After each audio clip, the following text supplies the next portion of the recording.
Welcome to Ichiraku Ramen, and thank you for joining me for another journey into the world of shinobi.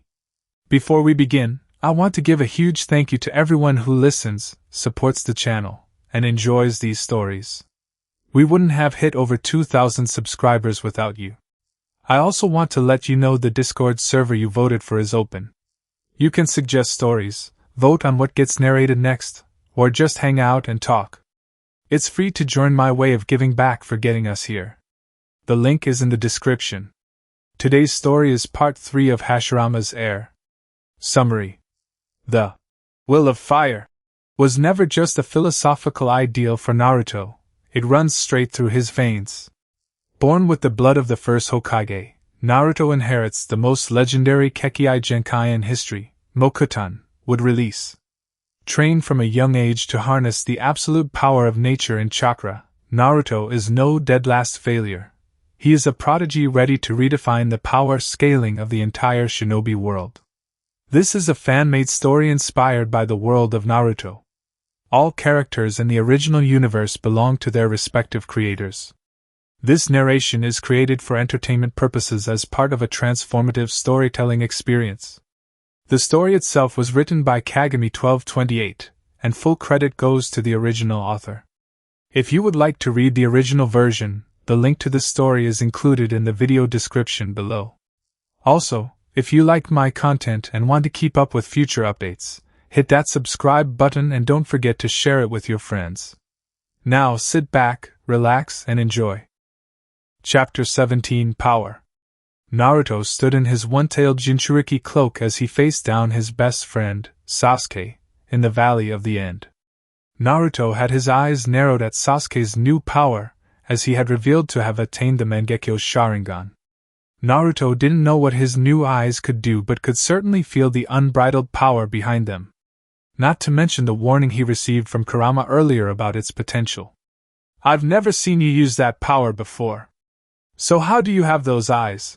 said Naruto, talking about Sasuke's Sharingan. Sasuke smirked at Naruto's words. "You seem to not remember that you hid quite a few things from me in the past, Naruto. Your Jinchuriki status and your Mokuton abilities. Who's to say that I never did?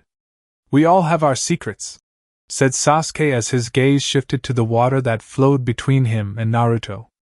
As he stared at his reflection, he continued to speak. "These eyes are only attainable to those that have experienced the death of someone close to them. Like the death of a family member, or in my case, a best friend." Naruto pondered Sasuke's words. "You killed your best friend, for power?" questioned Naruto, apprehensive about what Sasuke may have done. Sasuke chuckled slightly at Naruto's words.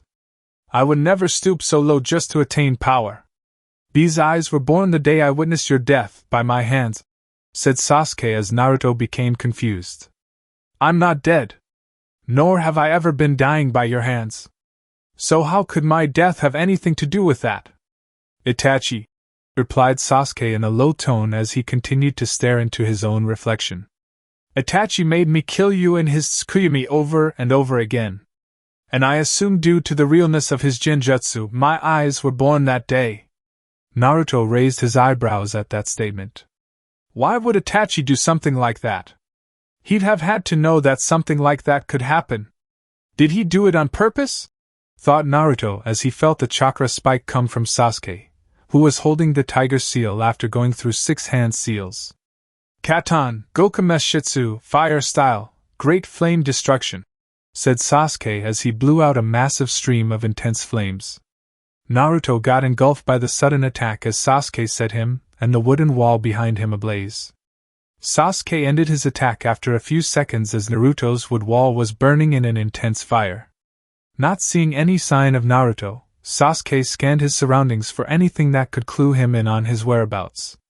Finally realizing where he was, Sasuke jumped in the air to avoid a hand coming from the ground beneath him. Sasuke took the sword off his back as he stabbed it through Naruto in the ground when he landed. Instead of flesh, Sasuke stabbed into wood as the Naruto beneath turned out to be a wood clone. Sasuke turned to see Naruto standing behind him, without his Kyuubi cloak and missing the right sleeve of his shirt. It seemed Naruto hadn't gotten fully away from Sasuke's attack, as his right arm had burn marks on it along with his clothes being slightly singed. Naruto placed his hands in the snake's seal. Mokuton Kuchios, Hori Nikashokabutsu, would release summoning, burrowing carnivorous Buddha. Came the voice of Naruto as he slammed a hand onto the ground. A massive sealing array appeared underneath Sasuke as the ground beneath him rumbled. Sasuke immediately jumped away from the sealing array as a huge plant emerged where he just was. That plant is enormous, thought Sasuke as what appeared to be a four-sided Venus flytrap appeared beneath him attempting to eat him. As Sasuke began his descent to the ground, he had to raise his sword to block a kunai strike from Naruto, who appeared in front of him with a shunshin. Naruto then knocked Sasuke's sword aside as he lashed out with a quick elbow. Sasuke's Sharingan saw it coming, however, and he swatted it away, causing Naruto to stumble slightly. Sasuke attempted to strike Naruto with his sword but had to dodge Naruto's plant as it tried to eat him. Sasuke grew slightly annoyed with Naruto's summoned plant creature or monster and decided to be rid of it. Sasuke let loose another stream of flames that flew toward Naruto's plant. Though before the flames got to the enormous plant, it sunk back into the ground to avoid them. "TCH," said Sasuke, noticing his fire mist as the plant emerged once the danger was gone. With Sasuke's worrying about the plant, Naruto decided to take advantage of his friend's misplaced attention. Naruto performed another shunshin as he appeared to the side of Sasuke and sent a kick to his midsection that keeled him over. Naruto wasn't surprised to see a log take Sasuke's place and fall to the ground with a massive dent in it. Naruto took out a kunai as he turned to block Sasuke's sword strike from behind. The two then began to trade blows of metal as sparks began to fly everywhere from the clashes of kunai versus sword. Despite Sasuke having the reach advantage with his sword and his Sharingan to predict Naruto's movements, he couldn't press that advantage due to Naruto's advantage in speed and the plant continuing to bother him. He was actually taking the worst of their exchanges as bruises and cuts began to appear on his body. "I have to get rid of that thing. Looks like I'll have to use my eyes," thought Sasuke as he closed his left eye. Sasuke dodged another attempt of Naruto's plant to eat him only to be kicked away by Naruto. Sasuke blocked the kick and landed on his feet as he prepared his technique. Blood seeped from Sasuke's left eye as he turned his head toward Naruto's plant.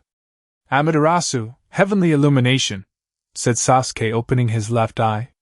Nearly instantaneously, Naruto's plant was set ablaze by a majestic black fire. The plant shrieked in agony as it tried to quench the flames by diving in the water. But to no avail, though, as the black flames continued to burn even underwater, as the plant eventually was turned into ash. Naruto stopped fighting at the sight of Sasuke's jutsu. "So that's the power of the Mangekyo.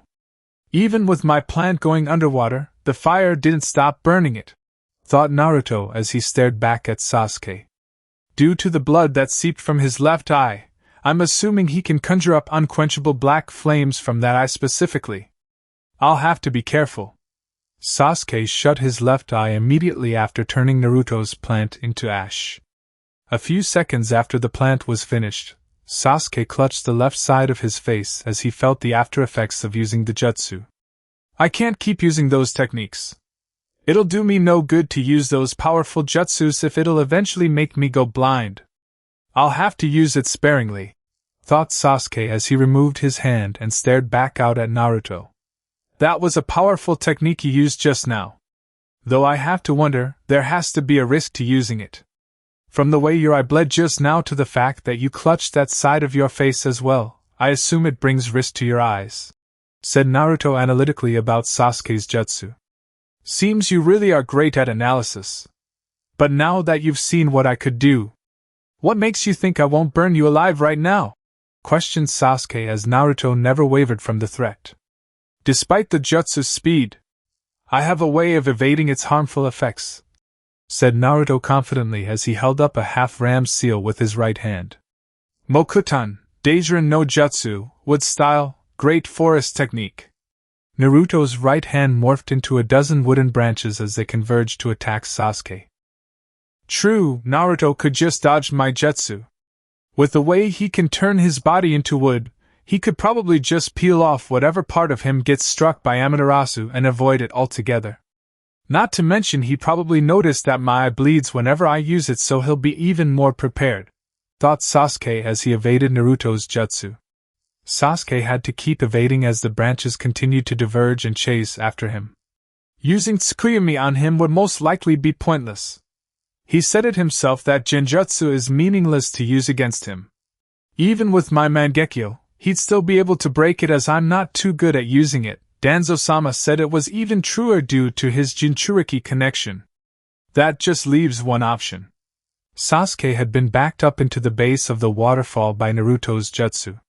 Sasuke evaded it once more as the jutsu smashed into the base of the waterfall with great impact. Sasuke landed on Madara's stone foot as he heard the familiar swirling noise of Naruto's most used jutsu behind him.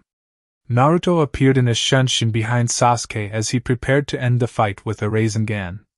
"It's over, Sasuke," said Naruto as he smashed his jutsu into a skeleton. Naruto's Rasengan struck what appeared to be the spectral image of a purple skeleton surrounding Sasuke. The defense held firm to Naruto's Rasengan as it grew an arm that swatted Naruto over to Hashirama's foot.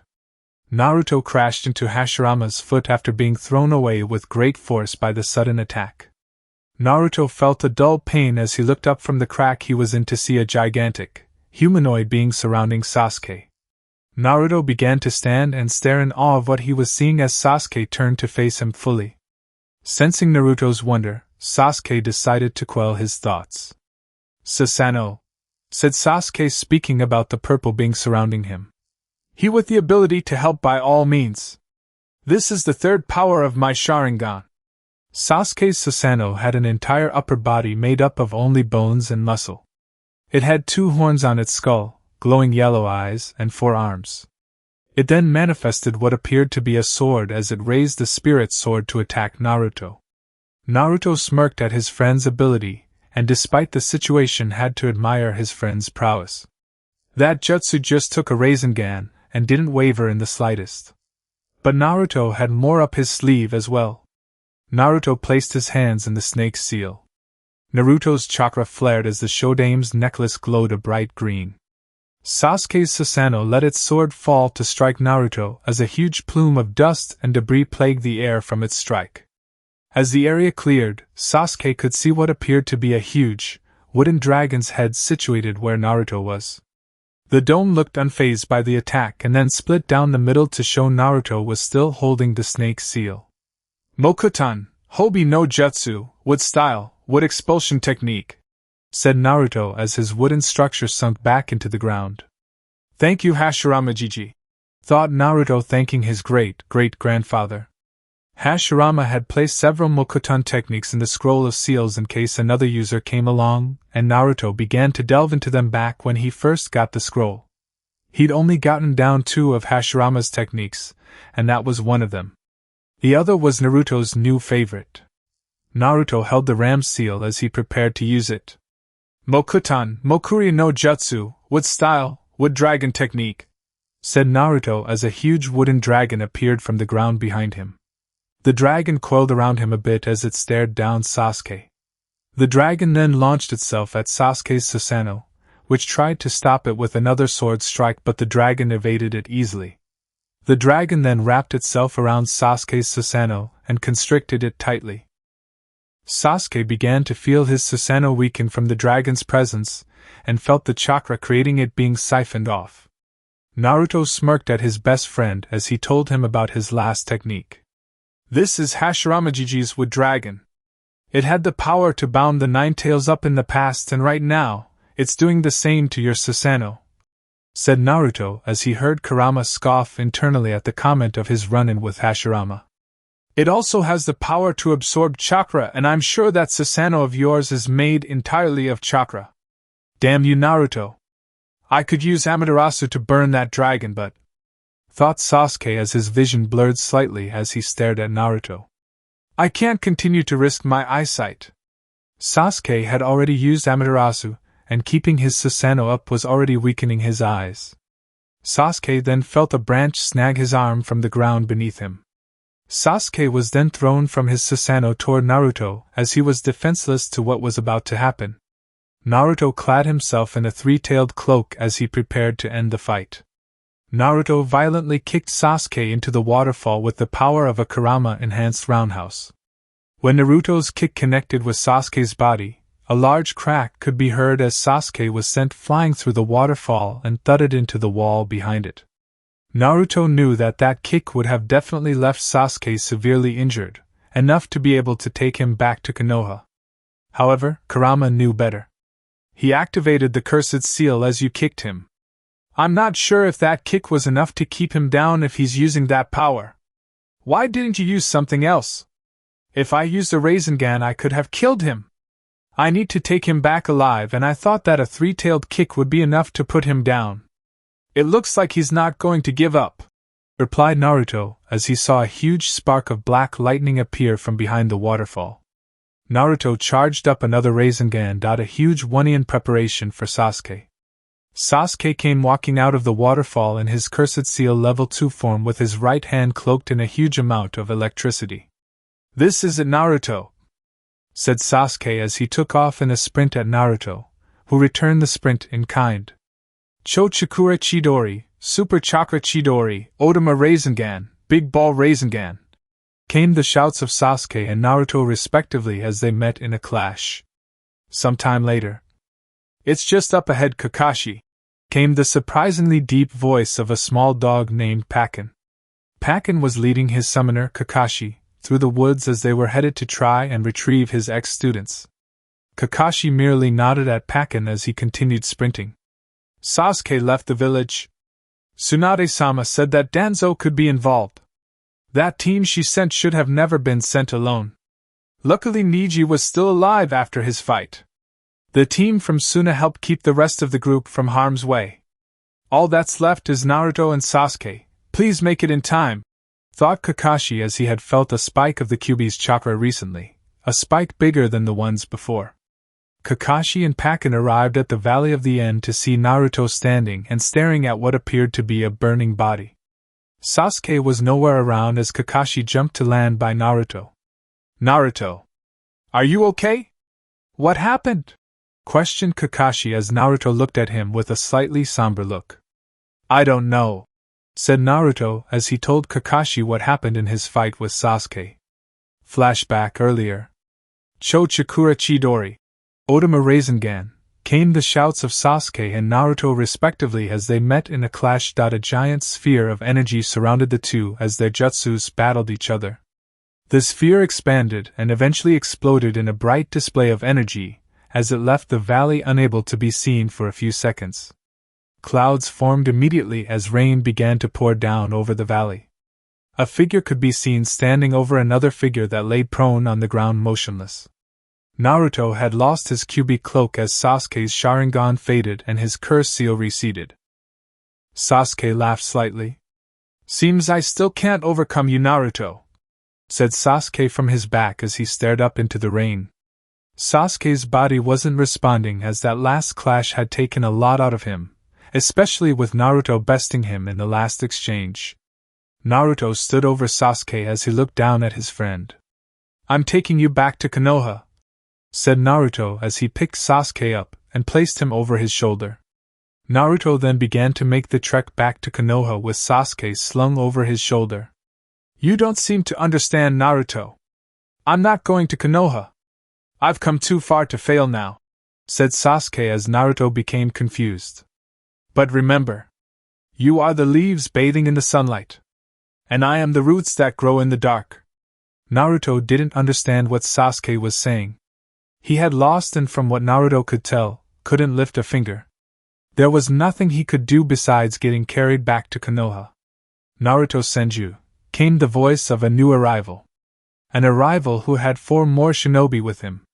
The group of 5 were all wearing identical cloaks with hoods and plain white masks with various animals depicted on the front. Normally Naruto would have been able to sense them beforehand, but he was too tired from his fight with Sasuke to even realize it. Anbu? Said Naruto, confused by the arrival of the 5 shinobi. You're not Konoha Anbu. Who are you? The group didn't answer Naruto but instead chose to attack him. Naruto dodged the swipe of a tipless tanto from the first Anbu, only to have to duck the swipe of another. Naruto wasn't fortunate enough to dodge the third and fourth Anbu and received punches to the stomach, making him drop Sasuke. Sasuke was then picked up by the fifth and final member as he took him away, leaving Naruto to face off against the final four. The remaining four Anbu members stood as a blockade, keeping themselves between Naruto and the fleeing Anbu with Sasuke. "We cannot allow you to take Sasuke. If you choose to continue pursuing him, we will have to stop you," came the voice of the same Anbu who had spoken earlier. "No. Sasuke," thought Naruto as he stood back up shakily. Naruto could feel Sasuke's presence vanish and his anger spiked. Naruto exploded in a display of chakra as he became shrouded in a vibrant, orange chakra. Naruto had four tails swishing behind him as he roared out of anger. That roar created a shockwave that sent the four Anbu in front of him flying back into the ravine that was the Valley of the End. The Anbu stood up quickly as Naruto landed on the ground beside them, cracking it slightly. "Who are you?" questioned Naruto in a Kurama-influenced voice. Like before, the Anbu never answered, only choosing to attack. Naruto swatted the first shinobi away with a flick of one of his tails as he caught the next one by the throat with a clawed hand. Naruto created a Rasengan that he sent into the chest of the third approaching Anbu, which sent him careening into the wall behind him. Naruto crushed the throat of the Anbu in his hand as he slammed him into the ground, cracking it slightly. The Anbu, that Naruto had slammed into the ground, caught a flame as he burned to a crisp. The first Anbu that was swatted away by Naruto's tail also burned to a crisp along with the one that was launched into the wall by Naruto's Rasengan. "They follow Anbu protocol of burning their bodies upon death. That means I'll have to take the last one alive," thought Naruto as he turned to face the last Anbu. Before Naruto could enact his plan of capturing the last one, that Anbu's body burst into flames like the last three, preventing his capture. "It's too late, Naruto," said Kurama. Kurama was surprised at Naruto's ability with his chakra. Instead of the version 2 form of a Jinchuriki form, Naruto took on what appeared to be a weaker chakra mode with four tails. Possibly due to his body's ability to purify and control his chakra. Naruto let Kurama's chakra dissipate as he watched the body burn despite the rain that continued to fall. "I was so close to bringing him back, but I held back on him because I didn't want to kill him," said Naruto back to Kurama. "Who were those Anbu?" Naruto then looked to see Kakashi and his dog, Pakin, land next to him. Flashback end. Naruto fell forward in exhaustion after he retold the events of his battle with Sasuke and the aftermath of it. As he was falling forward, Naruto was caught by Kakashi, who had turned so as Naruto could land on his back. "I almost had him, sensei," said Naruto as he drifted off into unconsciousness. Kakashi nodded his head at Naruto as he picked him up piggyback style and began the long journey back to Konoha. Pakin disappeared in a puff of smoke as Kakashi walked back toward Konoha. Kakashi was both happy and saddened at today's events. He was happy that Naruto had handled facing an Uchiha who had the Mangekyo Sharingan so well, but saddened that it was his student who left. But despite all that, Kakashi was overjoyed that Naruto was safe. They had lost Sasuke, but Konoha couldn't afford to lose Naruto. Somewhere in a hidden base. "So I've seen you've come," came the voice of a man situated on a throne. He had bandages wrapped around his entire body, leaving only his left eye visible and his seafoam green hair. As the man said, two others walked into the room. One had a glint showing off his round glasses as the other had a glowing pair of Sharingan. The man on the throne grinned a sinister smile as he welcomed his new guest. "Welcome, Sasuke-kun. I knew you'd come," said Orochimaru as he led Sasuke down a path of his base. Somewhere underground, 7 spectral figures stood on what appeared to be gigantic hands as they all appeared to be holograms. "What the fuck is this meeting for? I got souls to sacrifice to Jashin-sama? Why are we here?" said one of the holograms with what appeared to be a triple-blade scythe in his hand. A hologram with eyes that held a purple tint to them with a ripple pattern looked toward the hologram that spoke. It wasn't as if he wasn't glaring at him or anything, but it certainly felt like he was staring into his soul, and it certainly irked the man with the sides slightly. "We are here to discuss a new development." "Zetsu," said the hologram with the purple eyes as a being rose from the floor. The being had two large Venus flytrap-like extensions that enveloped his head and upper body, giving him a plant-like appearance. He had short green hair, yellow eyes, and his body had two different halves. One side was white while the other side was completely black. As the figure spoke, it seemed as though each half had its own voice and switched between each other perfectly. "I have news on something important. Sasuke Uchiha fled Konoha in hopes of getting to Orochimaru. However, Konoha sent a team to retrieve him, and it ended up with him facing off against Naruto Senju. I recently watched the fight between the Kyuubi Jinchuriki, Naruto Senju, and Sasuke Uchiha. The Kyuubi Jinchuriki won the fight despite the Uchiha possessing the Mangekyo Sharingan," said Zetsu. "After besting the Uchiha boy, Naruto attempted to take the Uchiha back to Konoha, but his progress was impeded by several Anbu. After managing to get the Uchiha away from him, Sasuke was able to make it to Orochimaru. Be wary of these two shinobis, especially the Kyuubi Jinchuriki, as he showed prowess in his Mokuton ability and the usage of his bija. I will continue to update you all. Now that we know how powerful the Jinchuriki has become, I have decided to change your targets. I will handle the 9 tails when the time comes. Itachi and Kisame will take the 6 tails instead. We have only a few more years before we begin our hunt. You know your duties. Be ready when the time comes." "Dismissed," finished the leader of the group as his image vanished along with the other 7. 1 week later, Naruto sat in his hospital bed as he was staring out the window, pondering the events that happened recently. It had been a week since his battle with Sasuke, and he was still in the hospital. All of his injuries were healed by that night of his arrival, but Naruto had decided to stay in the hospital for a little while longer. He still felt he wasn't mentally prepared yet to go back. The team Naruto was sent with all came back alive. Only Neji needed emergency surgery, but it was successful and he would make a full recovery. Thanks to the assistance of the Sand siblings, the rest of Konoha's retrieval team also came back alive and well with minor injuries.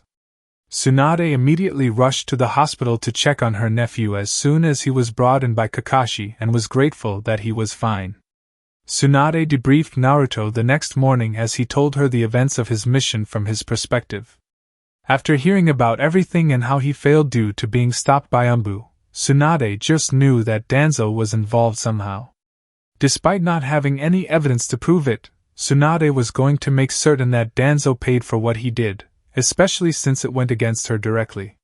His dealings in the shadows needed to be put to rest, and she was going to see that it be accomplished. Naruto had gotten many visitors during his stay in the hospital, including his friends and their senseis, along with Tenzo and Yugao. They all wished him well and gave him words of encouragement despite what just occurred. When Sakura had come to see him, she gave Naruto a long hug as she felt the same way he did. She had lost a teammate as well and was saddened that she couldn't stop him either since she was the first to notice him leaving. She did tell him that one day, whenever Naruto decided to hunt down Sasuke again, she'd be there with him. Despite all of his visitors, Naruto still sat in his hospital bed as he blew out a long sigh. Naruto never shifted his gaze from the window as he felt a familiar presence land on his windowsill. "Hey Gaki! How you holding up?" came the voice of Jiraiya as he sat on Naruto's windowsill. Naruto blew out another sigh as he looked toward his sensei. "I've seen better days, Jiraiya-sensei. What brings you back to Konoha?" questioned Naruto as Jiraiya looked at Naruto with a look of slight pity. Jiraiya knew what Naruto was going through as he had gone through the same when Orochimaru left. Though it was probably worse in Naruto's case as he had actually beat Sasuke and only lost him due to Danzo's interference. Luckily Naruto didn't know that yet. All hell would break loose if Naruto knew Danzo was the reason those Anbu attacked him. "I just came to tell you that you have a meeting with Tsunadeheim tomorrow morning. It's important and has to do with you. Be there," said Jiraiya as Naruto merely nodded his head weakly. Jiraiya, getting tired of seeing Naruto mope, decided to get him out of his funk. Jiraiya pulled out a folder and tossed it to Naruto. Naruto caught the folder and opened it to view its contents. After about a minute of looking over the folders inside, Naruto looked up at Jiraiya to see him smiling a very lecherous grin. "That's right, Gaki. I have it," said Jiraiya as Naruto blushed a deep red. "I thought Tsunade-chan got the original?" questioned Naruto as he saw Jiraiya still smiling as he held up the original photo of Naruto and Yujito kissing. "Well, when you and Tsunadeheim decided to get drunk off of Bunta sake, I came in and tinkered with your seal. I loosened it to allow more of the Nine-Tails chakra to seep into your system, and while I was there, I happened to hear Tsunade singing love songs while waving a picture around in the air. Lo and behold, it's the picture of my young apprentice getting his groove on with the Kumo girl. I think I'll be able to make a lot of money off of a picture like this. What do you think, Nar dash?" said Jiraiya as he had to dodge a fist. "Oh ho? You'll have to do better than that if you plan to get this picture."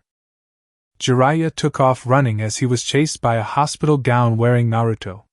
"Give me that picture!" shouted Naruto as he sprinted after Jiraiya. Path in Konoha. Ino was having a great day.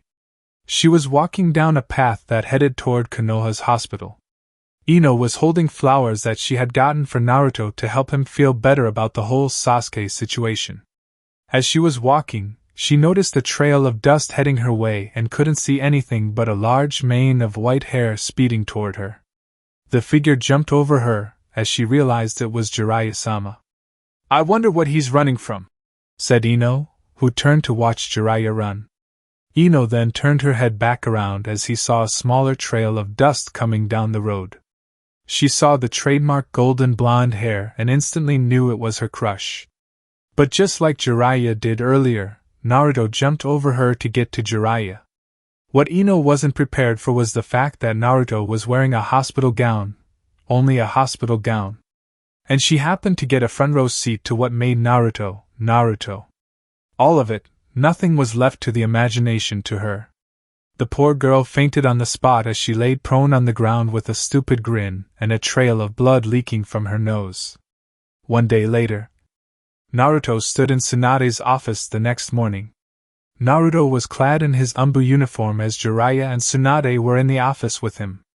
Jiraiya was situated on the windowsill like normal as Tsunade sat on the front of her desk. "So what's this meeting all about, BA-chan?" asked Naruto as the two Sannin just sat and stared at him. Tsunade smiled at Naruto sweetly as if she was waiting for him to say that. "Well, Naruto, Jiraiya and I had a discussion yesterday," said Tsunade as Jiraiya scoffed indignantly. "And we think you're ready." Naruto looked confused slightly as he pondered what Tsunade meant exactly. "Ready for what, BA-chan?" Jiraiya decided to butt in at this point. "A training trip. You and I will travel the world as I teach you all about being a shinobi," said Jiraiya as Naruto looked at him confused. "For 3 years," spoke Jiraiya to answer Naruto's impending question. "Can I refuse?" asked Naruto as Jiraiya looked stunned. "What?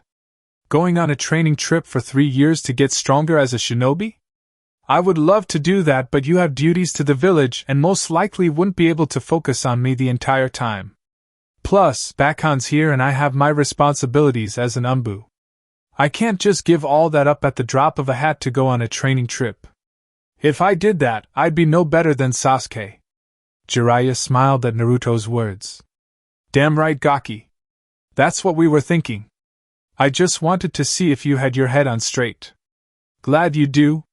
However," said Jiraiya as his smile dropped and his face became serious. "My informant told me that the Akatsuki will begin moving in 3 years and that their leader is coming for you specifically. So you'll need to be prepared. That's why in 2 years, you will go on a training trip with me. We will spend 6 months together as I prepare you for the Akatsuki. And it will be in the land of the toads, so I'll be able to spend all my time with you." Naruto nodded his head as that was much better than spending 3 years away from Konoha, halting all of his progress as a shinobi and being away from his home for that long. That sounded like a much better plan. "That's only the final part of the plan," said Tsunade, getting Naruto's attention. There's a special place that you'll be sent to and trained in how to advance your Mokuton more, along with a certain power. It's a special place that Gigi went to and that'll you'll also go to. I cannot tell you now, but I'm certain that you'll enjoy your time there. This will happen in a year as I have to make sure all the preparations are for your arrival.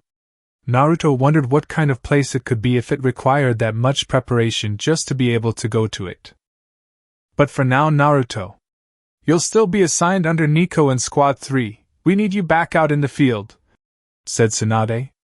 Naruto nodded his head as he pulled his Gamma mask out of his ninja pouch. And don't worry. If we get any intel on Sasuke, you'll be the first to know, finished Tsunade as she sent Naruto to the Anbu headquarters.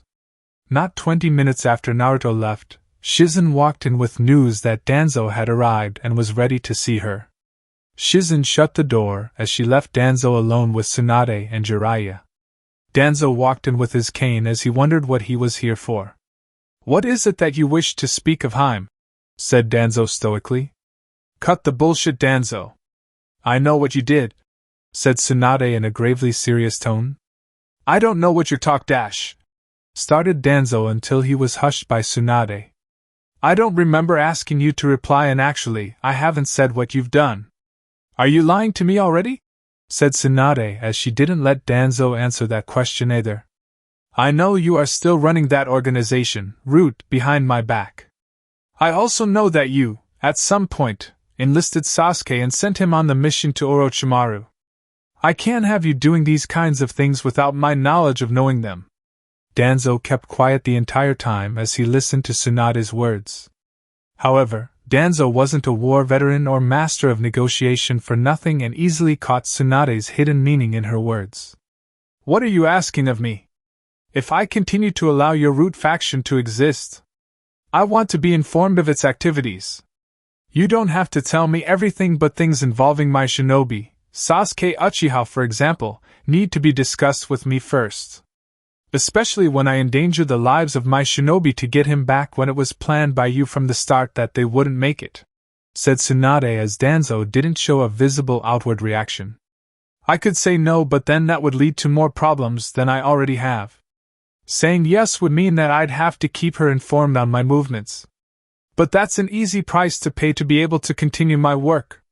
So I'll play your game, Heim, but eventually I will take over and lead Konoha to greatness, thought Danzo as he nodded his head towards Tsunade.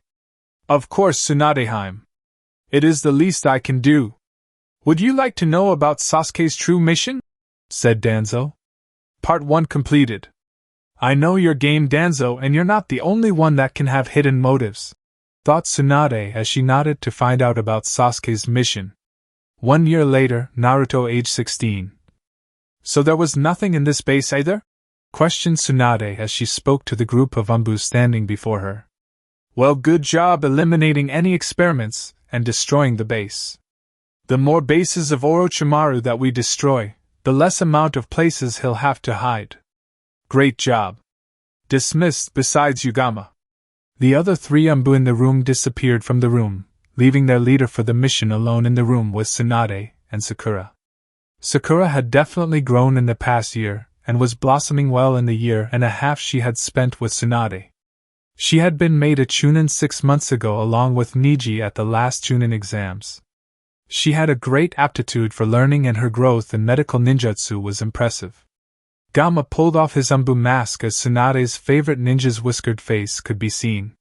He had completed over 40 B-rank missions and nearly 20 A-rank missions during the past year alone. He'd even become the leader of a squad designated in handling the sacking of Orochimaru's bases. Hey, Bie-chan.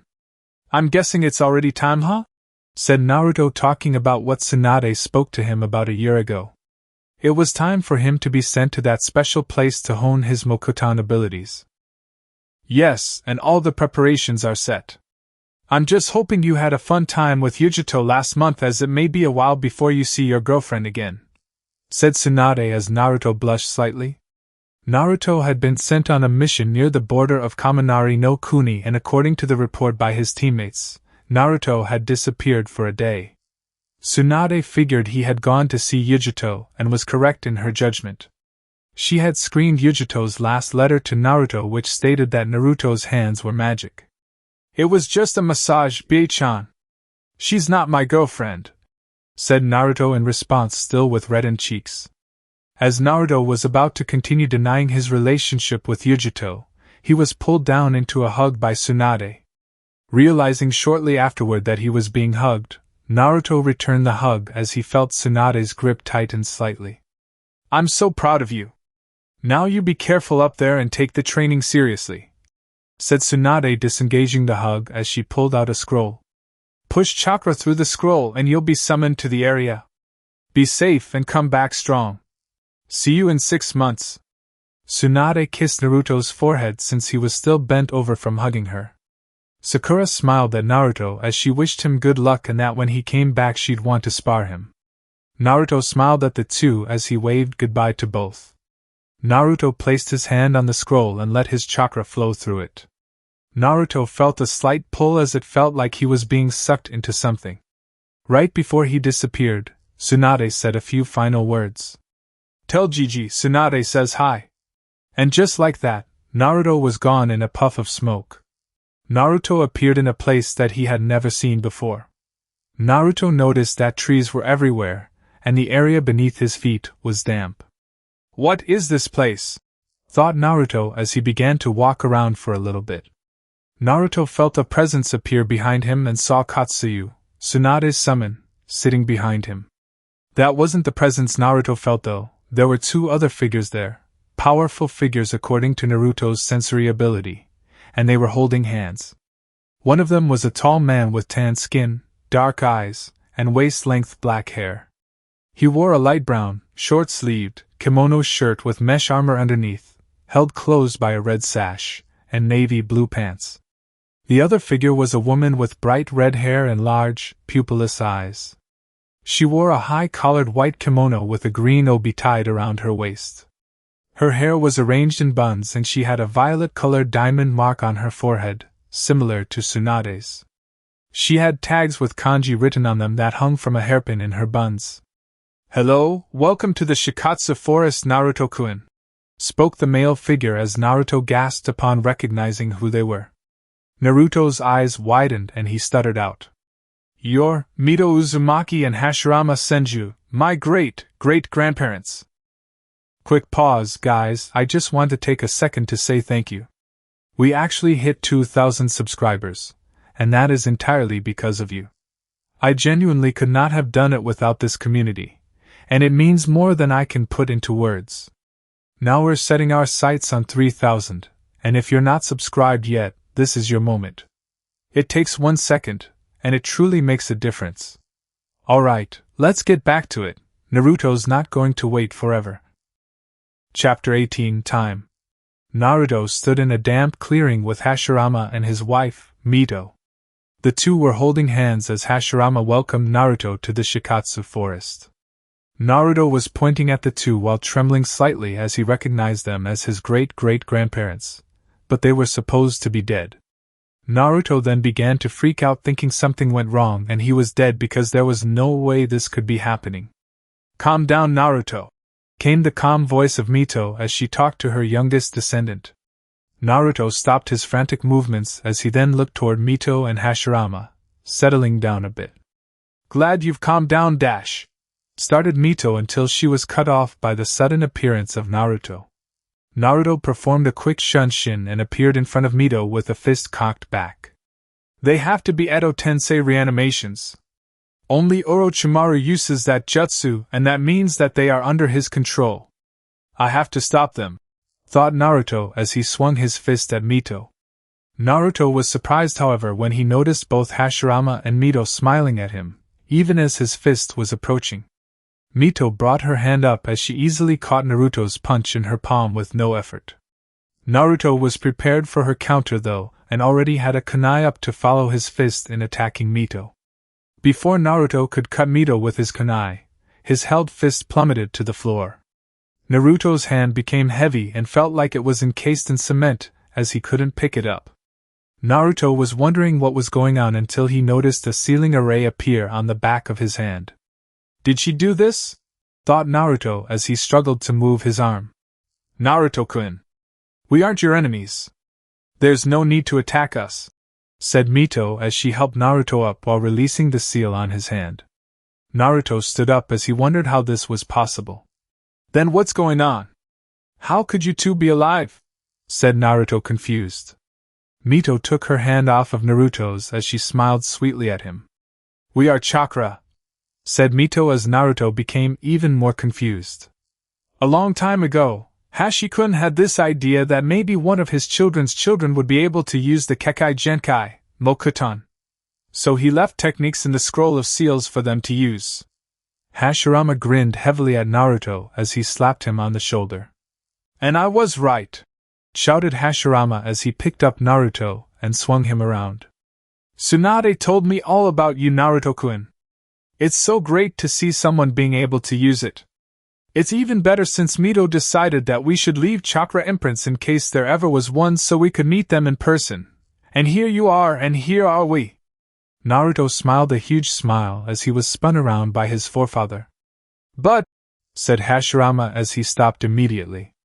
The sudden stop gave Naruto temporary whiplash as he was set down by Hashirama.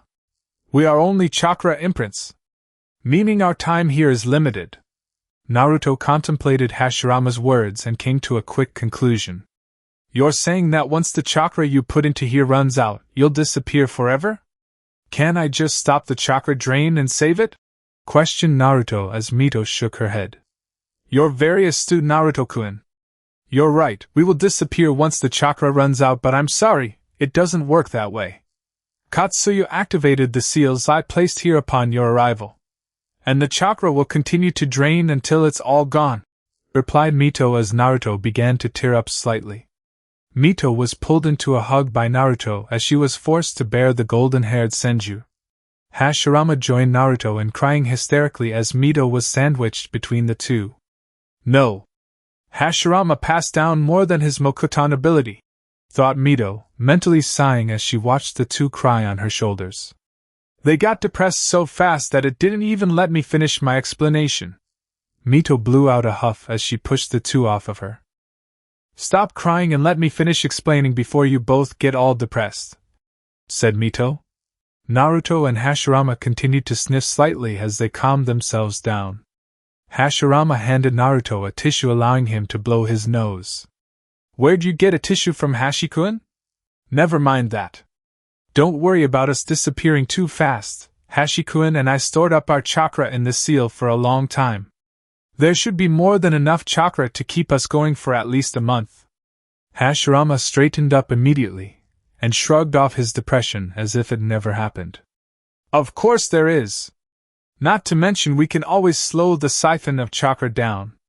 That's just a month of full chakra usage. We'll have more time together since Mito-chan will slow the siphon of chakra as you need to sleep, etc., said Hashirama as Naruto perked up. Hashirama Gigi is going to teach me? Well, at least the chakra imprint of him? Questioned Naruto, excited about the prospect of that. He then wondered something though. Mito-ba-chan, are you going to teach me something too? But what would that be, because I don't know much about your fig? Naruto stopped himself as he realized Mito had placed a weight seal on him with a mere touch just now. Fuinjutsu. Mito nodded her head. At least you're not as dense as Hashikun, said Mito as Hashirama fell into another fit of depression. Mito put a soothing hand on his back. You know you're my Hashirama. But yes, Naruto-kun, I will be teaching you seals. What level are you on? Naruto held up 6 fingers. I'm on level 6, Ba-chan. I'm guessing you're a level 10 seal master? Asked Naruto as Mito laughed. Seeing Naruto's wonderment, Mito decided to elaborate. Naruto-kun, Uzumaki's become genins at level 8 Fuinjutsu. Chunins at level 10. That level 10 seal master is at best a Chunin Uzumaki, and not to boast, I am far above a Chunin Uzumaki. That leveling system doesn't have a level high enough for my ability. But if I were to rate myself on that scale of yours, I'd be level 15. Naruto stared at Mito gawking as she merely shrugged. You do know that I sealed the 9 tails into my own body. Naruto mouthed the word cool as he then noticed Hashirama stand up as if his depression never happened. Let's get started, shall we? We only have a month and I plan to make the most of it. Do you know my little brother's shadow clone technique? Seeing Naruto nod, Hashirama realized that his training was going to progress even faster. Great, that'll definitely help. How? Said Naruto, wondering what Hashirama meant. You don't know the secret? Asked Hashirama in a confused tone. For someone as smart as Naruto, how could he not notice? You mean learning everything they experienced during their life upon them dispelling? Yes, but how could that help? Thought Naruto until it finally clicked. You want me to train using them? But I thought the scrolls said that doing something like that could cause whiplash and kill you, so I never tried. Hashirama chuckled as Mito poked Naruto in the stomach. You do realize that you have a giant demon in you that can heal anything besides death, right? Said Mito as Naruto formed an O with his mouth. Damn it, Kurama! Why didn't you tell me about that when I read over the jutsu? I thought we were friends, thought Naruto as he heard Kurama scoff. TCH. I'm not your damn hospital brat. I'm not going to condone behavior that'll make me do more work just to keep you alive, especially on self-inflicted injuries, replied Kurama as he then added. Whoever said we were friends? Let's get to it. Can you make me 100 clones, Naruto-kun? Said Mito, cutting Naruto from his thoughts. Naruto nodded his head as he formed the unique hand seal of forming a cross with 2 fingers on each hand. Tajra Kage Bunshin no Jutsu, multiple shadow clone technique, said Naruto as puffs of smoke appeared all across the forest. Mito nodded her head. Good. You 100 are with me. Let's go, said Mito as she took off deeper into the Shikatsu forest. Mito instructed those 100 Narutos to practice their calligraphy as it was not to the standard she liked when they first made a seal. Your calligraphy needed to be perfect to use Fuinjutsu, and Mito was definitely going to make sure it was perfect before she taught him any seals. With Mito gone, it left just Hashirama and Naruto alone in the clearing. So what are we going over, Gigi? Said Naruto, noticing red markings appear on Hashirama's face, under and around his eyes, along with one on the middle of his forehead that resembled a third eye. Hashirama then created 5 wood clones. Well, I want you to make another 100 clones and we'll send them off with my clones to help you with your Mokuton stuff, said Hashirama as Naruto did what he said, creating another 100 clones that divided into groups of 20 and headed off into the forest with Hashirama's 5. Good. Now we get to the fun part of what you'll be doing. What do you know about Sage Mode? Time skip 3 months. Naruto sat cross-legged in a meditative pose with his hands clapped together. Another Naruto sat beside him holding the same pose except with the ram's seal. There was one more Naruto situated with them with his hands on his knees as they all sat with their eyes closed. After a few seconds, 2 of the Narutos disappeared in puffs of smoke as the Naruto in the middle looked up with a grin. He was grinning at the chakra imprint of Hashirama, who was returning the grin. In the distance, about 100 Narutos began to slowly disappear in puffs of smoke as Mito came walking back after teaching Naruto's clones. It was a productive 3 months for Naruto training under the guidance of his great-great-grandparents. But it was close to the end as Naruto could see Hashirama and Mito were beginning to fade over the past few days. So this is it? Asked Naruto as Hashirama and Mito nodded their heads. Our chakra is about gone. We don't have much time left, spoke Mito as she placed a hand on Naruto's cheek. You're quite the exceptional young man, Naruto-kun. It has been a pleasure getting to know you these past few months, even if I'm only a chakra imprint.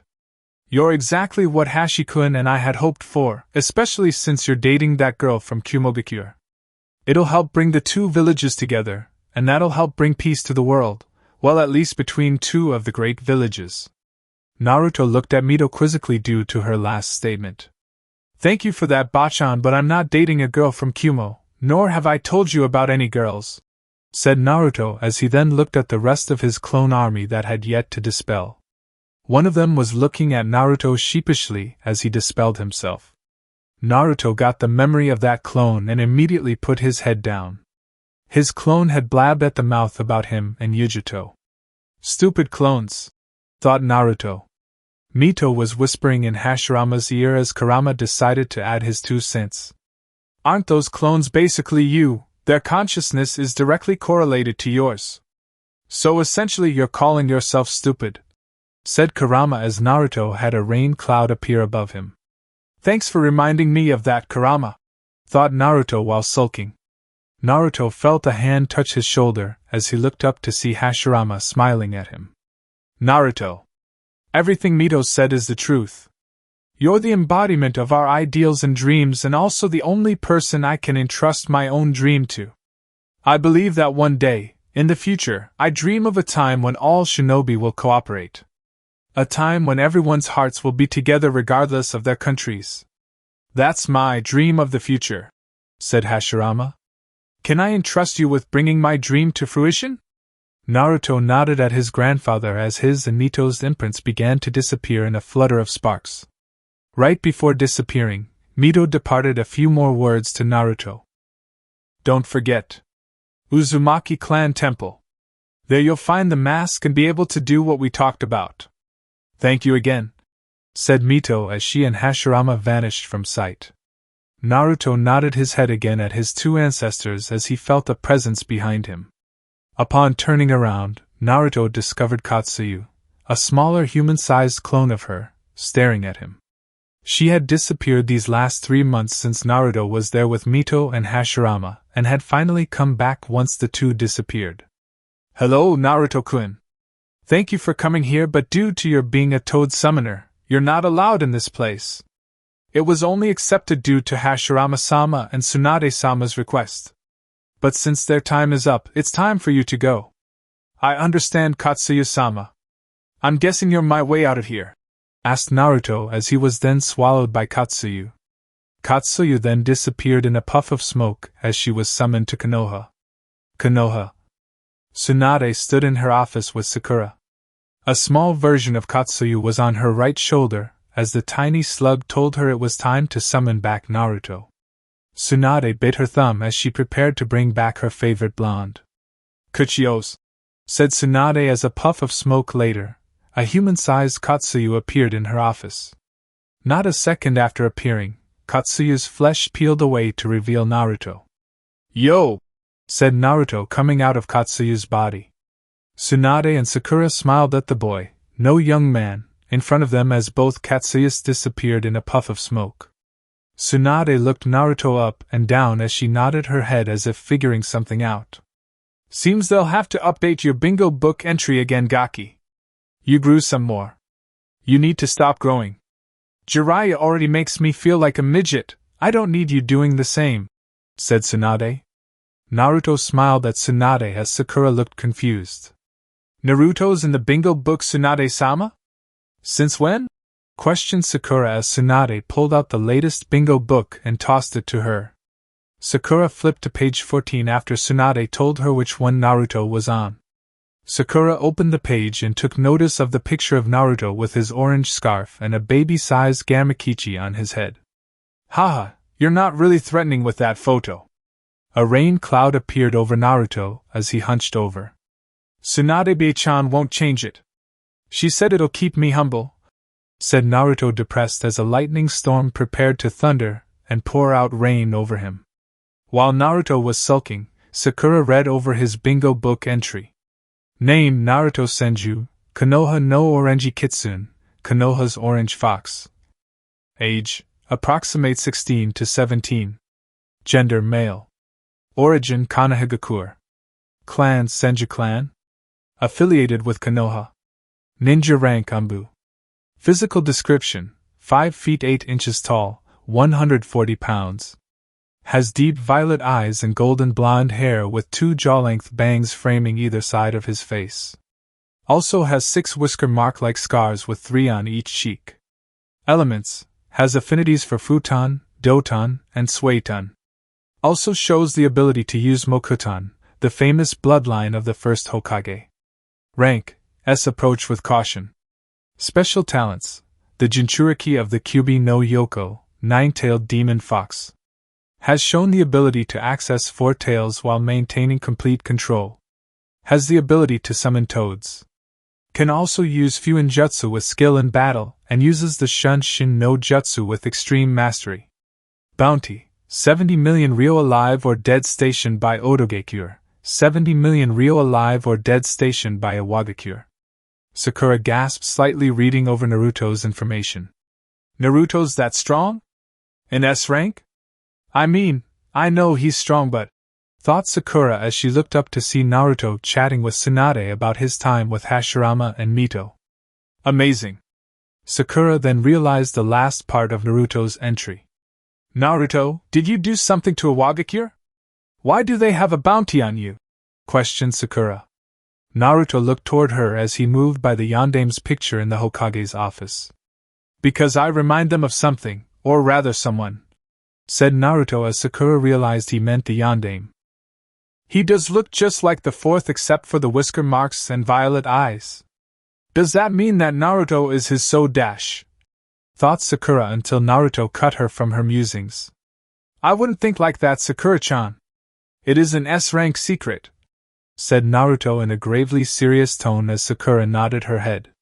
Naruto then put on a smile as he said, But I remember before I left that you wanted a spar upon my return.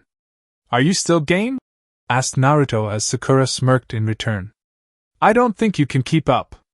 S-rank or not, said Sakura as Tsunade clapped her hands to get their attention. Sorry, Sakura. Naruto can't spar with you because he has an important scroll to deliver, and he has to leave soon or he won't make it in time, said Tsunade as Naruto looked confused. What mission, Ba-chan? I just got back 10 minutes ago. How could I already have a mission to go on? Said Naruto. Naruto then snagged the scroll Tsunade tossed him as he groaned. Can't you send someone else on this mission? I hate deliveries. Tsunade scoffed as she sat down. Trust me, I'm positive you'll want to go. The delivery scroll is right there, grab it on your way out and hurry. They'll need it before the week is up, said Tsunade as Naruto groaned before reading the mission contents. Naruto finished reading the scroll as he burned it after reading it. You're right, Ba-chan. I am the perfect person for this mission, said Naruto as he lunged onto Tsunade's desk and kissed her on the cheek. I'll be back before you know it. Naruto grabbed the giant scroll by Tsunade's doorway and stopped on a dime as he turned to leap out the window on the opposite side of the room. Damn it, brat! I put that scroll by the doorway for a reason, shouted Tsunade out her window. Naruto began to pick up Jiraiya's habit of coming in and out of the window instead of the doorway like most people. Tsunade placed the scroll by the door in hopes that he'd use it, but he still decided to fly out of her window. Sakura was confused at what just happened. Tsunade-sama? Why is Naruto so happy to go on a B-rank delivery mission? He just said he hated deliveries, so why the sudden change of heart? Said Sakura as Tsunade turned to her. It's simple. He's delivering that scroll to Kumo, said Tsunade as Sakura immediately understood. Yujito was in Kumo. 5 days later. A man stood in his office overlooking his village. This man was wearing the standard robes of a Kage, and even had his Kage hat on to boot. He was a tall, dark-skinned man with pale, almost white, blonde hair combed back with a tiny mustache and beard. He was the most powerful man in the country. He was the Yandame Reikage I. Situated in the office with I, was the strongest female shinobi in all of Kumogakure, Yujito ni. Yujito was dressed in her normal shinobi attire consisting of her short-sleeved black and blue blouse with black pants, both of which have matching cloud patterns on them, blue fingerless gloves, and a chain of blue beads wrapped around her left hand with her black Kumo forehead protector around her forehead. Yujito also had on a necklace similar in design to Naruto's except it was white instead of green. It was a present from Naruto on his last visit. Yujito clutched the necklace as her thoughts shifted to the golden-haired blonde. Her thoughts were heard by her bijou companion, and she decided to add in her 2 cents. Why not just claim him? Said the Nibby. I mean just rip off his clothes and give that boy some loving. That'll make him know you're his forever. I think I will, thought Yujito as the Nibby sighed. Kitten, you have to loosen up. If you never show the boy you like him, he'll never, wait. What did you say? said the Nibi as what Yujito had said finally caught up to her. You're right, Nibi. I think it's time. I mean, it's all I can think about since our kiss and when he gave me that massage last time, replied Yujito as she shivered slightly, remembering Naruto's touch. The next time I see him, I'm going to dash. Where is that damn scroll? Questioned I, thinking out loud, which cut Yujito from her thoughts. Konoha was supposed to have sent a scroll containing any information they had on the Akatsuki and any other threats. But the deadline is in an hour. Where the hell could that scroll be? I cleared my whole day just so I could focus only on that scroll. Yujito had just been debriefed on her mission and decided to throw in her piece before leaving. Maybe they sent Kakashi Hatake. You know he's said to always be late, said Yujito, turning around to leave the office. The Raikage looked shocked to think that Tsunade would send her most tardy ninja to deliver a scroll knowing he would be late. I looked ready to smash his desk until the door opened and a voice stopped him. Please don't smash your desk, Raikage-sama. I just replaced it, came the calm voice of the Raikage's assistant, Mabui, stopping Yujito from leaving. I have Konoha's messenger here to see you. Come on in, said Mabui. The Raikage and Yujito looked shocked at the ninja entering his office. The ninja had golden blonde hair stylized familiar to the late Yondaime Hokage, violet eyes, and 6 whisker marks. He had on a black short-sleeved shirt with black pants that fell into white and black shinobi sandals. The ninja wore a Konoha flak jacket with a black forehead protector. The most prevalent thing about the ninja was the fox tattoo that could be seen slightly underneath his right sleeve that only one ninja had with that gold hair and whisker marks. Naruto and Yujito locked eyes for a split second as the Raikage addressed Naruto. Naruto Senju, said I as he looked at the young, but strong ninja in front of him. It is a pleasure to finally meet you in person. Naruto shook hands with the powerful Kage as he returned the greeting in kind. The pleasure is all mine, Raikage-sama, replied Naruto as he took the giant scroll off his back.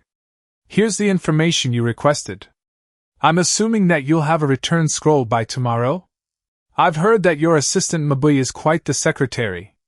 You assume correct, Senju-san. We will have a scroll for you to return to Konoha in the morning. For now, why not enjoy all that Kumo has to offer? Said I as he turned to Yujito. This is Yujito-ni. I'll have her show you around our village. Though I do believe it's supposed to storm later, so be wary about that. Yujito looked giddy but kept it cool and collected in front of her Kage as she walked up and shook Naruto's hand. Nice to see you again, Naruto-kun. Naruto smiled at Yujito. And the same to you, Yugi-chan, said Naruto. Before Naruto and Yujito could prepare to leave, I spoke again. You know, Naruto, ever since I've seen your picture in the bingo book nearly 2 years ago, I've been wondering, who are your parents? Said I in a knowing tone but wanted to hear from Naruto himself. You don't battle a guy like Minato, especially someone who outranked you in speed, without being able to spot his descendant, especially one that looks just like him. Naruto looked to I as he determined how to respond. Well, Raikage-sama, I was born an orphan and had no parents ever since I could remember. So honestly, it's up for debate as to who my parents could be, said Naruto as I nodded his head in return. It's just you remind me a lot of your Yondaime Hokage, Minato Namikaze. Especially with your hair like that and the fact that you're a Jinchuriki, said I as he saw Naruto tense slightly at Minato's name. Normally Jinchuriki are related to the Kages of their village in some way, and I wouldn't put it past him being your father. Nonetheless, enjoy Kumo, finished the Raikage as he laid the scroll Naruto had just given him on his desk to read over its contents. Yujito and Naruto were walking out the door when he added, I'm sure you'll enjoy your 3rd time being here, Menma. Naruto had the decency to look sheepish as he got dragged out of the room by Yujito. Yujito took Naruto to her favorite eatery, the Kumo Sushi Bar, and as the 2 Jinchuriki entered, they were greeted by Amy. Welcome to Kumo's. Yujito-chan. You're back, and my oh my, who's this with you? Asked Amy as she looked at Naruto. Hey Amy, this is Naruto Senju, a Konoha shinobi, said Yujito as Naruto bowed to Amy. Nice to meet you, Amy. I've heard a lot about this place, said Naruto, standing back up with a smile. Amy smiled back but then noticed something about Naruto. Wait a minute. Haven't I seen you before? I'm having the weirdest déjà vu right now, said Amy, remembering the face of Minna and seeing it in place of Naruto's, especially since their smiles were the same. No, you couldn't be him. Anyway, Yujito, the usual? Yujito nodded her head. Of course. He'll have the same, said Yujito as she and Naruto sat down at the bar. As Amy left to take care of their order, Yujito looked at Naruto. You know you're paying for this, right? And how did you come to that conclusion? Said Naruto. I thought this was you feeding me before you challenged me to a spar. It's been quite a while since our last one, and if I remember correctly, I'm up 9 to 5". Yujito smirked at Naruto. Don't worry. That'll come right after this. I plan to kick your ass. You're not ready for the new things I've learned, said Yujito. As Yujito and Naruto were talking and eating their food, a Kumo ninja overheard their conversation. That ninja walked out of the restaurant and left to the resident Kumo Jonin lounge. The ninja burst into the room as everyone looked toward him because of his loud entrance. Konoha's Orange Fox is here in Kumo. He and Yujito are going to face off in a spar in the mountains. Tell everyone the news, said the ninja as the group of ninja got excited at the prospect of seeing those two do battle. An hour later, Naruto and Yujito stood opposing each other on the same platform they had first met one another on. Yujito and Naruto took a ready stance as they prepared for their spar. You do realize that we have an audience, said Naruto as he looked around to see dozens of Kumo shinobi in the surrounding mountains. They were there to view the fight. You sure you feel like losing in front of your comrades? Bring it on, Naruto-kun, said Yujito as she sprinted at Naruto. Naruto stood still as Yujito approached. Yujito stopped in front of Naruto as she threw a fast punch toward his face. Naruto moved his head slightly to the left to evade the fast punch and returned with his own. Yujito moved her head to the right to dodge Naruto's counter. Naruto and Yujito smiled at each other since they mirroring one another at the moment. The two then kicked it up a notch as they became blurs across the platform they were on. Shock waves were felt all around as the two were clashing against each other. One of the surrounding shinobi decided to voice his opinion on the taijutsu battle. Damn. That Senji kid is good to be able to go toe-to-toe with Yujito like that. But doesn't it seem like the fighting is intimate? Said the shinobi as several others around him began to see it as well. Eventually, Naruto was able to catch Yujito's kick and held her leg against his side. Naruto then did a leg sweep of Yujito's leg that was still on the ground to send her to her back. Naruto was prepared to pick Yujito up and toss her but had to let go and jump away since Yujito extended her toenails trying to cut him. Yujito sprung back onto her feet as she flew through hand seals at an extremely fast pace. Fast, thought Naruto as he witnessed Yujito's speed in using hand seals just now. Naruto put his hands in the snake seal preparing to defend against Yujito's impending attack. Katon Dienden, fire style, great flame bullet, said Yujito as she blew out an enormous wall of blue fire at Naruto. Naruto saw the huge wall of fire approaching and channeled his chakra to counter. Mokuton, Hobi no Jutsu, wood style, wood expulsion jutsu, thought Naruto as a mighty wooden dragon head rose from the ground beneath him and enclosed him in to protect him. Yujito's fire burned for a while as she kept the fire going to try and get past Naruto's defense. As Yujito finished blowing out the flames, she noticed that Naruto's dragon head withstood her impressive fire. Clouds began to appear above the battlefield as it looked ready to storm. Damn! I even held it for a long time and it still withstood it, thought Yujito as she turned around to see Naruto standing there. TSK Yudi-chan. That was a strong fire, said Naruto as he threw a weak punch at Yujito. Yujito dodged the punch with ease and countered with a punch to Naruto's gut that connected, hunching Naruto over. Yujito felt like that was too easy and knew it was true when Naruto turned into wood. Kitten behind you, said the Nibi as Yujito panicked slightly at the feeling of Naruto's hand near her neck. It's over, said Naruto, who had stayed in his wooden dragon head and sent a clone out to distract Yujito. Naruto then noticed something off about Yujito and had to jump back as she exploded in a majestic blue fire. A clone made out of fire. Nice, thought Naruto as he placed his hands in the snake seal, seeing Yujito appear to his right. Yujito had her hands in the tiger seal as she prepared to send out another fire jutsu. However, Naruto was faster. Mokuton, Jukai Koten, wood style, nativity of a sea of trees, thought Naruto as the ground rumbled slightly.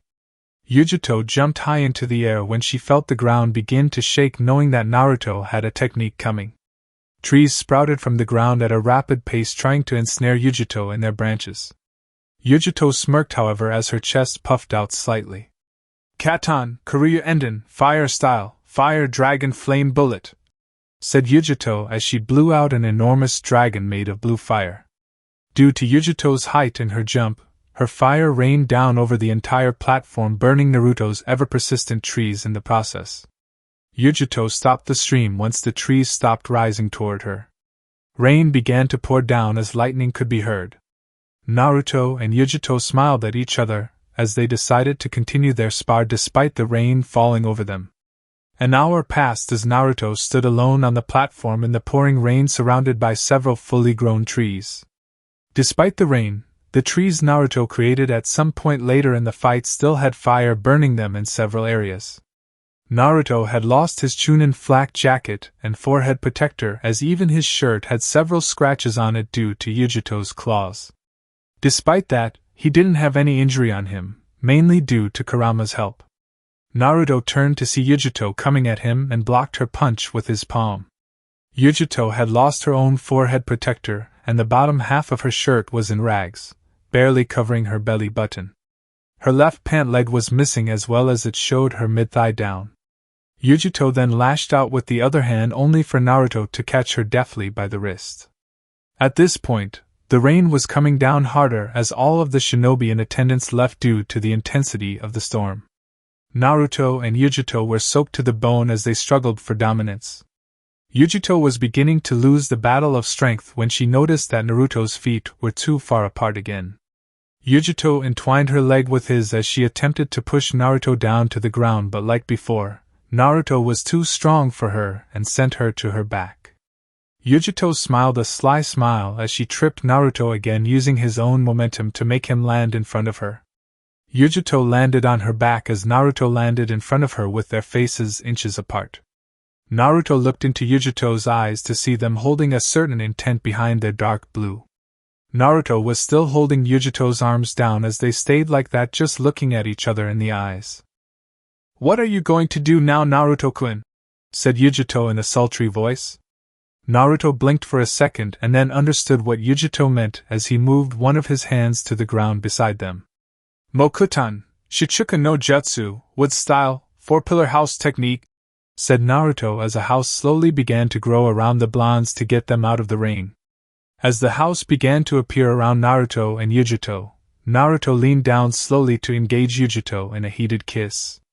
Naruto and Yujito's hand interlocked fingers as she wrapped her legs around his waist, trying to pull him closer. Naruto's other hand moved down slightly as he lifted Yujito's torn shirt, to show off more of her well-toned stomach. Naruto then began to trail kisses from Yujito's chin down to her neck. Yujito moaned slightly at the feeling of Naruto's mouth and tongue running along her skin. The two knew that this moment had been long overdue, and it seemed as though they were going to make up for lost time right now.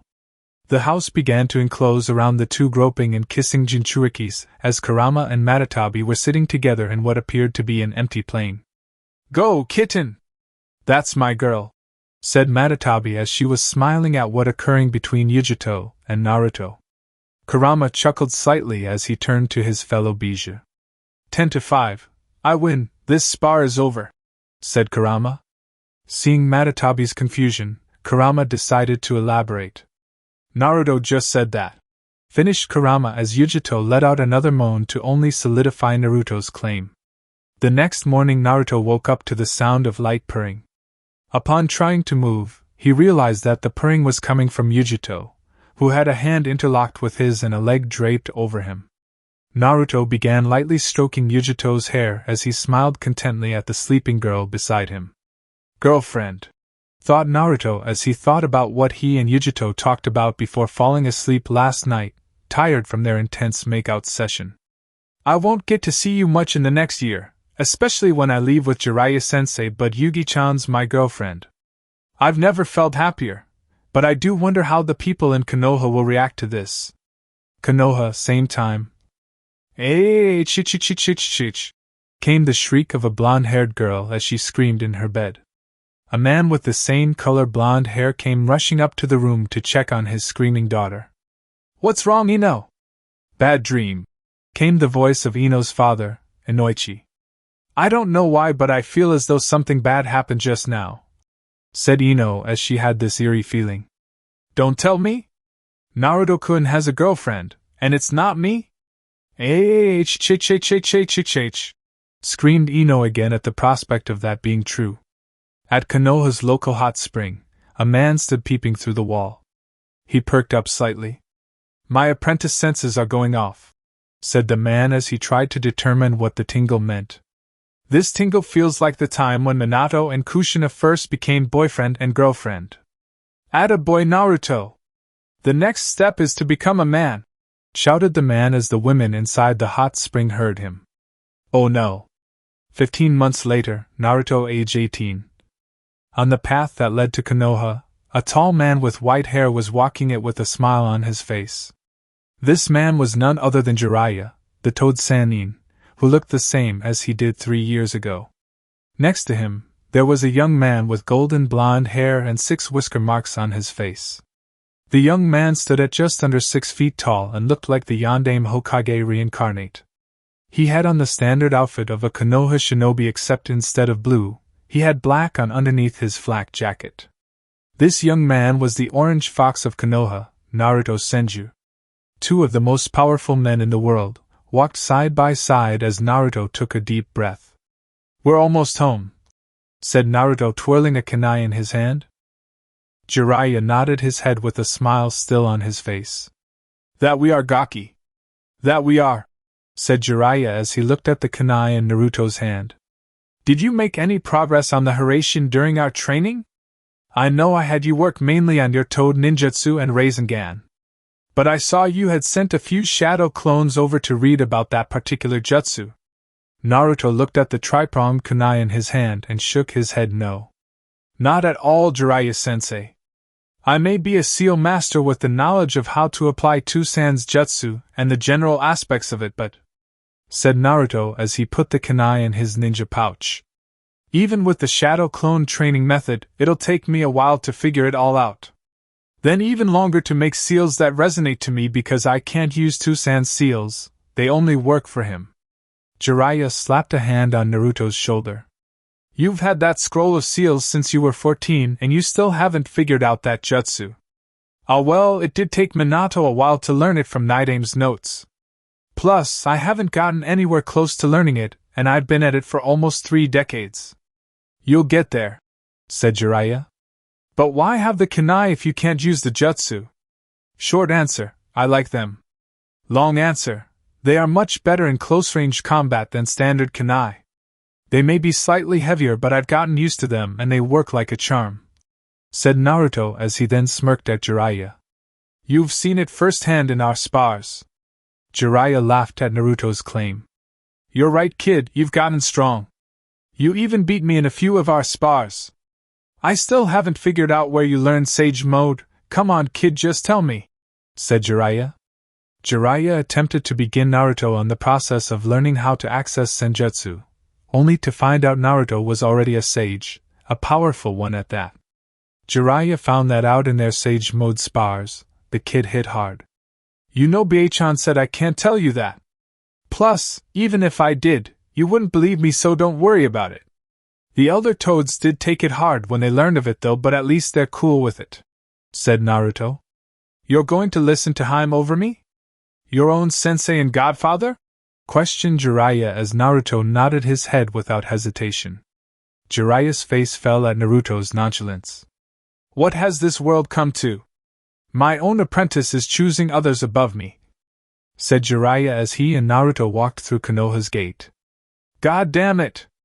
We let another one slip past us, Izumo, said Kotetsu, waking up from his nap to see Jiraiya and Naruto walking into the village. Izumo yawned as he opened an eye from the guard booth they were in. It's Jiraiya-sama and Naruto. It's not like they would have stopped anyway. But damn, Naruto looks just like Yandame-sama now. The similarities are uncanny, said Izumo as they looked at their retreating figures before returning to sleeping on the job. Tsunade was in her office sitting at her desk with Sakura and Shizen behind her. Tsunade was going through paperwork as they heard two thuds come from behind them. Sakura and Shizen looked toward the thuds to see Naruto and Jiraiya pressed firmly into the window. Tsunade-sama, said Shizen as she watched Naruto and Jiraiya slide down the window slowly and unceremoniously. Jiraiya-sama and Naruto-kun are back. Do you want me to open the window for them? Tsunade shook her head no.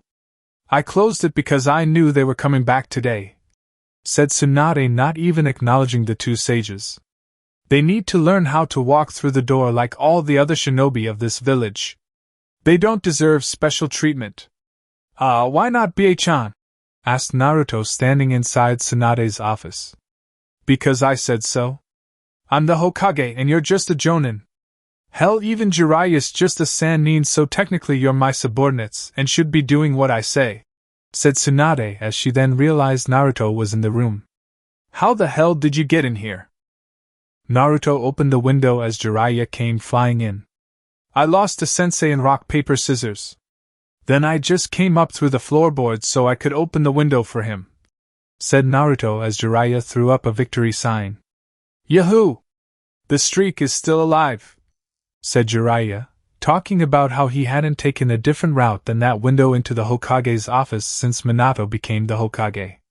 Heim, why'd you shut the window on us, especially me? I thought you loved us, especially me. The three women in the room paid no heed to Jiraiya as they looked at Naruto. Damn, said Sakura, which pretty much summed up the ladies' thoughts on the blonde in front of them. In truth, Naruto had been doing so many missions with Umbu in the 9 months since his training in the Shikatsu woods that they never really got a good look at him. And it seemed that the boy had grown up over the past 6 months of being with Jiraiya. Naruto was looking damn good. Jiraiya sunk his head, noticing the attention Naruto was getting. He's just like Minato. The ladies always swooned over him, and they're doing the same now with his son, thought Jiraiya. Hey, Sakura-chan. We never got to do that spar from a while ago. You want to do that now? Said Naruto, looking at Sakura. Sakura had sure grown up. She still had her bright pink hair cut down to shoulder length while sporting a red top with a white circle on the back, tight black shorts, a short pink apron skirt, pink elbow protectors, and a violet mark on her forehead. Sakura was able to acquire Tsunade's jutsu in the past few months and had become a jonin of the leaf along with Naruto. Chunin exam stadium. 20 minutes, said Sakura as she left in a swirl of cherry blossom petals, signaling a shunshin. Naruto disappeared in a flicker as he vanished to meet Sakura in the designated location. Wait. You two were supposed to face off against Kakashi, said Shizen as it was too late. They were already gone. Ma. Why not let them go at it? Came the voice of Kakashi, situated on the outside ledge of the Hokage Tower. Besides, it'll be better this way. We'll be able to see what the two are capable of without them kicking my ass. I may have trained more, but Naruto would already be too much to handle. Adding Sakura is overkill. It'll be fine. Ja-eni, finished Kakashi as he saluted and disappeared in a puff of smoke to watch his students. Tsunade slammed a sheet of paper down as she stood up, preparing to leave as well. Kakashi's right, Shizen. Why not see how the two of them have progressed? Lord knows Sakura's gotten better. She's probably better than me now, said Tsunade, heading toward the stadium with Shizen in tow. They were definitely going to see the two spar. Jiraiya finished sulking as he looked up to see the room gone. Where did everyone go? Heim? Said Jiraiya as he heard a shout outside. Hey everyone, did you hear? Naruto-sama is back, said a random civilian as a few others around him cheered in excitement for Naruto's return. Jiraiya fell back into depression. No one cares that I'm back. What has this world come to? Thought Jiraiya alone in the Hokage's office, crying anime tears because his apprentice had taken all the attention. Chapter 19, Assault. Tsunade stood in the middle of the Chunin exam stadium as she looked between the two others on the stadium floor with her. Violet eyes and golden blonde hair stood opposing green eyes and bright, pink hair. It was Naruto versus Sakura. Tsunade raised her hand and then swung it down, signaling the start of the spar between the two. Hajime! Said Tsunade as she jumped back into the stands beside Shizen, Kakashi, and Jiraiya. Naruto and Sakura didn't move as a gentle breeze fluttered through the arena. Naruto stood grinning at Sakura as she scoffed at his nonchalant attitude toward her. I could care less that he's an S-rank shinobi. I've trained to be able to walk beside Naruto and Sasuke-kun for almost 4 years. I'll just have to show him that I can, thought Sakura as she took out 4 kunai. Sakura placed 2 in each hand as she flung them all at the still smiling Naruto. Naruto took one of his tri-pronged kunai out of his ninja pouch as he easily deflected the kunai. As Naruto blocked the kunai though, small squares of paper broke off the end of them and fluttered around Naruto. Naruto realized that the pieces of paper were actually explosive notes, and Sakura was holding a half-rammed seal. Sakura smirked at Naruto as she channeled her chakra. Boom! A massive explosion rocked the area around Naruto as debris and smoke kicked up everywhere. Once the dust settled, Naruto was nowhere to be found. Left, right, up, behind, that just leaves, thought Sakura, checking each direction before raising a fist into the air, eerily similar to Tsunade. Sakura let out a grunt of effort as she swung her fist into the ground. As soon as her fist hit the ground, the stadium trembled uncontrollably as giant cracks began to form all over the field. Found you, said Sakura as Naruto could now be seen due to Sakura's efforts. Of course she has back on superhuman strength, thought Naruto as he performed a shunshin and appeared before Sakura. Let's test that taijutsu. Sakura was prepared for Naruto's quick movement and lashed out with a quick fist. Naruto landed in front of Sakura only to have to dodge the fist as Sakura continued swinging at him with fists in hopes of connecting once. Only one punch and it's over, Naruto, said Sakura with a punch coming at every word. She continued attacking Naruto with punches and kicks but didn't come close to touching him. Naruto continued to smile as he pulled out another kunai. Sakura threw out another fist only to stop halfway when she realized she would hit the business end of Naruto's kunai. But that doesn't matter if you can't hit the person in the first place, said Naruto as he kicked Sakura in the stomach to send her skidding back over the rocky terrain. Naruto then placed his hands in the tiger seal. Let's test that genjutsu, thought Naruto as he channeled his technique. Kokwanjyo no Jutsu, bringer of darkness technique, thought Naruto. Sakura tensed seeing Naruto hold a hand seal and was prepared for an attack. As Sakura tensed, she noticed an eerie black spreading out over the field around her, actually spreading out everywhere. The darkness eventually shrouded her completely as she could see nothing but pitch black. Sakura recognized it was a genjutsu, but as she attempted to dispel it, she received a harsh kick to her stomach. The same place as before. Sakura was sent skidding back just like last time as she heard Naruto's voice seemingly come from everywhere. I won't let you get out of this technique by dispelling it, that's if you could dispel it. And as you can see, pain doesn't help either. What will you do, Sakura-chan? Drawled out Naruto. Sakura tried to dispel it again only to get kicked in the same spot again, except a little harder. Calm down, Sakura, thought Sakura as she stood up and closed her eyes. If you won't let me dispel it, and pain doesn't release this genjutsu then. Sakura went to place her hands in the ram seal in another attempt to dispel the genjutsu. Naruto shook his head slightly and attempted to kick her again, only to get decked by a chakra-enhanced punch. The genjutsu around Sakura disappeared immediately as her fist was planted firmly into Naruto's abdomen. Naruto was sent flying back into the Chunin exam stadium wall and upon contact, reverted into wood. Sakura turned to her left to see another Naruto materialize there with a smile on his face. Pretending to try and dispel it, only to punch me and free yourself by hitting the caster. Good on ya, said Naruto. I was fighting a clone the whole time? Questioned Sakura as Naruto nodded. You must have made the switch when you went underground, said Sakura as she went through several hand seals. Sakura finished her hand seals as she looked at Naruto. Naruto flared his chakra, cracking the ground around him slightly, dispelling the genjutsu Sakura attempted to place him under. Sakura-chan. My chakra's too powerful for genjutsu of that level. Shall we move on to shinobi tactics number 3? Said Naruto as Sakura ran through several hand seals again. In the stands. Wow, I've seen how strong Sakura has gotten over the last few years and I know how good she is, said Shizen. But to see her getting toyed with by Naruto-kun is amazing. How strong is he, Jiraiya-sama? Jiraiya simply smiled. Well, I'm not too sure. Between his Mokuton and the Nine Tails, not to mention his already impressive abilities without those two, I don't think anyone in Konoha would be able to face him and win. Even I or Tsunadeheim would have a tough go at him. Kid's good, said Jiraiya. Not to mention Sage Mode. I really don't know what the kid is truly capable of. Kakashi's Sharingan was out as he was watching the two fight. Jiraiya-sama is right. Naruto hasn't even been using chakra besides that earlier Shunshin and Genjutsu. Not even chakra to enhance his speed. Meaning that was pure speed to get away from Sakura. Plus he was a clone anyway. A clone I couldn't distinguish with my eye, said Kakashi. And now they are about to get into a ninjutsu fight.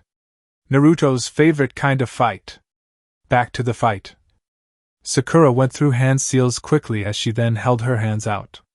Chakra coated her hands as Naruto recognized it as Chakura no Mezu, chakra scalpels. Sakura came back at Naruto with more speed as she swiped at the blonde. But like before, Naruto dodged each strike with ease. This time, however, Naruto began to hit her back. Sakura sent out a left-hand palm strike only for Naruto to duck it and tag her in the stomach with a punch. Naruto then kicked Sakura in the stomach again as she was sent skidding back farther than before. His taijutsu is flawless. No movement is wasted and his attacks are so powerful. And I'm sure he's not hitting me as hard as he could either, thought Sakura as she held a green glowing hand over her abdomen to heal herself. Sakura then stood up as she ran through 3 hand seals before placing one by her mouth. Naruto merely placed his hands in the snake seal ready to end this fight. Suetun Mizurappa, water style, water trumpet, said Sakura as she spewed out a torrent of fast water at Naruto. Naruto smiled seeing that Sakura had an affinity for water. Too bad that just happened to be one of the worst chakra natures to have against him. Water grows wood and as such would be weak against it. Mokuton, Kajakai Korin, wood style, advent of a world of flowering trees, thought Naruto as trees sprouted in front of him, completely blocking Sakura's technique and eventually rushing out at her. Despite the impressive onslaught of trees coming at her, Sakura managed to dodge all of them with medic nin agility. But as she was dodging, Sakura noticed that on the ends of the trees were giant, orange flowers. The flowers then bloomed as they spewed out a ton of pollen. Pollen? Thought Sakura until she fell to her knees. The pollen renders any target unconscious. Should have known that. Before Sakura could hit the ground, Naruto appeared beside her in a shunshin while placing his hand on the ground. Naruto forced his trees to recede along with the pollen in the air as he grabbed Sakura before she could face plant into the ground below. Naruto then took Sakura up to the stands to get her woken up by Tsunade's medical jutsu. Good spar. Even though we really didn't see much from Naruto, said Tsunade as she placed a green glowing hand over Sakura to get rid of Naruto's technique. To think he'd be able to use Gigi's technique like that with such ease. How strong are you? Thought Tsunade as Jiraiya patted Naruto on the back. My apprentice kicked Tsunade's apprentice's ass, said Jiraiya with an arm around a now grinning Naruto. Now all you have to do is whip Sasuke's ass and that'll mean I'm a better teacher than my teammates, the other 2 Sannin. Well, technically, I already am if you consider our first students. Minato definitely trumps Shizen and Kabuto. I take offense to that, said Shizen as she turned away from Jiraiya. Jiraiya realized his mistake and tried to correct it by trying to console Shizune, but to no avail as she was hearing none of that. Well, I'm interested in seeing what all you can do, Naruto. But I'd prefer it not against me, said Kakashi, smiling at his ex-student. Naruto was about to speak until he felt a burning sensation come from his left bicep. It was his Umbu tattoo glowing a bright red as Naruto tensed, realizing what it meant. Invasion, said Naruto, disappearing in a flicker of movement. The burning sensation from Naruto's Umbu tattoo was a distress signal from an overrun Umbu squad that sent the message to any Umbu in Konoha. In case of an attack on the village, it was Umbu protocol to send out a signal to alert the village if you confront the attackers beforehand. Naruto arrived at the south gate since that was where the enemy shinobi should be coming from based on the message's details. Naruto scanned the area out in front of him, only to see no other shinobi coming. Was that just a test? Thought Naruto, not sensing any shinobi approaching. No, your ability with negative emotion sensing is good, but not as good as mine. There are enemies. Hundreds of them, said Kurama as Naruto nodded his head, taking his Biju's warning. Naruto placed his hands in the ram seal. Tajwamoku Bunshin no Jutsu, multiple wood clone technique, said Naruto as dozens of wood protrusions stuck up from the ground and eventually turned into Naruto's. Evacuate the citizens if you can, if not, protect them. Go. Naruto's clones immediately took off without a word, listening to their original. After creating his clones, Naruto bit his thumb to summon his favorite toad companion. Kuchios, said Naruto as a huge plume of smoke billowed out. Once the smoke cleared, Naruto stood atop Gamakichi's head. Gamakichi was wearing a large blue vest with the kanji for oil written on the back. Gamakichi also had a large tanto strapped to his side and was blowing out the smoke from the cigarette in his mouth. Yo! What you need, bro? Said Gamakichi in a deep voice as Naruto's eyes bulged out of his head. What? Naruto shook his head slightly. I still can't get over that you're as big as Gamabunta now. Toads grow fast, said Naruto as Gamakichi smirked. Hell, we trained together for 6 months and now you want to get surprised by my growth? Asked Gamakichi, shaking his head in amusement at Naruto. I'm not getting you or that blonde lady more of my dad's sake if this is what this is about. I almost got caught last time and even then I still got punished. Hey, that wasn't my fault. Gamatatsu's an idiot and you know it. So don't blame me for your brother's lack of any cognitive functions, said Naruto back to Gamakichi. It was totally your fault. You summoned him and didn't give him candy. So he kept chasing me around asking if I gave you his share of candy because you told him I had it, said Gamakichi. What? It wasn't my fault he showed up the first time instead of you. That's your fault for not answering the call right away. Then he wouldn't leave me alone even after I summoned you, so I had to make him go somehow. But even then you shouldn't have been so slow getting back on's booze. I sent him back a whole 10 minutes later and he still messed you up. That's your fault, slowpoke. Naruto, came the voice of Kurama, growing irritated at Naruto and Gamakichi's talking. You do realize that there is an invasion coming, said Kurama, getting Naruto out of his back and forth with Gamakichi. And another thing, started Gamakichi again until he felt hundreds of chakra signatures enter his field of perception, and they were approaching fast.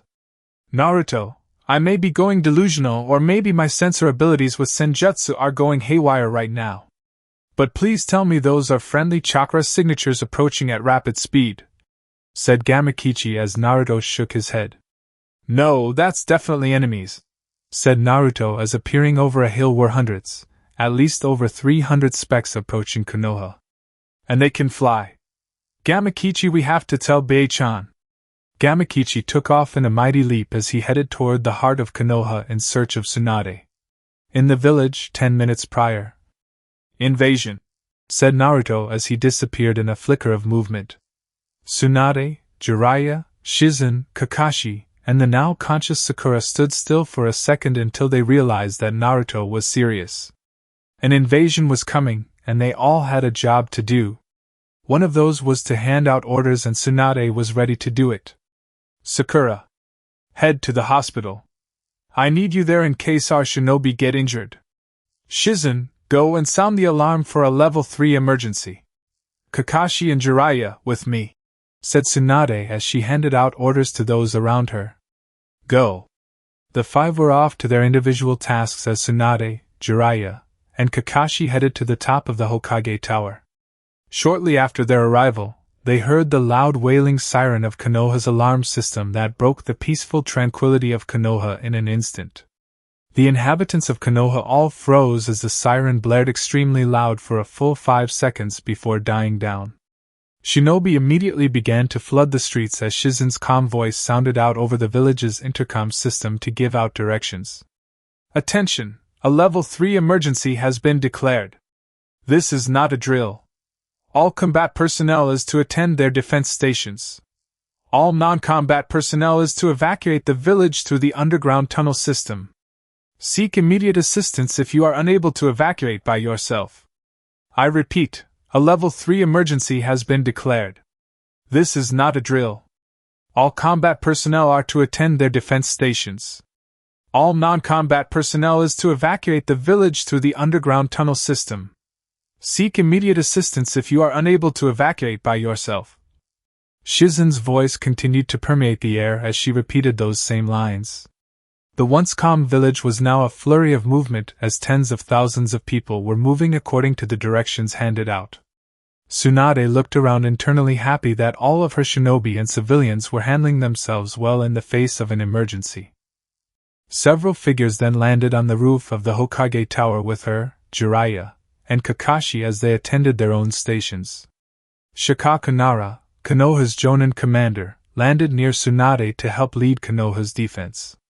Next to him was his son, Shikamaru Nara, as he proved himself useful in planning just like his father. The two normally lazy Naras had unnaturally sharp faces as they prepared to dish out defense strategies for the impending attack. Not a second after those two, 4 other figures appeared on the platform consisting of 3 of Konoha's Umbu captains and Konoha's Umbu commander. The last figure to appear on the platform was Konoha's latest Umbu captain, Gamma. He was decked out in his Umbu gear, complete with his Gamma mask already on his face. He had arrived jumping off of Gamakichi's head, who landed next to the tower allowing him to get off. Upon arriving, Gamma spoke. Hokage-sama. There are at least 300 shinobis headed toward the village, and they are flying in on a device that resembles wings, said Gamma as Tsunade immediately realized who the enemy was. Sky Country, said Tsunade. So it's come to this again. Sky Country has returned as they are the only shinobi I know to have technology advanced enough to provide aerial assaults in the masses. Seems the cycle continues, said Jiraiya as Shikamaru posed the question. The cycle continues? Does that mean that we've faced them in battle before? Said Shikamaru as he was already formulating strategies in his head based on the information given. If my memory serves correct, said Shikaku, who was also formulating strategies at a rapid pace.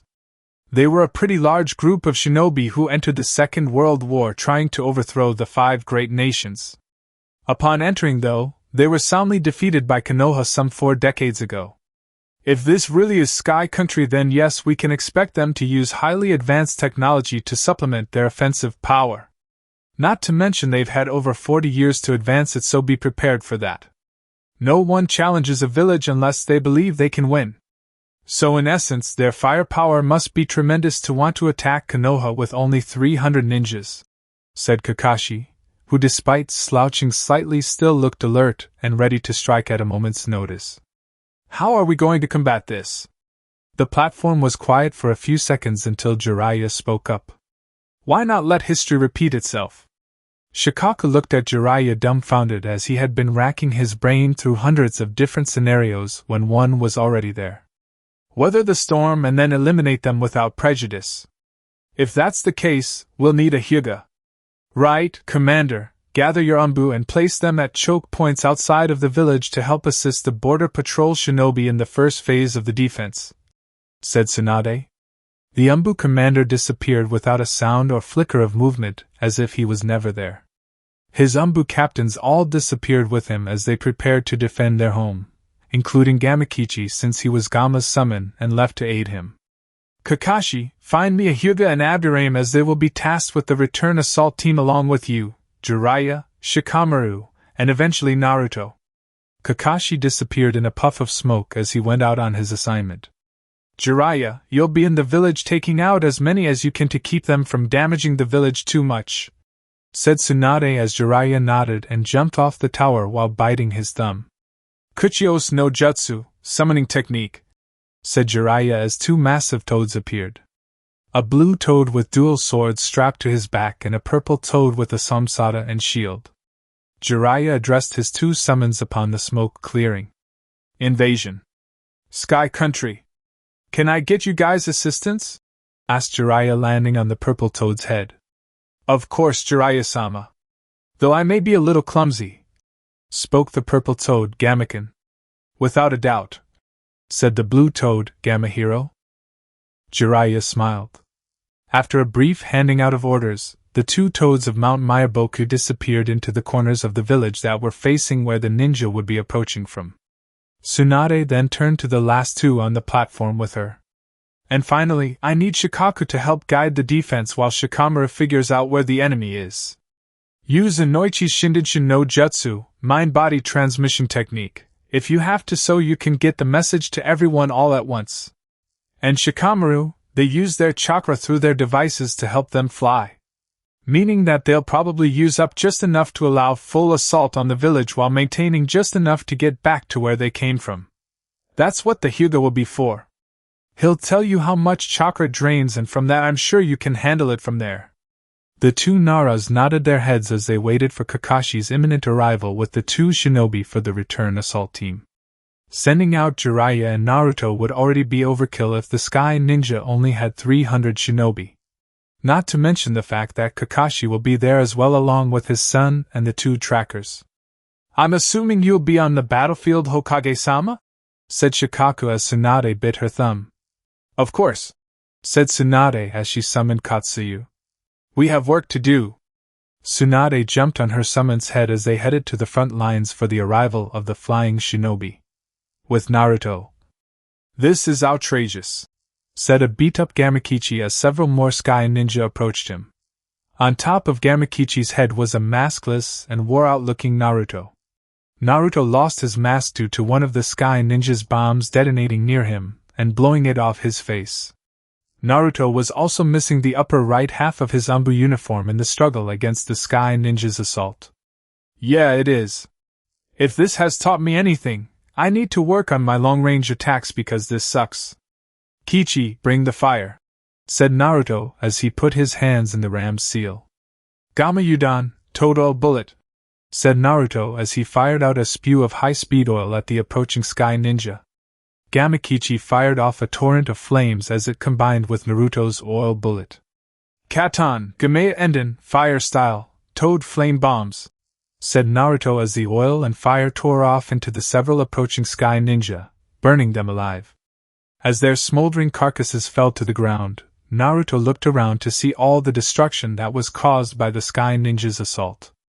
The Sky Ninja's air raid was surprisingly strong as they took out over 200 of Konoha's shinobis. The Sky Ninjas flew in and decimated them with kunai launchers, which fired kunai out at a rapid pace of 20 per second, while also dropping very potent bombs now and then. The death rate would have been more if it hadn't been for Tsunade's help on the field and Sakura's efforts in the hospital. Not to mention Shikaku's instructions through Inoichi's jutsu was a big help as well. The village had been destroyed slightly due to the assault, but luckily there had been no civilian causalities due to the quick evacuation of them. If those Anbu hadn't gotten that message to us, I don't know how many more lives would have been lost today, said Naruto as Gamakichi's summoning time ended and he disappeared in a puff of smoke. Naruto looked to the sky to see the Sky Ninja heading back to where they came from. The Sky Ninja hadn't come away without some losses in their air raid, but not nearly as much as Konoha. They lost a little over 1/5 of their ninjas and were probably heading back to recharge for a return. Jiraiya landed next to Naruto as they were ready to return fire on the retreating Sky Ninja. Kakashi had found Niji and Shino and enlisted their help in the return assault squad. Those three and Shikamaru had already left to face off against the Sky Ninjas. Niji had become a jonin recently along with Shikamaru and Sakura, as Shino had been promoted a while ago along with Naruto. Meaning that the assault squad consisted of 5 jonin and a sannin, with one of the jonin being a current Umbu captain and Jinchuriki of the Nine Tails. An angry Kyuubi Jinchuriki. "You ready to go, Naruto?" "It's time," said Jiraiya as Naruto locked eyes with his sensei. Jiraiya could see the anger behind Naruto's violet eyes and knew that it would not be pretty for the Sky Ninja. "Yes." "Did we already figure out where they are?" said Naruto, tearing off the rest of his top, leaving him shirtless. Jiraiya nodded his head. "If Shikamaru's calculations are correct, they are a little over 10 miles away. The other 4 have already left." "We're behind them," said Jiraiya as he noticed red markings appear on Naruto's face. Jiraiya realized Naruto was entering Sage mode as his eyes shined a vibrant gold. Every wound on Naruto's body, even slight bruises and burn marks, disappeared and regenerated immediately due to his entering Sage mode. "Let's go," said Naruto as he took off at a rapid speed. Far faster than Jiraiya had ever seen before, and it looked as though he wasn't even trying. Luckily Jiraiya was one of the Sannin and had the ability to keep up with Naruto, but even he was having a hard time. About 7 miles into the sprint, Naruto felt a massive spike in chakra. Naruto looked to his right to see what appeared to be a giant fortress beginning to take off. Naruto could feel a large amount of chakra coming from the fortress as he looked to Jiraiya. "Go ahead, kid. I'll go back up the others," said Jiraiya as he left to continue to where Shikamaru told him to go. Naruto took off in a dead sprint at the now beginning to lift off ship. Right before it could get all the way off the ground, Naruto jumped extremely high in the air to land on the side of it. Upon landing, Naruto was greeted by a dozen Sky Ninja. "What the? How did you get up here?" said a Sky Nin as he picked up his kunai launcher to fire at Naruto. Naruto stood about 10 feet away from the ninja as he put his finger on the trigger. Right before the ninja's finger pulled back, he heard a swirling noise behind him. "Rasengan," said Naruto, smashing his jutsu into the back of the ninja before he could pull the trigger. Naruto performed a shunshin to appear behind the ninja with teleportation-like speed. Naruto then began to rapidly shunshin behind the other 11 shinobi as he continued to hit each of them with a newly created Rasengan. Rasen Senko Cho Rinbu Kozen Shiki, Spiraling Flash Super Round Dance Hall Participate Formula, said Naruto as the 12 shinobi each got blasted by a Rasengan to their backs seemingly simultaneously as Naruto was already making his way into the ship. "Your father may be a gifted shinobi, but he sucks at naming techniques," said Kurama as Naruto took off toward the biggest chakra signature on the ship, ripping through any sky shinobi in his way with ease. "Though in Sage mode, your speed with the Shunshin is amplified to the max, making it appear as if you can teleport since you can rapid fire it without killing your body from the constant high-speed movement. It's not as fast as the Narration, but definitely a nice substitute." "What? That name is cool? Anyway, the big chakra signature is on the other side of this room," thought Naruto as he held out 2 palms in front of him. Rasengan Barrage," said Naruto, creating 2 Rasengans at the same time in each palm. Naruto then smashed through the wall as he landed in what appeared to be a throne room. "Hello, Naruto Senju," came the voice of a man sitting on a throne as he looked at Naruto. "It is a pleasure to meet you, and it'll be even better as you'll be the perfect opponent for what I need." Naruto landed in the room and looked at the man that spoke to him. He was a tall man with long black hair and a beard to match with thick eyebrows. He had no shirt on as you could see his bulging muscle tone.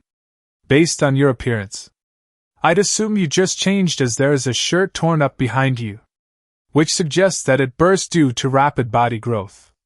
"Who are you?"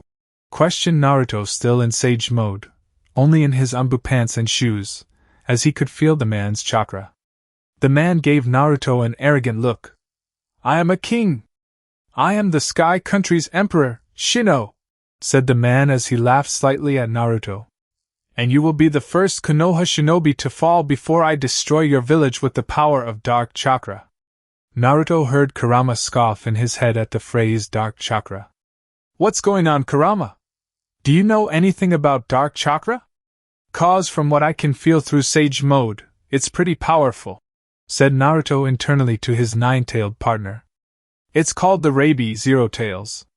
It is a malevolent spirit, created from the dark thoughts and feelings of downtrodden people. I remember Mito talking about it while I inhabited her body. It was supposedly sealed in the Land of Sky all those years ago when Konoha defeated them, but I'm guessing that it's been brought back by this guy," said Kurama as Naruto looked at Shino. "Dark chakra is powerful, better than anything in existence," said Shino from behind Naruto, as he had got there with speed. He threw a punch at Naruto only for Naruto to turn his body, parrying the punch with the right side of his body during the spin, and lash out with a heel kick to Shino's chin. Shino was lifted off the ground and sent into the wall behind him as Naruto put his foot down. "I'll admit that the chakra you're using is powerful," said Naruto as he pointed to the markings on his face. "But you must have not heard of Senjutsu, sage techniques." "Senjutsu?" said Shino as his face healed from Naruto's powerful kick. "No matter. As you can see, I have the ultimate rebirth technique. No matter how much you damage me, I will always heal from any injuries. And you'll eventually run out of Senjutsu while I'll still be able to keep going. My chakra feeds off of the darkness in people's hearts. Just like the darkness in your own. Where you couldn't save your friend Sasuke, is it?" Naruto's eyes widened slightly at that bit of information. "How do you know about Sasuke? That mission was never officially recorded, nor has he been considered a missing nin. So how could you know about that?" said Naruto as Shino laughed. "The darkness in your heart told me," said Shino as he charged back in at Naruto with more speed than before. Shino came to a stop in front of Naruto as he threw out a flurry of jabs at Naruto. Naruto dodged the strikes as he then brought up both hands to block Shino's roundhouse kick. Naruto gripped Shino's leg as he did a leg sweep of Shino's other leg. Naruto then spun around several times with Shino before flinging him through his throne chair and into the wall behind it. Shino laughed as his wounds healed again before crawling out of the wall. As Shino was coming out of the wall, he saw a giant blue ball appear to his right. Shino had no time to dodge as his entire right side felt the full force of the enormous blue sphere in Naruto's hand. "Senpo, Odama Rasengan, Sage Technique, Big Ball Rasengan," said Naruto as he let his jutsu explode outward, blasting Shino through the wall to his right. Naruto waited with bated breath as he wondered if that last jutsu killed him. "Naruto, do you feel that?" said Kurama, noticing someone else approaching the room. Naruto nodded his head as he let his sage mode dissipate, having already felt the person approaching the room. Shino came walking back through the wall. "Thank you, Naruto. This is perfect. Did you know that the more you damage and repair a muscle, the bigger it can grow? Due to all the damage you've caused me, I've become even stronger than before," said Shino as he noticed that Naruto's sage mode markings had disappeared. "And it seems you've run out of your special chakra. What will you do now? This is sudden. But Orochimaru wants your power," came the smooth voice of a 6-foot-tall ninja standing behind Shino. The ninja had on a black shirt with a raised collar that was open slightly and gray pants that went into black shinobi sandals. The ninja also had on black forearm bracers and a white, rope-like belt around his waist that held a Chikudo sword with blackguards. The most noticeable trait about the ninja was the Uchiha clan crest on the back of his shirt and the pair of blood-red eyes, signs of the Sharingan. Shino didn't even notice the ninja appear behind him. "Who are you?" said Shino to the ninja behind him. "Yo! Sasuke," said Naruto as he looked towards Sasuke. Sasuke looked at Naruto as the two locked eyes. Sasuke's eyes spun quickly as they morphed into the Mangekyo. "Tsukuyami," thought Sasuke. In a pitch-black world. Naruto was dragged into a pitch-black world where his body was inverted in colors. Naruto looked around the world slightly as he noticed he was in a genjutsu. "Sasuke knows that I can easily get out of genjutsu? Even with this technique, I'd still be able to get out of this," thought Naruto as he channeled his chakra, cracking the pitch-black area that he was in. Naruto was prepared to do it again until he broke the genjutsu, but Sasuke's voice stopped him. "Naruto, wait. There's something I need to tell you." said Sasuke, appearing in the field next to Naruto beside his Susanoo. Do you know the reason why I left the village? Because if not, then I'll tell you right now, as I hope you remember your promise of helping me. Naruto shook his head no. Yes, I remember what I promised you I'd do whenever you went after Itachi. But I always knew there was a reason that you left the village, since that squad of Umbu attacked me before I could leave. Was it an S-rank mission that Byakuchan sent you on? Said Naruto to Sasuke. You're right that it was an S-rank mission, but Hokage-sama didn't sanction it, said Sasuke as Naruto looked confused. What do you know about Root? Real world. 10 minutes passed in the Tsukuyomi world as only a second in the real world passed as Naruto nodded his head towards Sasuke. Sasuke nodded back as Shino began talking. Sasuke Uchiha? As in the friend that Naruto lost? The irony of this situation is unreal, said Shino laughing. Orochimaru wants my power again? What if I say no? Are you going to drag me there? Said Shino. Sasuke kicked Shino into the rubble of his throne chair that he had been thrown through earlier. If that's what you want me to do, said Sasuke as Shino stood up again. Shino ran at Sasuke as Sasuke merely sidestepped the punch. Shino then turned around with an overhead axe punch only to freeze mid-punch. Genjutsu Sharingan, said Sasuke, paralyzing Shino with mere eye contact. Shino struggled to move as Sasuke slowly put his hands in the tiger seal. Katan, Goryuka no Jutsu, fire style, great fire dragon technique, said Sasuke as he blew out a giant dragon of fire that engulfed Shino and blasted him into the wall. Shino laid smoking in the now blackened area of the wall due to Sasuke's jutsu. You think all of my dark chakra is gone? There are plenty of twisted hearts in this world, said Shino, stepping out of the wall with severe burn marks all over him. Then show us that power again, said Sasuke. Shino stood back up fully and obliged Sasuke's request. Shino began to channel his chakra as his body regenerated, only for him to drop to both of his knees and cough violently. Shino's hair turned white and fell out as he turned into an old, fragile man. What did you do to me? Questioned Shino, as he seemed to have lost all of his dark chakra. Sasuke's Sharingan spun slightly. I used my eyes to see the flow of your chakra. I guess you didn't feel my Chidori needles hit you back then, said Sasuke as Shino looked on confused, trying to remember. Shino cocked his head up as it hit him. When I walked back into the room? I see. So you disrupted my control over my chakra through my pressure points, said Shino. I'm not going to kill you. Orochimaru needs your power, and I'm taking you back to him, said Sasuke as Shino stood back up. Orochimaru is probably after this, not me, said Shino as he ran his finger along the wall behind his throne. A secret compartment opened up and he grabbed the scroll inside and tossed it to Sasuke. Right after tossing it to Sasuke, Shino pulled the lever that was situated behind the scroll to drop down into a secret chamber. Sasuke snagged the scroll as he looked at Naruto, and the two nodded to each other. The two disappeared and appeared in front of a wall of the Sky Fortress. Naruto and Sasuke stood staring at the wall in front of them as if they were waiting for something. You can blow through that wall at any time, you know, said Sasuke as Naruto scoffed slightly. PSSH, use your Chidori and cut through it. I've done all the heavy lifting before you came. You just threw a couple of electric needles in a dude's back. What makes you think I want to do all the work? This is all you at this point, said Naruto as Sasuke scoffed back. Shut the hell up. Give me control, I'll do it myself, said Kurama in Naruto's head. Naruto's whisker marks deepened and his eyes took on a red appearance with slit irises as he smiled a sinister grin. Back up, Uchiha boy.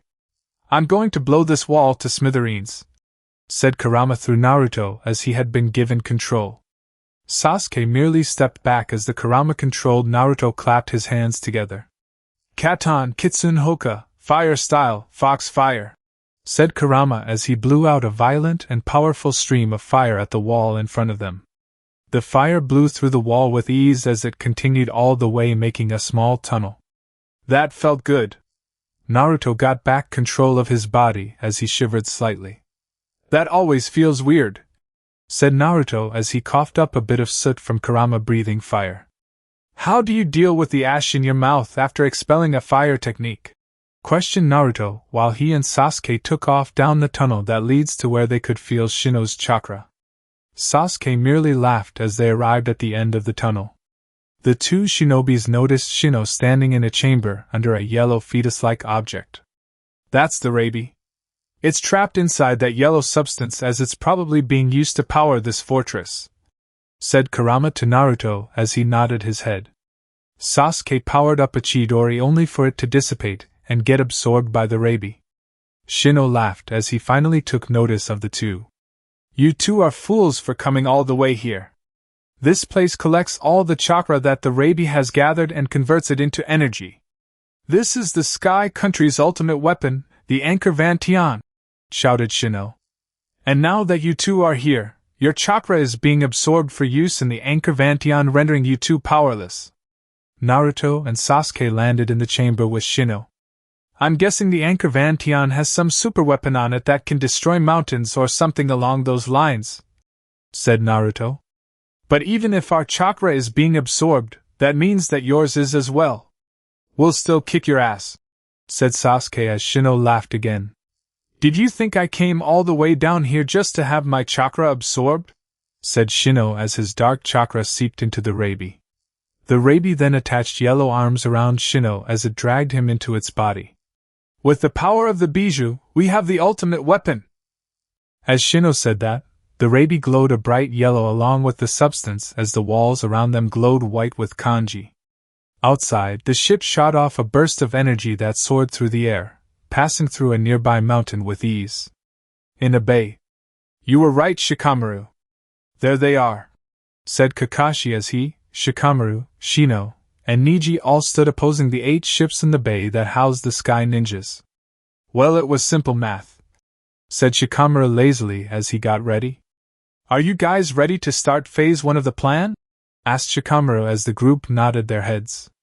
Just as the group prepared to move, a giant beam of energy flew over them and into the bay that annihilated the entire Sky Ninja fleet in an instant. What the hell was that? Asked Shikamaru as the beam had taken out Sky Ninja's entire army. I don't know, but I hope that whatever it is doesn't target Konoha, said Kakashi as the group around him nodded. Back in the Sky Fortress. Do you see? That's the full power of Sky Country. The power to obliterate anything through the power of the Anchor Van Tian. Once the 5 great shinobi nations have been destroyed, the great Sky Empire shall rule the world, said Shino inside the Rabi. I've had enough of his talking. Just take my chakra and destroy him, said Kurama in Naruto's head as he funneled his chakra through Naruto's system. I got this, Sasuke, said Naruto as an orange cloak of chakra surrounded him. Naruto had 6 tails of orange chakra swaying behind him as he channeled a Rasengan. What is this? Said Shino. Why can't the Rabi absorb your chakra? Is the 9 tails that powerful? Naruto didn't answer, instead choosing to appear in front of the Rabi in a shunshin with a Rasengan bigger than any other in his hand. Cho Odama Rasengan, Ultra Big Ball Rasengan, said Naruto as he pushed the jutsu into the Rabi. The Rabi attempted to absorb Naruto's Rasengan, but due to the sheer size of it, and the fact that it was powered by Kurama's chakra, it could only take the force of Naruto's attack. Naruto's Rasengan blasted the Rabi out of the confines of that yellow substance as it was sent careening back into the wall. That was easy, said Naruto, letting his Kyuubi cloak vanish as he landed on the ground with Sasuke walking up beside him. I thought you didn't want to do all the heavy lifting? Said Sasuke as Naruto merely shrugged. Kyuubi doesn't have the patience to wait for things. He'd rather I blow everything to a million pieces. It's really a pain to hear him on Umbu missions that require stealth, said Naruto. Right before Sasuke could speak again, Shino's voice sounded out. Did you think you had won? Well, you brats don't understand a damn thing. Now that the Rabi's been released from its reins, even I don't know what's about to happen, said Shino.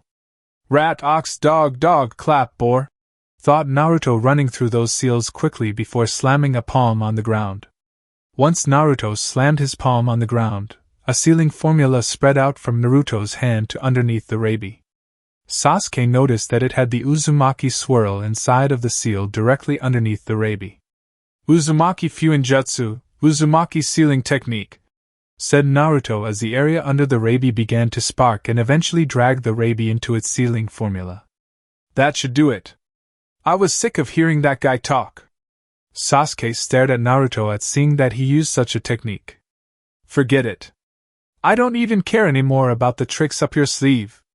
I'm sure there's something else up there as well, said Sasuke as Naruto laughed sheepishly. Just wait until you see Sage Mode. Then I'll blow your mind, thought Naruto as he then said. I'm about to blow this place up. If you feel like staying, cool, if not I'd suggest leaving because it's about to get ugly. Tajwa Moku Bunshin no Jutsu, multiple with clone technique, said Naruto as 50 Narutos now stood in the small chamber with the original Naruto and Sasuke. Get to it, guys. Why the hell do we have to listen to you? Said one of Naruto's clones as the other 49 gasped simultaneously. Did I say that out loud? I'm sorry, Dash.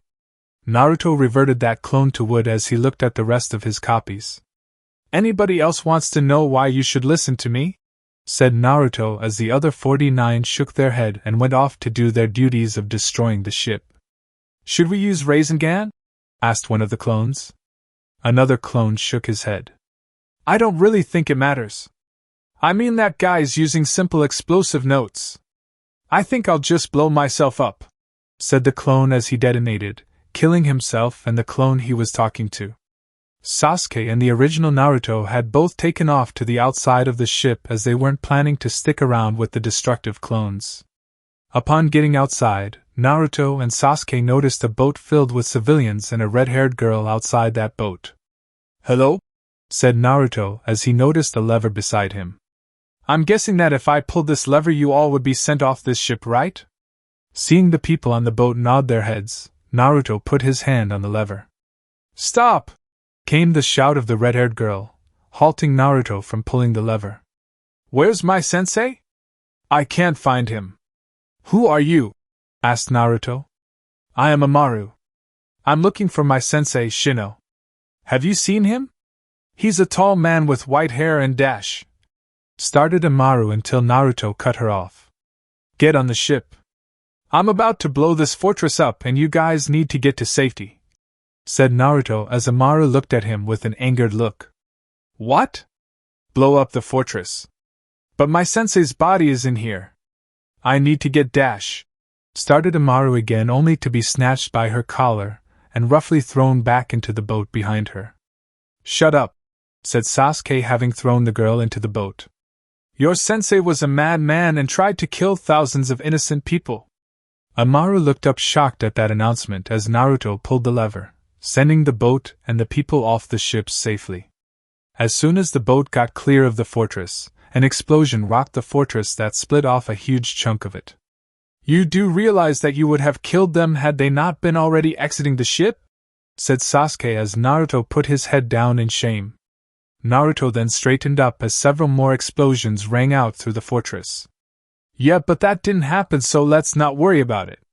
I'll see you in 6 months, said Naruto as he jumped off the fortress along with Sasuke.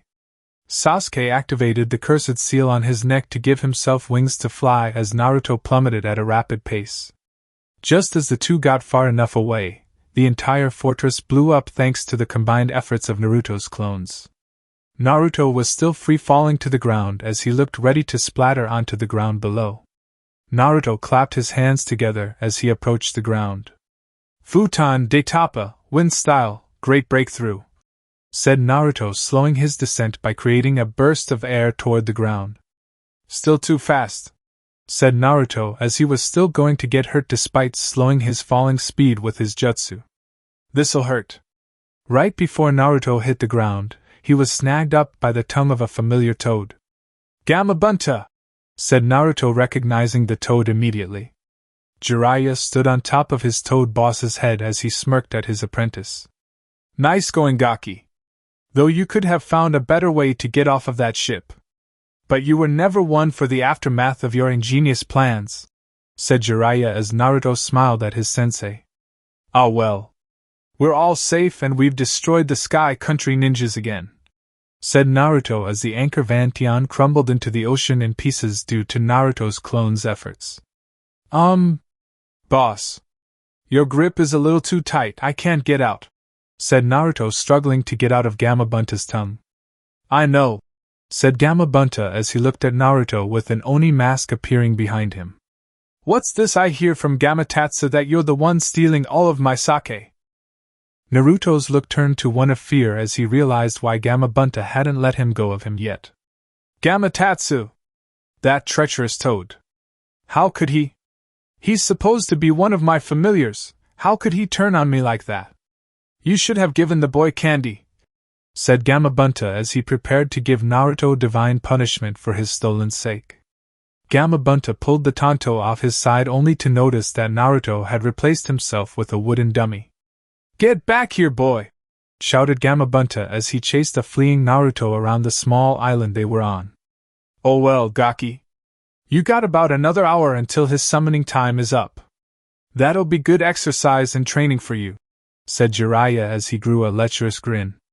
Jiraiya took out what used to be Sarutobi's crystal ball. After channeling some chakra through the crystal ball, a view of the Hokage's office showed up. Hello, Heim. Tsunade was in the process of walking out of her office after the long day and fight against the Sky Ninja. Tsunade had been told about all the casualties from the day, and was saddened to see that so many of her shinobi perished. But they had all fought for their village, and she couldn't be more proud that they had finished it before any more people could be hurt or killed. Tsunade walked out of her office into the private bathroom located in the Hokage Tower. I need a shower after today's events, said Tsunade as she took off her green haori. Tsunade was just about to take off her top when she felt a disturbance in the room around her. Tsunade looked in a specific direction as she grew angry when she realized what it was. Oh no, said Jiraiya as he saw Tsunade looking directly at him with a sign saying she'd kill him if he didn't disrupt that connection immediately. I think it'll be worth the impending beatdown. Jiraiya then saw Tsunade mouth the words "it won't be worth it," and Jiraiya immediately realized that she was right. Ah well. Maybe next time, said Jiraiya, putting the crystal ball up, all the while ignoring his apprentice's screams of agony from being squished by Gamabunta. Maybe next time. Chapter 20, It begins. The sun was rising over Konoha as a lone figure sat atop the Hokage's mountain. The figure looked like the spitting image of the Yondaime Hokage with only whisker marks and violet eyes to distinguish between the two. It was Naruto sitting atop his father's stone head wearing his Anbu uniform, though his mask was situated on the side of his head. The young Anbu captain woke up early this morning to clear his head, just like every morning since the Sky Ninja raid. Naruto watched Konoha beginning to come to life with the start of the day. Businesses opening, people entering the streets, and the occasional ninja or two scampering to their missions. A few weeks had passed since the Sky Ninja raid and Naruto was still thinking about his conversation with Sasuke. Flashback 3 weeks ago. Tsukuyami Moon Reader, thought Sasuke. In a pitch-black world. Naruto was dragged into a pitch-black world where his body was inverted in colors. Naruto looked around the world slightly as he noticed he was in a genjutsu. Sasuke knows that I can easily get out of genjutsu? Even with this technique, I'd still be able to get out of this, thought Naruto as he channeled his chakra. The world cracked immensely but did not break. Naruto was impressed as he channeled his chakra once more. The pitch-black world held firm for a second time. Naruto was prepared to do it again and again until he broke the genjutsu, but Sasuke's voice stopped him. Naruto, wait. There's something I need to tell you, said Sasuke, appearing in the field next to Naruto beside his Susanoo. Do you know the reason why I left the village? Because if not, I'll tell you right now, as I hope you remember your promise of helping me. Yes, I remember what I promised you I'd do whenever you went after Itachi. I figured there was a reason that you left the village since that squad of Anbu attacked me before I could return with you, said Naruto before asking the question he knew Sasuke wanted him to. Was it an S-rank mission that Byakuchan sent you on? You're right that it was an S-rank mission, but Hokage-sama didn't sanction it. said Sasuke as Naruto looked confused. What do you know about Root? Never heard of it. Root is an officially disbanded branch of Konoha's Anbu founded by Danzo Shimura. We in Root carry out missions that Danzo believes will benefit Konoha but only in total anonymity and without the village's authorization. Missions that wouldn't normally be done as some of them are very dirty and could paint a bad image of Konoha.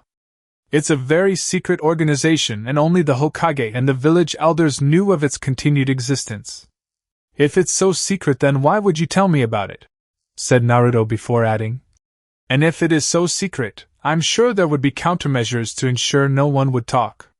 You're right, normally there would be a cursed seal on a member of Root, but due to the mission I was sent on, he took it off so that I wouldn't be found out. Plus, he never figured I'd meet you in a situation like this, said Sasuke, answering the last part of Naruto's question first. I'm telling you this now because of Danzo. The reason I joined Root was due to his promise of helping me grow strong enough to face Itachi and learning the truth of his actions during the massacre. It also gave me a way to protect Konoha. But Danzo is not someone I trust, so I'll need assistance from someone just in case he ever turns his back on me. So what is this mission exactly? To get in with Orochimaru and bring back any secrets he may have learned in his stint away from Konoha, while also leaking back information to Konoha to use for sacking his bases? Said Naruto as Sasuke nodded his head. I was tasked as the leader of an Anbu squad assigned with dealing with their destruction. I did always wonder how we got their location, as they were placed in areas of extreme secrecy and difficulty to access to the outside world. Orochimaru may be a twisted individual, but he is also wise, and as such, Konoha may have never found any of his bases where he carried out his experiments. That's why I've been doing it in secret all these years, said Sasuke before turning gravely serious. But that's not all of my mission. The end part of it is to assassinate the Sannin. Naruto's face became more serious hearing this. Why not just kill him now or beforehand? I'm sure you're strong enough. I can feel it. Not to mention the power of those eyes you hold, said Naruto as Sasuke shook his head slightly. Had I killed him before now, I wouldn't have been able to gather information on his bases and his curse seal, plus things like it. If we're going to kill Orochimaru, then we will erase him with finality. Leave no way for him to return or any of his experiments to freely move around. That makes sense. Someone like Orochimaru is bound to do all he can to ensure he can never truly die. Which is why I'll need your help. There's no way Orochimaru couldn't know that I'd be attempting to kill him. I'm guessing he likes the reward more than the risk. Of course I'll be there, said Naruto as he then realized something. Speaking of risk, how is your eyesight? How could you know about that? Asked Sasuke as Naruto shrugged. I have my ways, said Naruto as he was referencing his time spent with Hashirama, who told him all about the Uchiha clan and the Mangekyo Sharingan. You've been using those eyes, and from the way you immediately placed me under this genjutsu, I'm guessing you found a cure of sorts? You're well informed about my clan's secrets, said Sasuke with a small smirk. My eyes are fine for now. You're helping me with that. I'm helping? How could I be? Said Naruto until he felt something very familiar to him inside of Sasuke. How? Do you know about the legend of the Sage of Six Paths and the Jubi Ten Tails? Said Sasuke as Naruto shook his head. It seems history is forgotten as time passes, but there is a relic that showed me the truth and the reality of this world. One that was written by the sage himself. Only those who possess visual prowess like myself can find out the truth from the tablet. The sage was able to defeat the Jubi, but as it was an immortal creature he could not kill it, leaving him with only one option. Naruto pieced the puzzle together. Only one option to stop a giant unkillable beast? Kind of familiar to the Kyuubi Jinchuriki. The sage sealed the beast and created a Jinchuriki. Yes, into himself. Time passed and the sage's life was coming to an end, so to save the world from the eventual resurgence of the Jubi, the sage divided its chakra up into 9 different pieces. Those different pieces later came to be known as the Bijou, such as the Kyuubi. The sage then sealed the husk of the Jubi into what is now known as the moon before passing away. If the sage could do something like that on his deathbed, then how powerful could he be? Asked Naruto as Sasuke shook his head. I have no clue. He was the first ninja born with chakra and also Jinchuriki of the most powerful entity ever known. His power could be limitless. Plus he is also our ancestor. The power of the Senju and Uchiha birthed directly from him, said Sasuke as Naruto was listening intently. The Senju and Uchiha were originally one and the same inside of the Sage of Six Paths. The sage had two sons, one the ancestor of the Senju and the other the ancestor of the Uchiha clan. The Senju were given the body of the sage consisting of his vitality and physical energy, while the Uchihas inherited the mind consisting of his visual prowess and spiritual energy. Naruto continued putting the pieces together in his head. If what you're saying is true, then that makes us very distant relatives. And if those are my cells in that patch on your shoulder, it must lessen the effect on your eyes while also helping you recover faster due to my chakra and life force, said Naruto as Sasuke nodded. When did you acquire something like that from me? During our battle at the Valley of the End. Despite losing that last struggle, my Chidori did pierce your shoulder slightly, granting me access to your cells, which contained healing powers. But don't think that just because I have access to your chakra doesn't mean I can use any of your abilities or that my eyes don't lose their sight when I use them.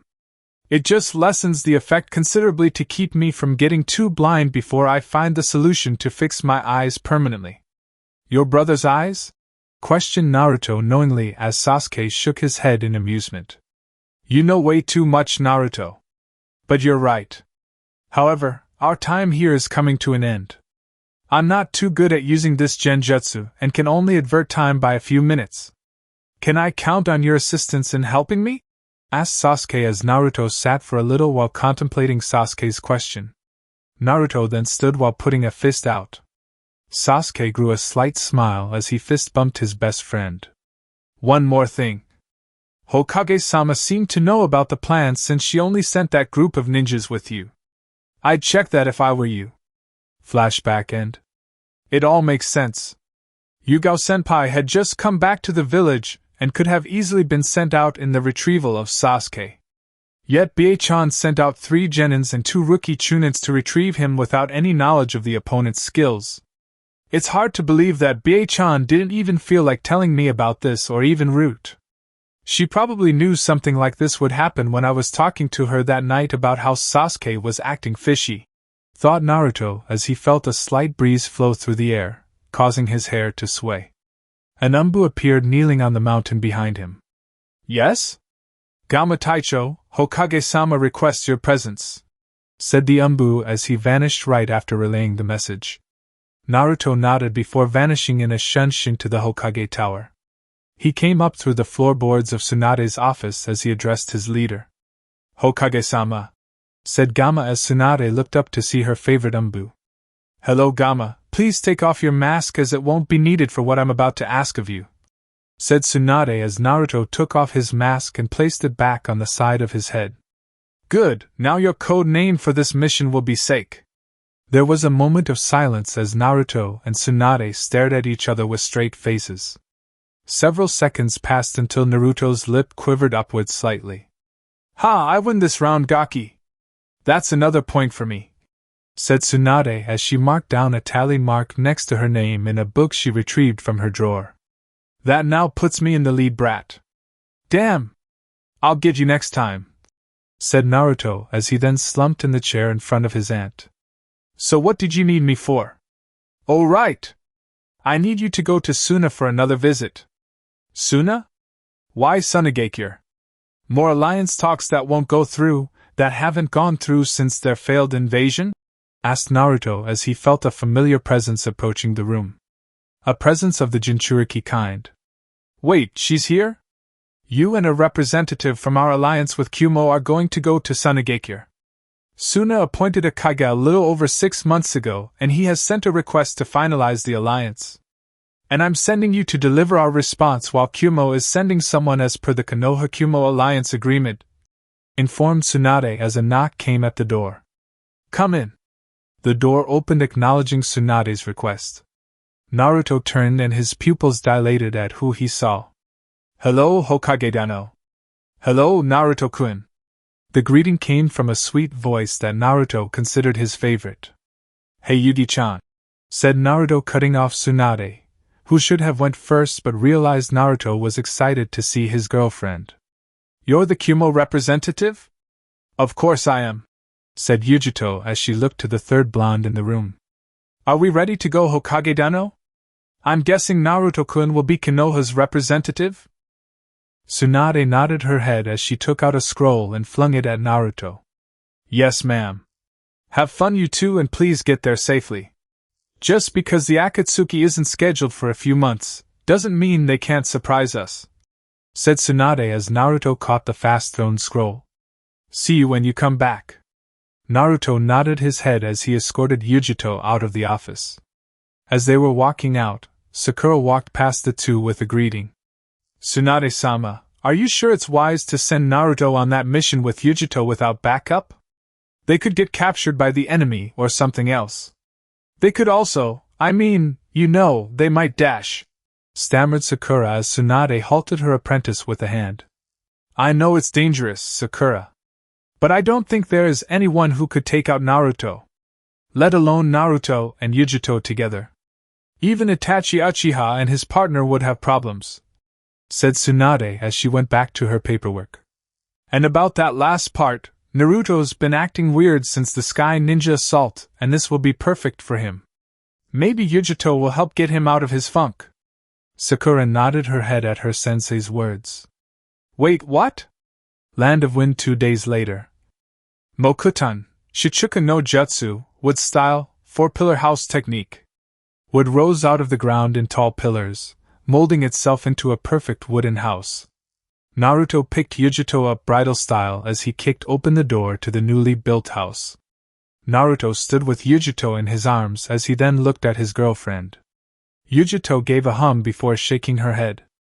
No, I don't feel it, said Yujito as Naruto nodded his head in agreement. I know, right, something's off, said Naruto, setting Yujito down while closing the door to the newly built house. I don't know what it is, but it just doesn't seem like it's right. Well, I'm sure with enough practice, I'll get it down. Yujito nodded while taking off the cloak she was wearing to keep the sun off her skin. Yujito and Naruto entered the Land of Wind and were only a day away from Sunagakure. The two Jinchuriki decided to rest for the remainder of the day as they were running for the majority of it racing to Suna. The shift between the Land of Fire and Land of Wind happened immediately, and the landscape was unforgiving, requiring the use of a cloak to shield oneself from the blazing sun and harsh conditions of the desert. Yujito walked into the main room of the newly created house while Naruto walked off into the bathroom to shower. As Yujito unpacked her belongings from the scroll in her ninja pouch, she looked around at the house Naruto created just now in mere seconds. Naruto-kun's Mokuton ability has improved, thought Yujito, looking at the detail of the house compared to the one he created over a year ago in Kumo. This house is amazing, and it seems like he barely even put effort into making it. This is something royals would live in. Mokuton was simply an amazing kekkei genkai. The power to build or the power to destroy. It had no equal. Naruto could subdue beings as powerful as the bijou or spawn beauty such as this house if he so chose. It was incredible. You're right, kitten. You're totally right, came the voice of Yujito's bijou companion, Matatabi. He even had the decency to create a queen-sized bed for you too. I know you've been wanting to finally claim him ever since this trip started. I've heard your thoughts, so don't even try to lie about it. Yujito smiled internally at her bijou as she heard the door to the bathroom open. Yujito turned her head to see Naruto walking out of the bathroom in a simple shirt, boxers with faces of toads everywhere, and his nightcap that had the design of a toad swallowing the top part of his head.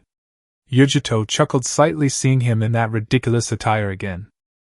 Naruto stretched and yawned as he looked at the amused Yujito. Yugi-chan. I'll be here if you need me. I'm tired, said Naruto as he plopped face first onto one side of the bed. With Naruto laying face down on the bed, he didn't notice Yujito's smirk as she slipped into the bathroom. Naruto laid with his face buried snugly into the bed for about 3 minutes until he heard a voice in his head. Naruto, said Kurama in Naruto's head. Naruto didn't move outwardly but grunted internally to acknowledge that he was listening. When are you going to confront that Senju lady about what that Uchiha brat told you? I will, Kurama. In due time. Well, hurry it up then. You're getting on my nerves with the way you've been acting lately. You're limiting yourself by having that cloud over you for the past few weeks. I know. Even Yugi-chan has noticed. It's just hard. To think that someone you trust did something like that without telling you is tough to swallow, said Naruto back to Kurama. Kurama took what Naruto said into consideration. You're right. But why not hear her side of the story? Find out why she made the decision she made? That way you can finally get over what's been plaguing you since seeing that Uchiha boy again. Kurama, when did you get all emotional and begin to help me with my personal problems? Asked Naruto as he then smirked into the bed he was laying in. You must really like me. I knew we were friends. Kurama? Kurama? Said Naruto to his Bija. Did he cut the connection on me? I never knew he could do that. So that's what that feels like. I guess I'll talk to him later. Hello, Naruto-kun, came the sultry voice of Yujito as the door to the bathroom closed. Yujito was dressed in one of Naruto's t-shirts that had the Senju clan crest laid on the back with her white necklace that matched Naruto's green one. Due to Naruto being bigger than Yujito, the shirt Yujito was wearing only hung down low enough to cover Yujito's backside, where you could see a pretty pair of blue panties peeking underneath. Mind if I join you?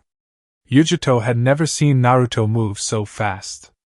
Naruto heard the word I, followed by the word join, and already concluded that she was going to ask to join him. Naruto was now under the bedsheets, lifting part of it to allow Yujito entrance. Yujito crawled into the bed happily as she snuggled her way over to Naruto in the middle of the bed.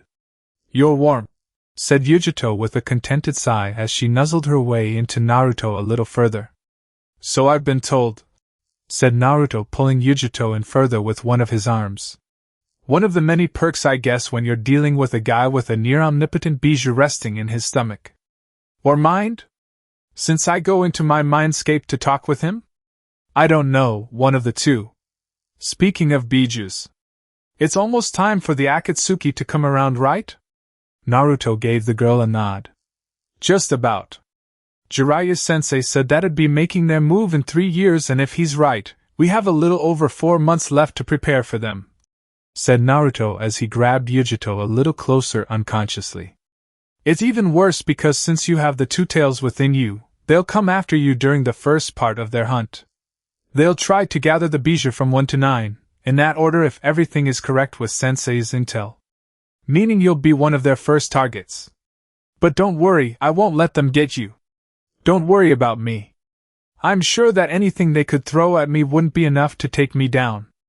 Especially if I go full transformation, and I'm sure I'll have backup anyway. Yujito internally smiled at Naruto's tightened grip.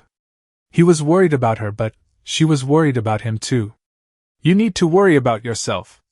Jiraiya-sama also said that the leader of that group is supposed to come after you. Anybody that can lead a person like Itachi Uchiha and several other S-rank shinobi has to be powerful. If what I fear is true, then we will need to worry, said Kurama as Naruto listened intently. If they're gathering all 9 Bijus, then it can only mean that either they'll use us as a weapon or they'll combine us into something more powerful. Something more powerful? I thought you were the most powerful. What creature could be more powerful than you? Questioned Naruto, paying no heed to anything but Kurama. The Jubi that Sasuke talked about. Yes, the progenitor of this world and the original tailed beast. You still haven't told me about this Jubi ever since I learned about its existence. What about it makes it so tough to handle? Started Naruto, only to be cut from his conversation by Yujito poking him in the cheek. Oh? Yugi-chan? What was that for? Yujito displayed a cute frown. You were spaced out and ignoring me. I thought you were going to protect me from the Akatsuki? You can't do that if you're spacing out and talking to your Bijou. You're not even focused on me. I am focused on you. said Naruto as Yujito began to position herself on top of his lap facing him. You sure you're focused on me? Said Yujito in a playful manner. Naruto smiled a little as he leaned his head forward so that his and Yujito's lips were a breath away. I'm sure, said Naruto as he leaned his head further, right into Yujito's lips. Naruto and Yujito were grinning slightly as they continued to kiss one another with roaming hands. Yujito started to take off Naruto's shirt as they eventually ended the kiss to get it all the way off. Yujito tossed Naruto's shirt, leaving only his necklace there as she ran a hand down his chiseled upper body.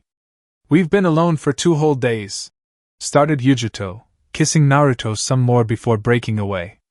Yet we still haven't done anything. What did you have in mind? Questioned Naruto, as he felt Yujito's hand reach the top of his boxers.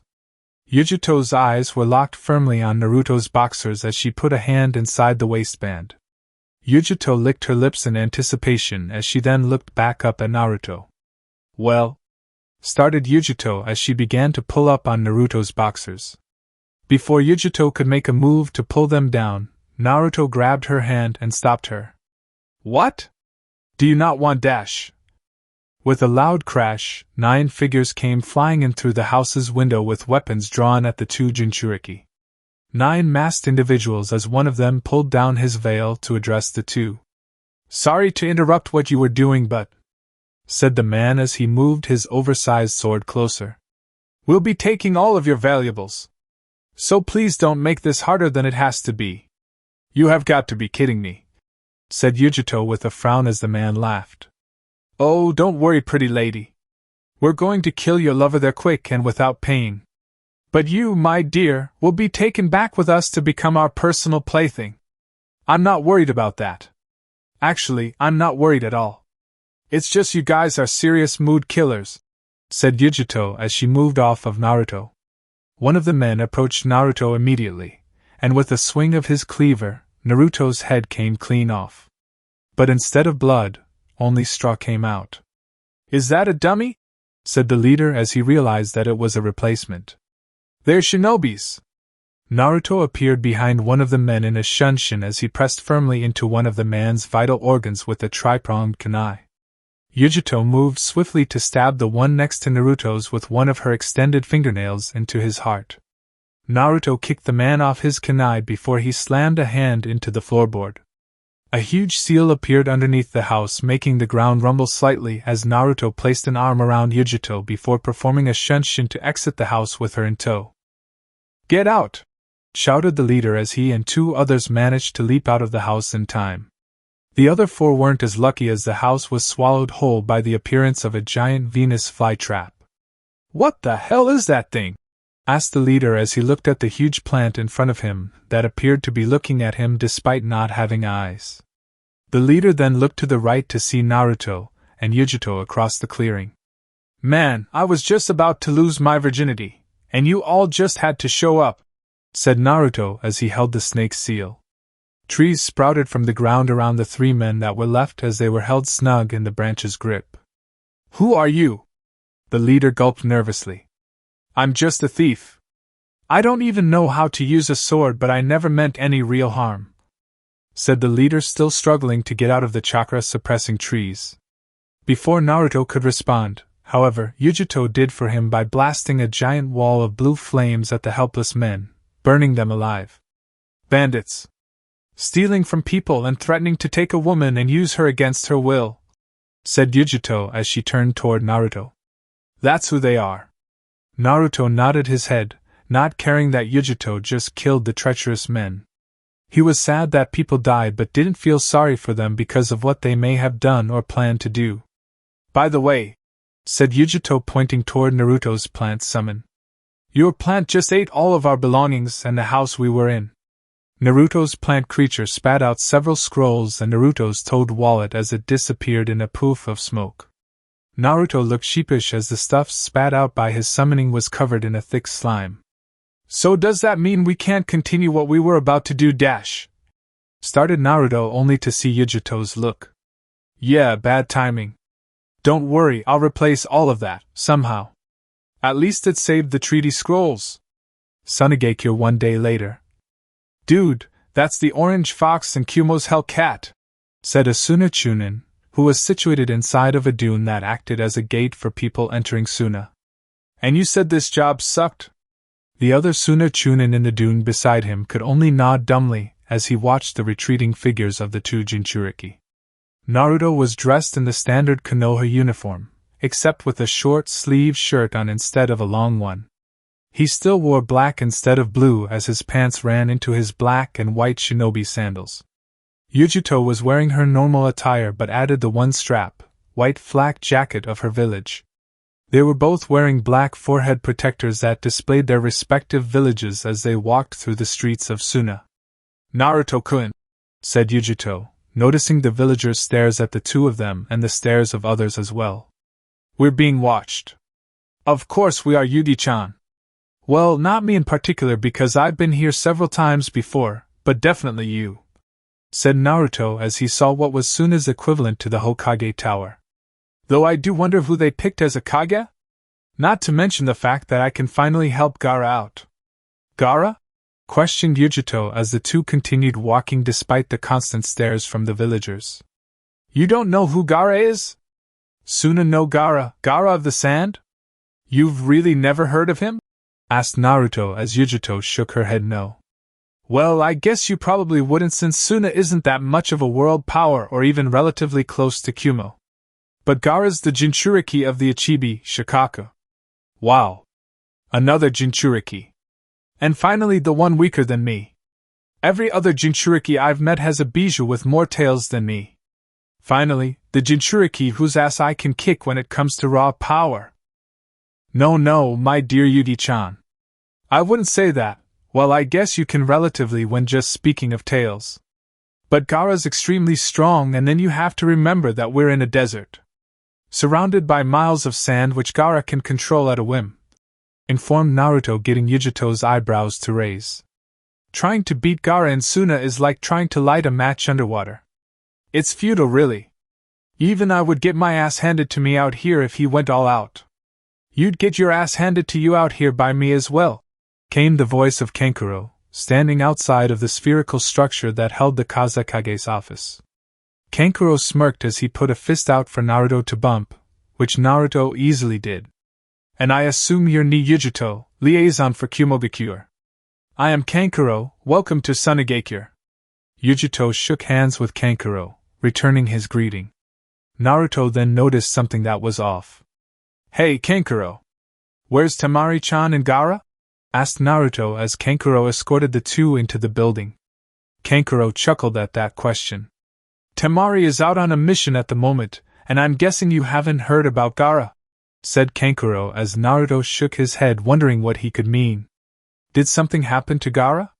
Well, hello Naruto and Yujito-san, I am the Godame Kazekage Gaara, said Gaara as Naruto's jaw dropped to see Gaara in the ceremonial green robes of Suna's Kage. Welcome to Suna.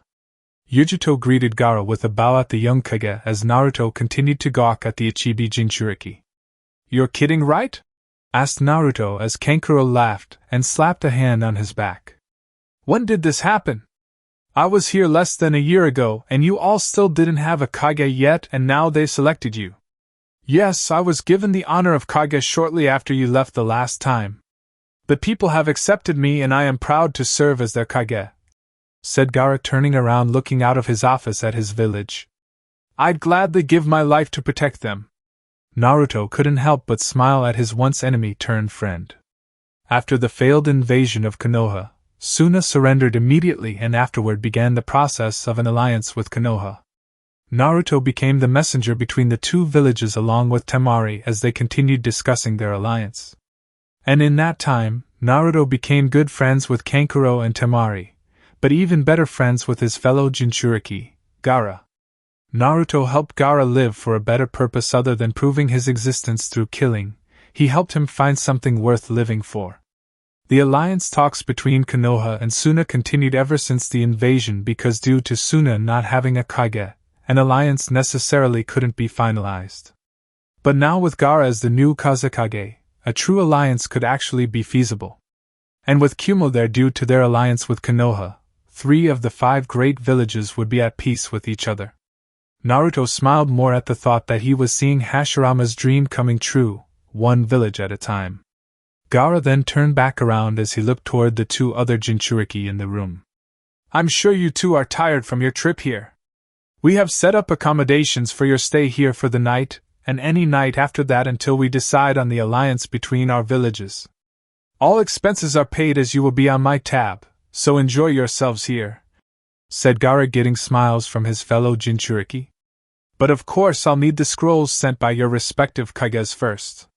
Naruto and Yujito nodded their heads as Naruto took off the huge scroll on his back. After opening the scroll, Naruto held the tiger seal, making the scroll poof, and revealed two other scrolls, a red one from Konoha and a yellow one from Kumo. Gaara nodded his head as Naruto handed him both scrolls. Thank you and enjoy your time in Suna. I'll get you a response after convening with my council, said Gaara as Kankuro offered to take them to their hotel. Also, are you able to do what you promised me now, Naruto? Naruto turned his head around and only smiled. I can do it tonight if you're willing. Tonight it is. Until then, said Gaara as he opened the two scrolls given to him and began to read their contents. Naruto and Yujito made their way out of the building following Kankuro all the way. Later that night, Yujito walked into the hotel room provided by Gaara as Naruto walked in with a shopping bag behind her. That Naruto was followed by 16 other Narutos as they were all carrying shopping bags filled with things for Yujito. After placing their bag down, that Naruto would then poof away to allow the next Naruto to do the same. Well, I think that replaces all of my belongings, plus I got something extra, said Yujito as she looked at the original Naruto walking in. Naruto was holding up his now empty toad wallet, Gamachan, as he cried anime tears. Gaara said he'd pay for everything, yet you made me pay, said Naruto, sobbing all the while. I lost the whole S-ranked mission pay. It wasn't Gaara's fault that my belongings were swallowed by a plant, said Yujito as Naruto continued to sob. After a few minutes, Naruto straightened up as he and Yujito felt a presence rapidly approaching. Sand swirled into their room as Gaara appeared in Asuna Shunshin. Naruto nodded at Gaara as he then followed Gaara out of the window back to the Kazekage building. After walking through the doors, Gaara took Naruto into the bunker located at the base of the building. The room was empty except for a metal bed with restraints on it. You ready? Asked Naruto as Gaara took the gourd off his back and the upper part of his clothing, leaving him bare-chested. Gaara then laid down on the table as he blew out a breath. If you are, said Gaara as Naruto tied down his arms and legs with the restraints on the bed. Naruto created a wood clone as he smiled. Of course I am. If I succeed, then you'll be able to sleep at night without the threat of losing your mind.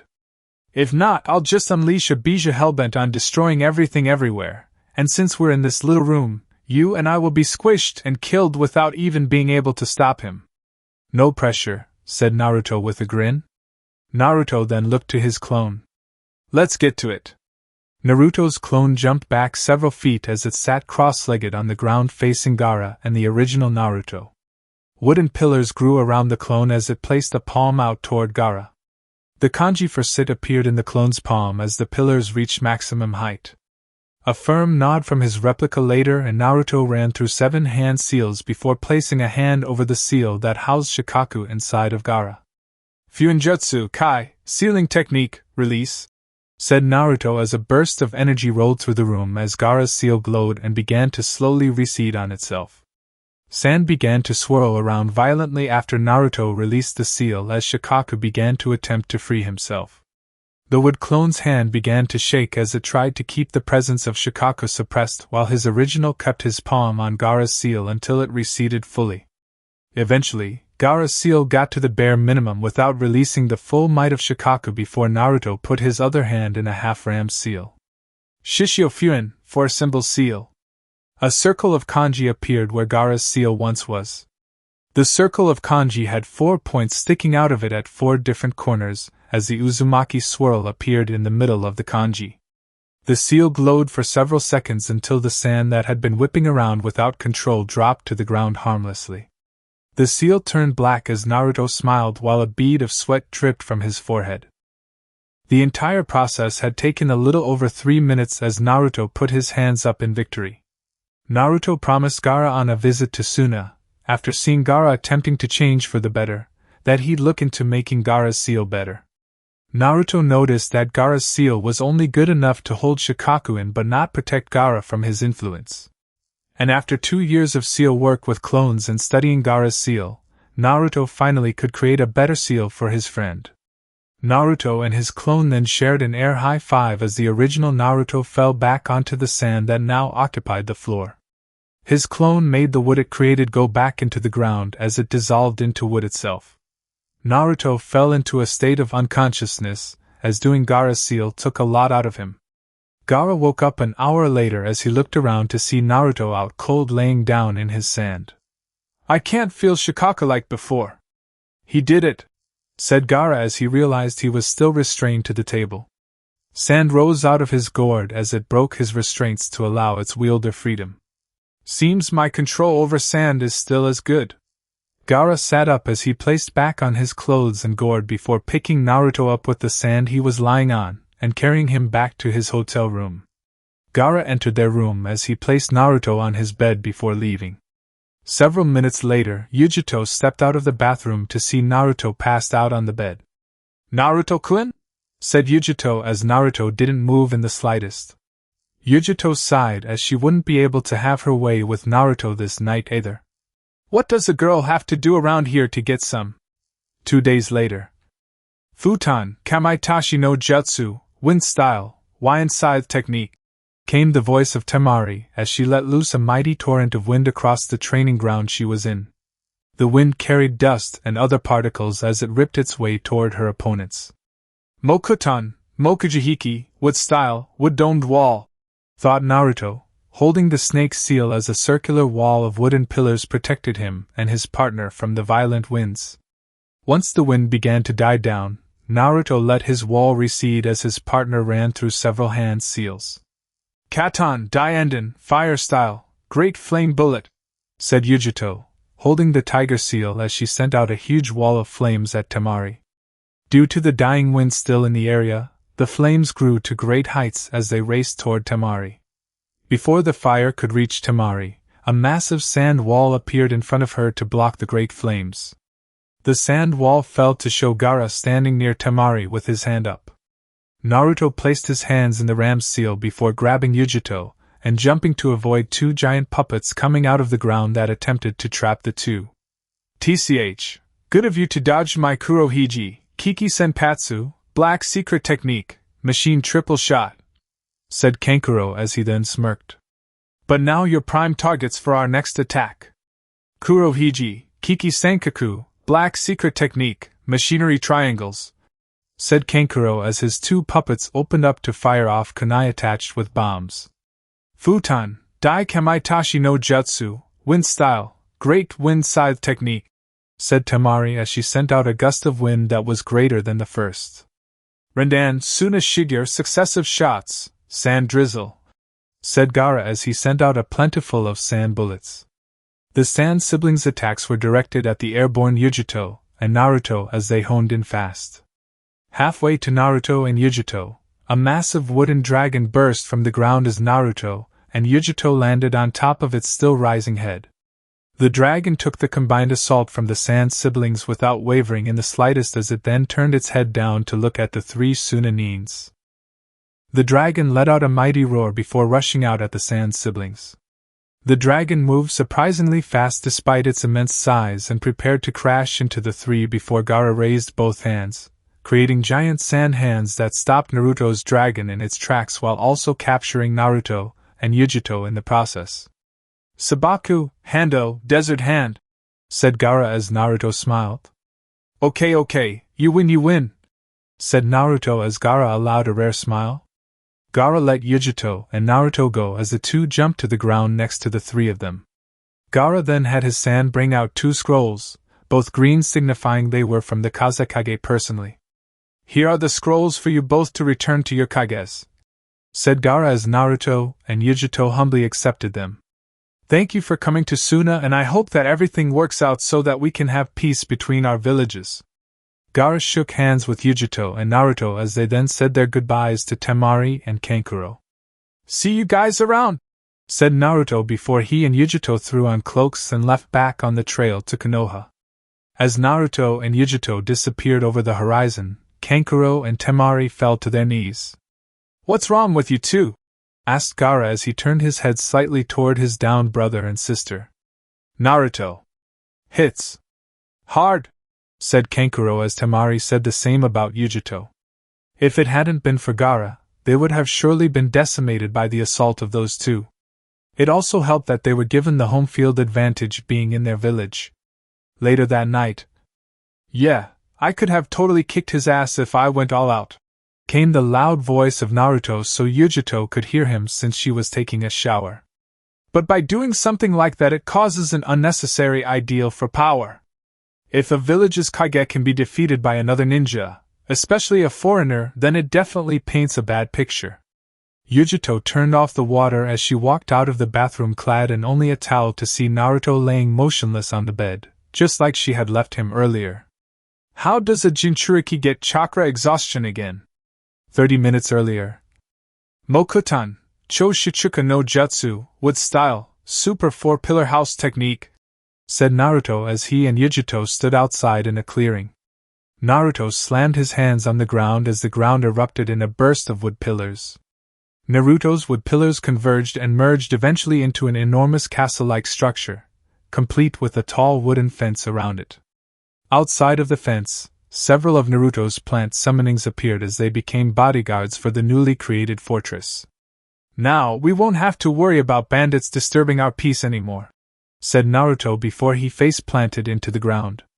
"I think I may have put too much chakra into this." Present.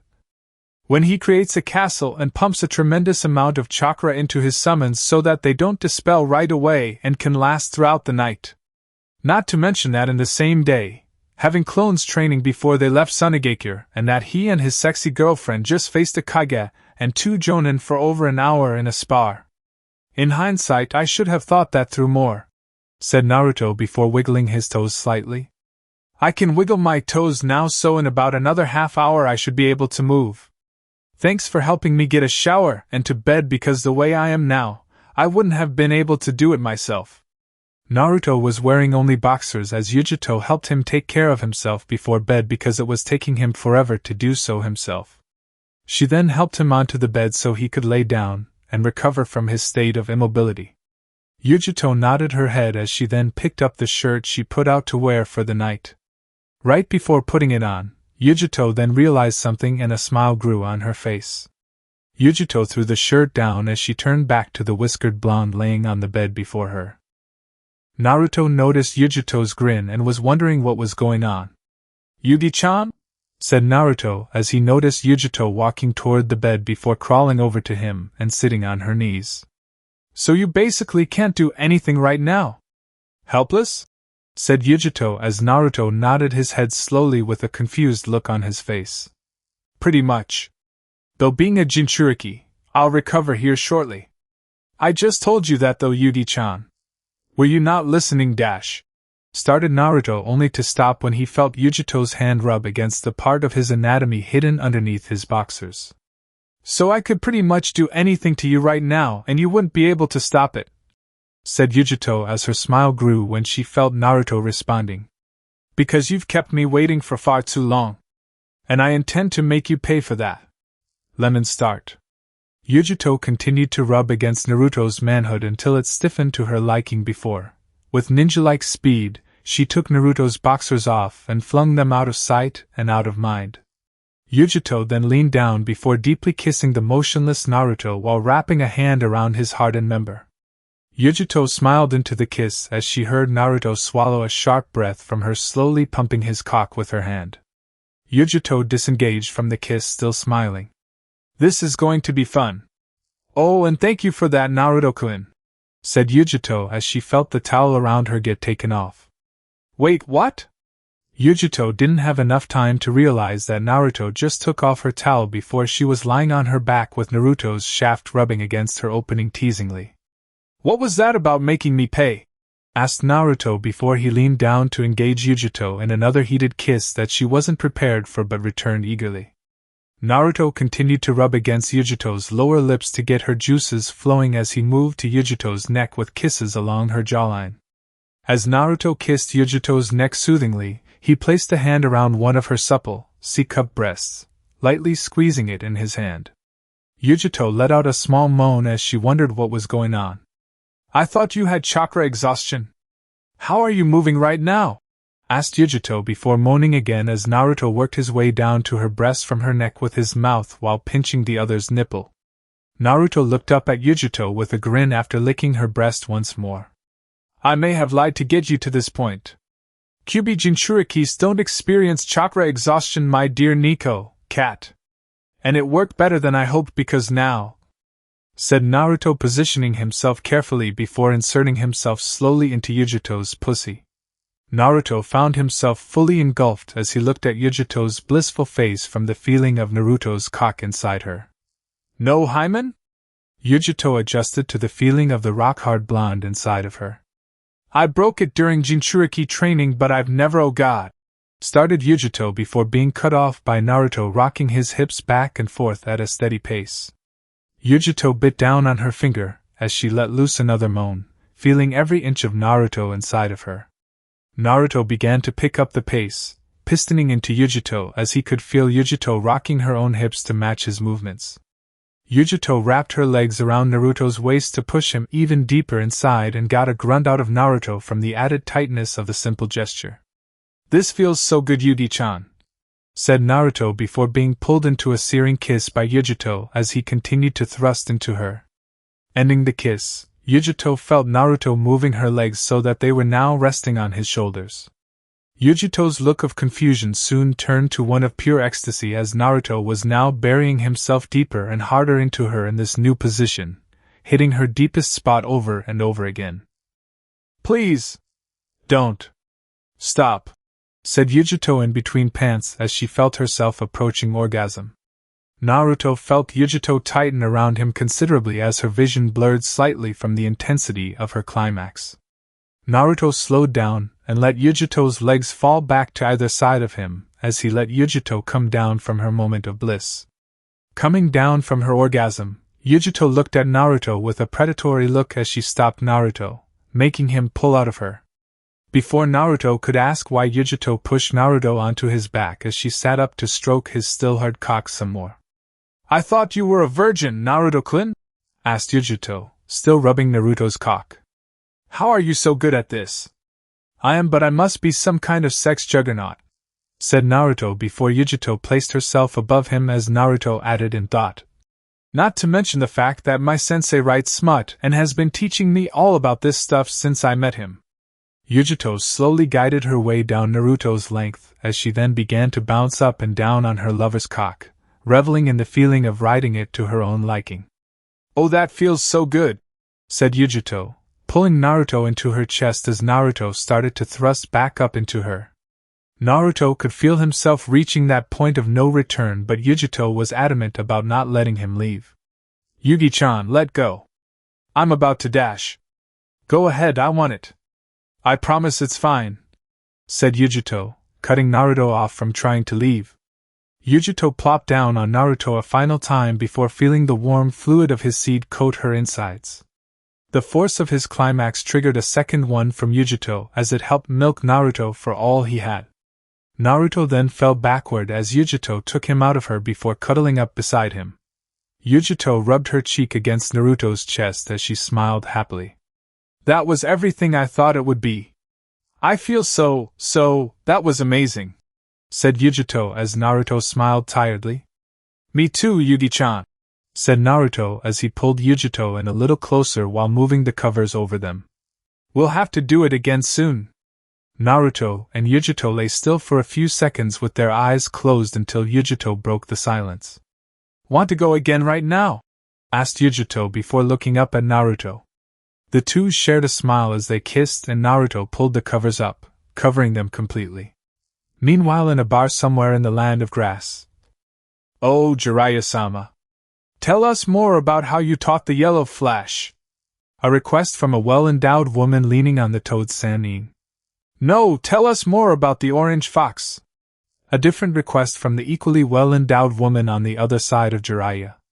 Of course I will, ladies, started Jiraiya before he felt a tingle.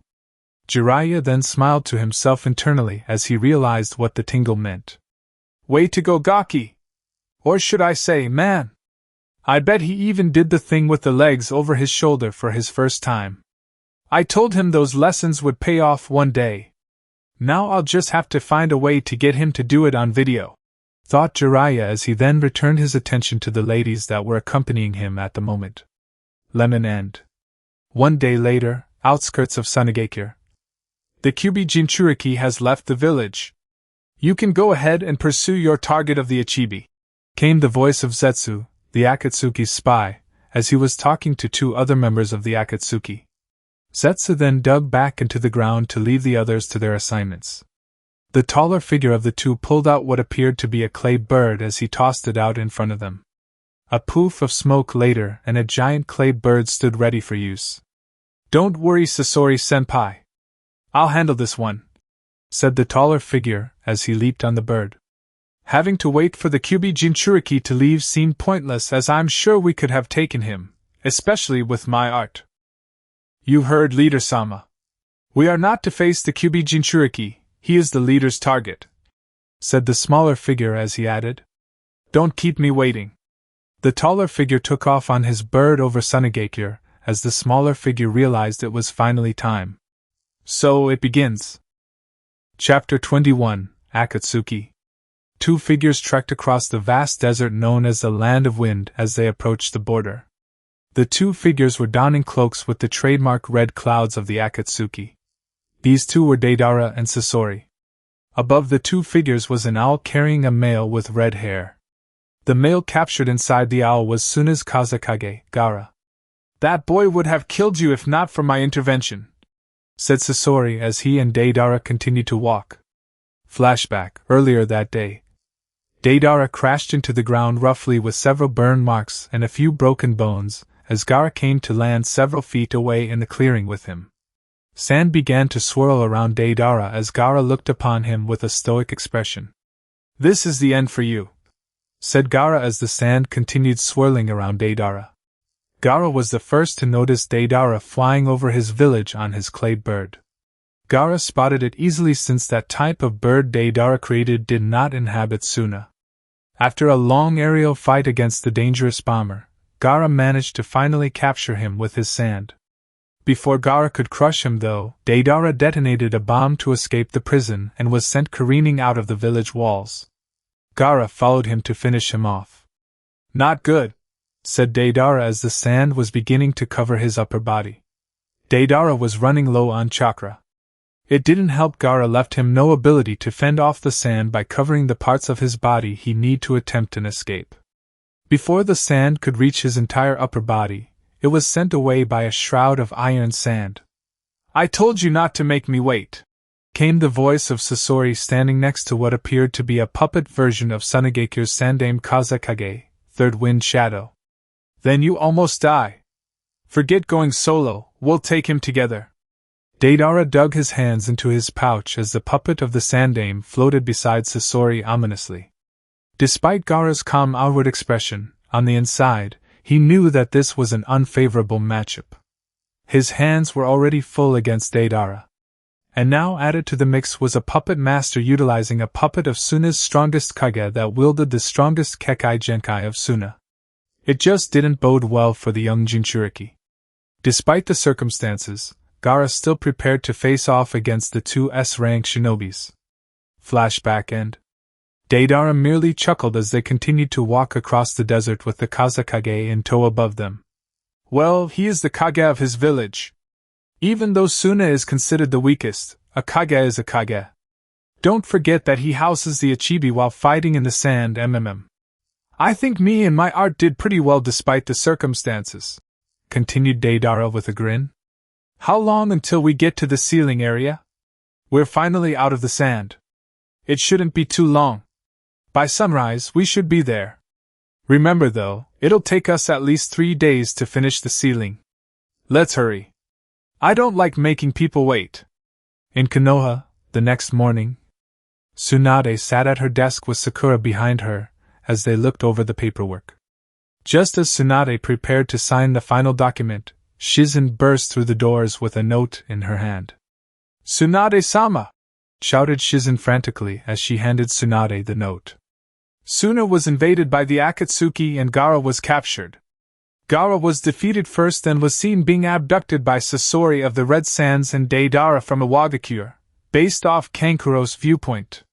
He went after the two but was defeated by Sasori and left poisoned, said Tsunade with wide eyes. Tsunade looked up with a thought. They must have struck after Naruto left, as there is no way he'd let something like that happen while he was still there. We have to get a hold of him somehow. What about the toad that you used to talk to Jiraiya-sama? Asked Sakura as Tsunade nodded her head. Tsunade opened the drawer to her desk to pull out a scroll. After pulling out the scroll and opening it, she pulled out a vial of blood and dropped a few splotches across the seal on the scroll. Kuchios no Jutsu, summoning technique.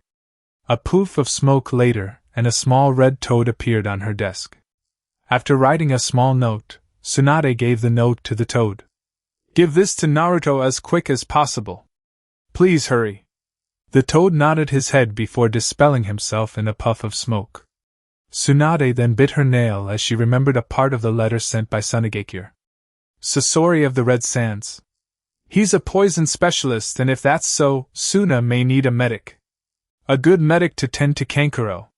So, Sakura, I'll have to send you to aid them, but I can't just send you alone, continued Tsunade as she then looked to her window. Perfect timing. Of course. Nothing less. Though Naruto may already be here. That toad may not have been necessary, as we can just catch him on his way back, said the ninja on the windowsill without even looking up from his little orange book. I heard everything, so, Sakura, I'll meet you at the gate in 10 minutes. Don't be late. With that, the silver-haired ninja disappeared in a poof of smoke. Sakura and Tsunade's sweat dropped. Coming from you, Kakashi-sensei, said Sakura as Tsunade shook her head. Sakura then disappeared in a swirl of cherry blossoms as she vanished to get her stuff ready for the mission at hand. 3 days later, Naruto and Yujito were speeding through the forest trying to get to where Sunagakure stated the Akatsuki members departed. They were nearly back to Konoha when a small toad appeared before Naruto, giving him the sad news of Gaara getting captured. Naruto immediately made a reverse track back to Sunagakure, which took him and Yujito 3 days to get back to.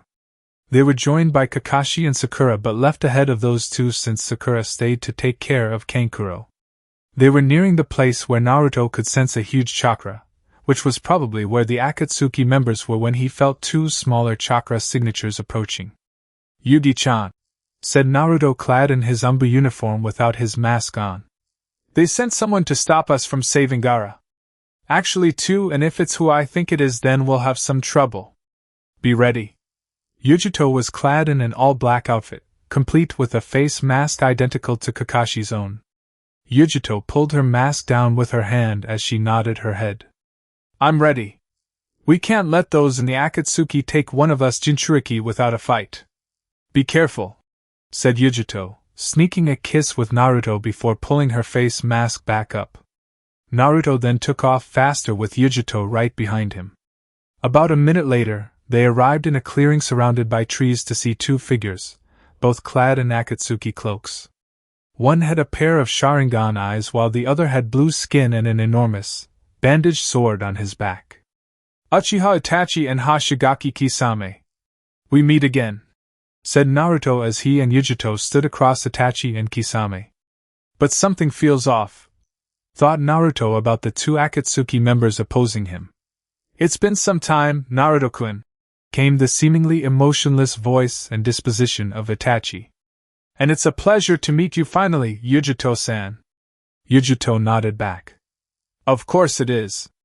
Except for the fact that you're killing someone at the moment, or that you're an organization hellbent on capturing the tailed beasts, one of which I happen to house, said Yujito back to Itachi as Kisame laughed slightly. Well, enough of this talking. You're trying to get to your friend and we're here to stop you. Let's get to it. said Kisame as he lunged at the two Jinchuriki with a swing of his sword. Naruto pulled out a tri-pronged kunai as he blocked the large sword. While Naruto and Kisame were locked in a battle of kunai versus sword, Yujito attempted to strike Kisame down from his blind side, only to be hindered by the sudden appearance of Itachi. Itachi and Yujito then engaged in a taijutsu battle as Itachi drifted Yujito away from Kisame and Naruto, leaving the two alone in the clearing. "Seems that brat I met some 3 years ago in Tanzaka has grown up," said Kisame with a laugh and intrigued smirk. "You're a lot stronger. Strong enough to match me. I'm impressed." "Heh, maybe. But then again, you're a lot weaker than I remember," said Naruto, holding a critical eye as he held Kisame's blade away from him with his kunai. "I'd say less than half of what you were 3 years ago. So either you've gotten weaker or it's some kind of jutsu. Nonetheless." Naruto backpedaled slightly as he and Kisame clapped their hands together preparing a jutsu. "Suetun Baku Sui Shoha, water style, exploding water colliding wave," said Kisame as he spat out a massive amount of water, which immediately covered the area in powerful waves. The waves then rushed out toward Naruto, who performed his own jutsu to counter. "Dotun Doryu Hiki, Earth style rampart," thought Naruto before a giant rampart of earth began to rise beneath his feet, lifting him out of the waves' destructive force. Kisame and his waves crashed into the wall, stopping on impact as Kisame looked up to see Naruto holding the ram's seal. Kisame was about to retreat in case of a jutsu, only to see 3 more walls of earth rise around him, boxing him in completely. 2 wood clones morphed out of the original Naruto's body as he prepared his technique. "Futon, Gamayudan, wind release, toad oil bullet," thought Naruto as he spewed out a torrent of wind-enhanced oil thanks to a clone pressing a palm to his back. The high-speed oil hit Kisame directly with tremendous force as Naruto's other clone flung an explosive note into the mix. Boom! An enormous explosion erupted from the ground as the corridor of earth exploded outward from the force of the oil mixing with the explosive note. Naruto and his clones landed on the ground as they checked for signs of Kisame in the rubble. "Did we get him?" asked one of the clones, not seeing a sign of Kisame left. "Looks like it," replied Naruto's other clone. Not a second after saying that, Naruto looked to his right as he saw what appeared to be a giant, bandaged fin approaching him and his clones.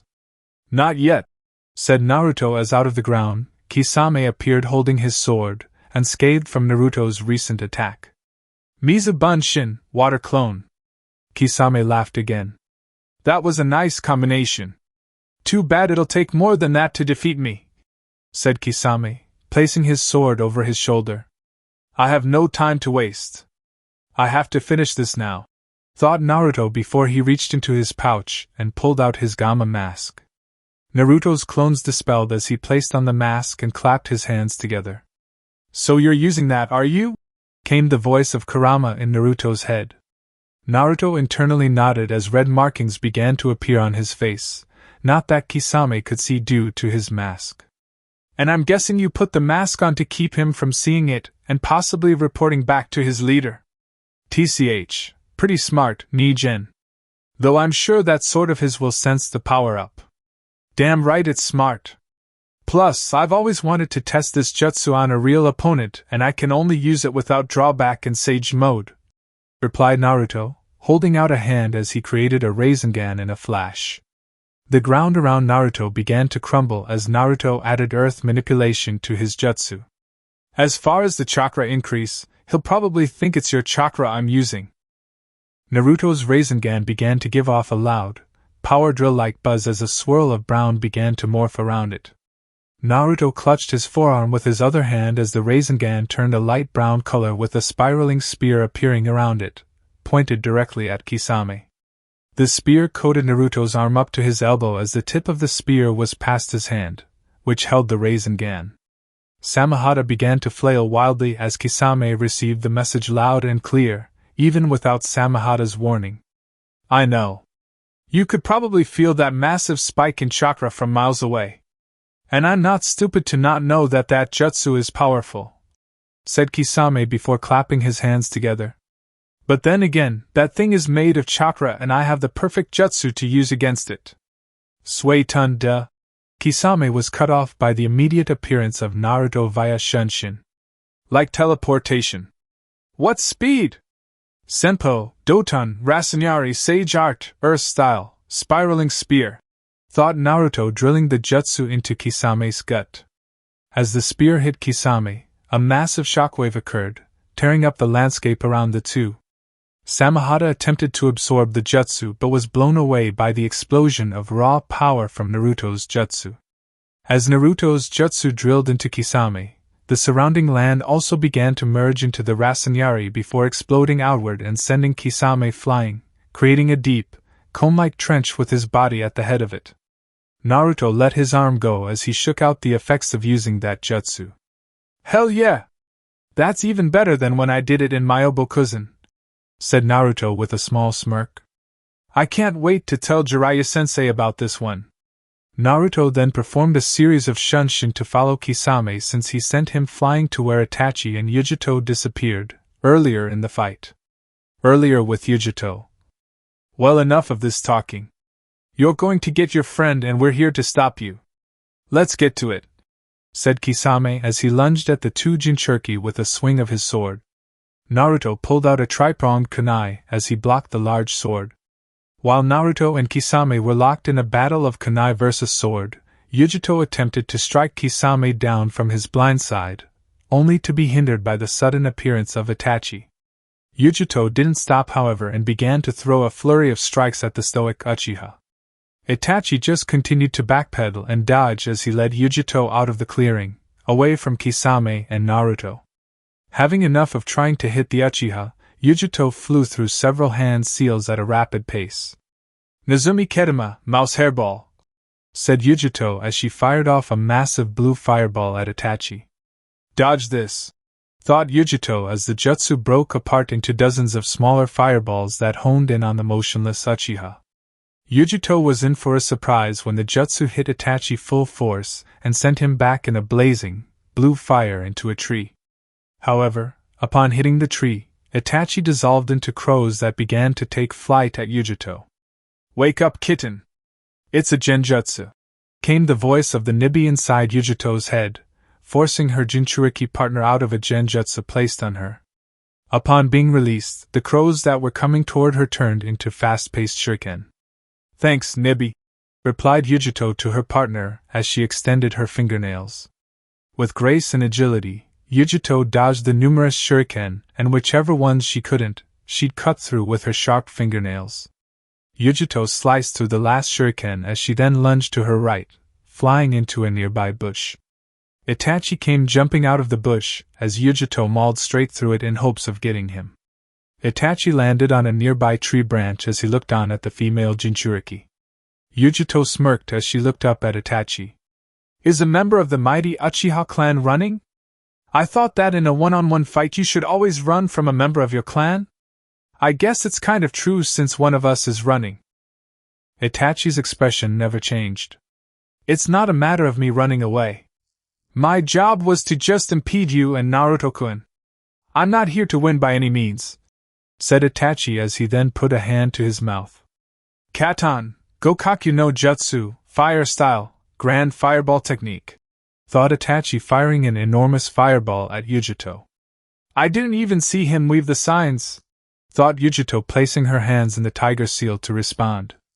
Katan Enden, fire style, flame bullet, said Yujito, blowing out an equally as big fireball of blue fire. The two jutsus crashed into each other as they fought for dominance.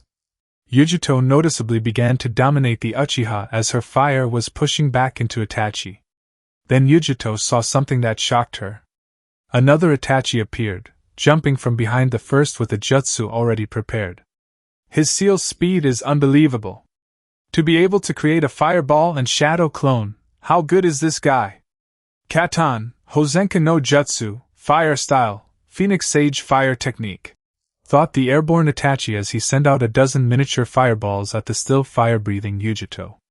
Halfway to Yujito, her entire body became cloaked in a Jinchuriki cloak. Instead of the normal red, version 2 Jinchuriki cloak, Yujito was instead bathed in a majestic blue chakra cloak. Thanks to the white necklace given to her by Naruto, it helped Yujito tame the potent chakra of the Nibi and turn it into a true Jinchuriki cloak like Naruto's. An arm of chakra appeared from the chakra cloak and swatted away the fireballs with ease as Yujito immediately overpowered the first Itachi in the fireball battle and sent him blazing into a poof of smoke. He's good.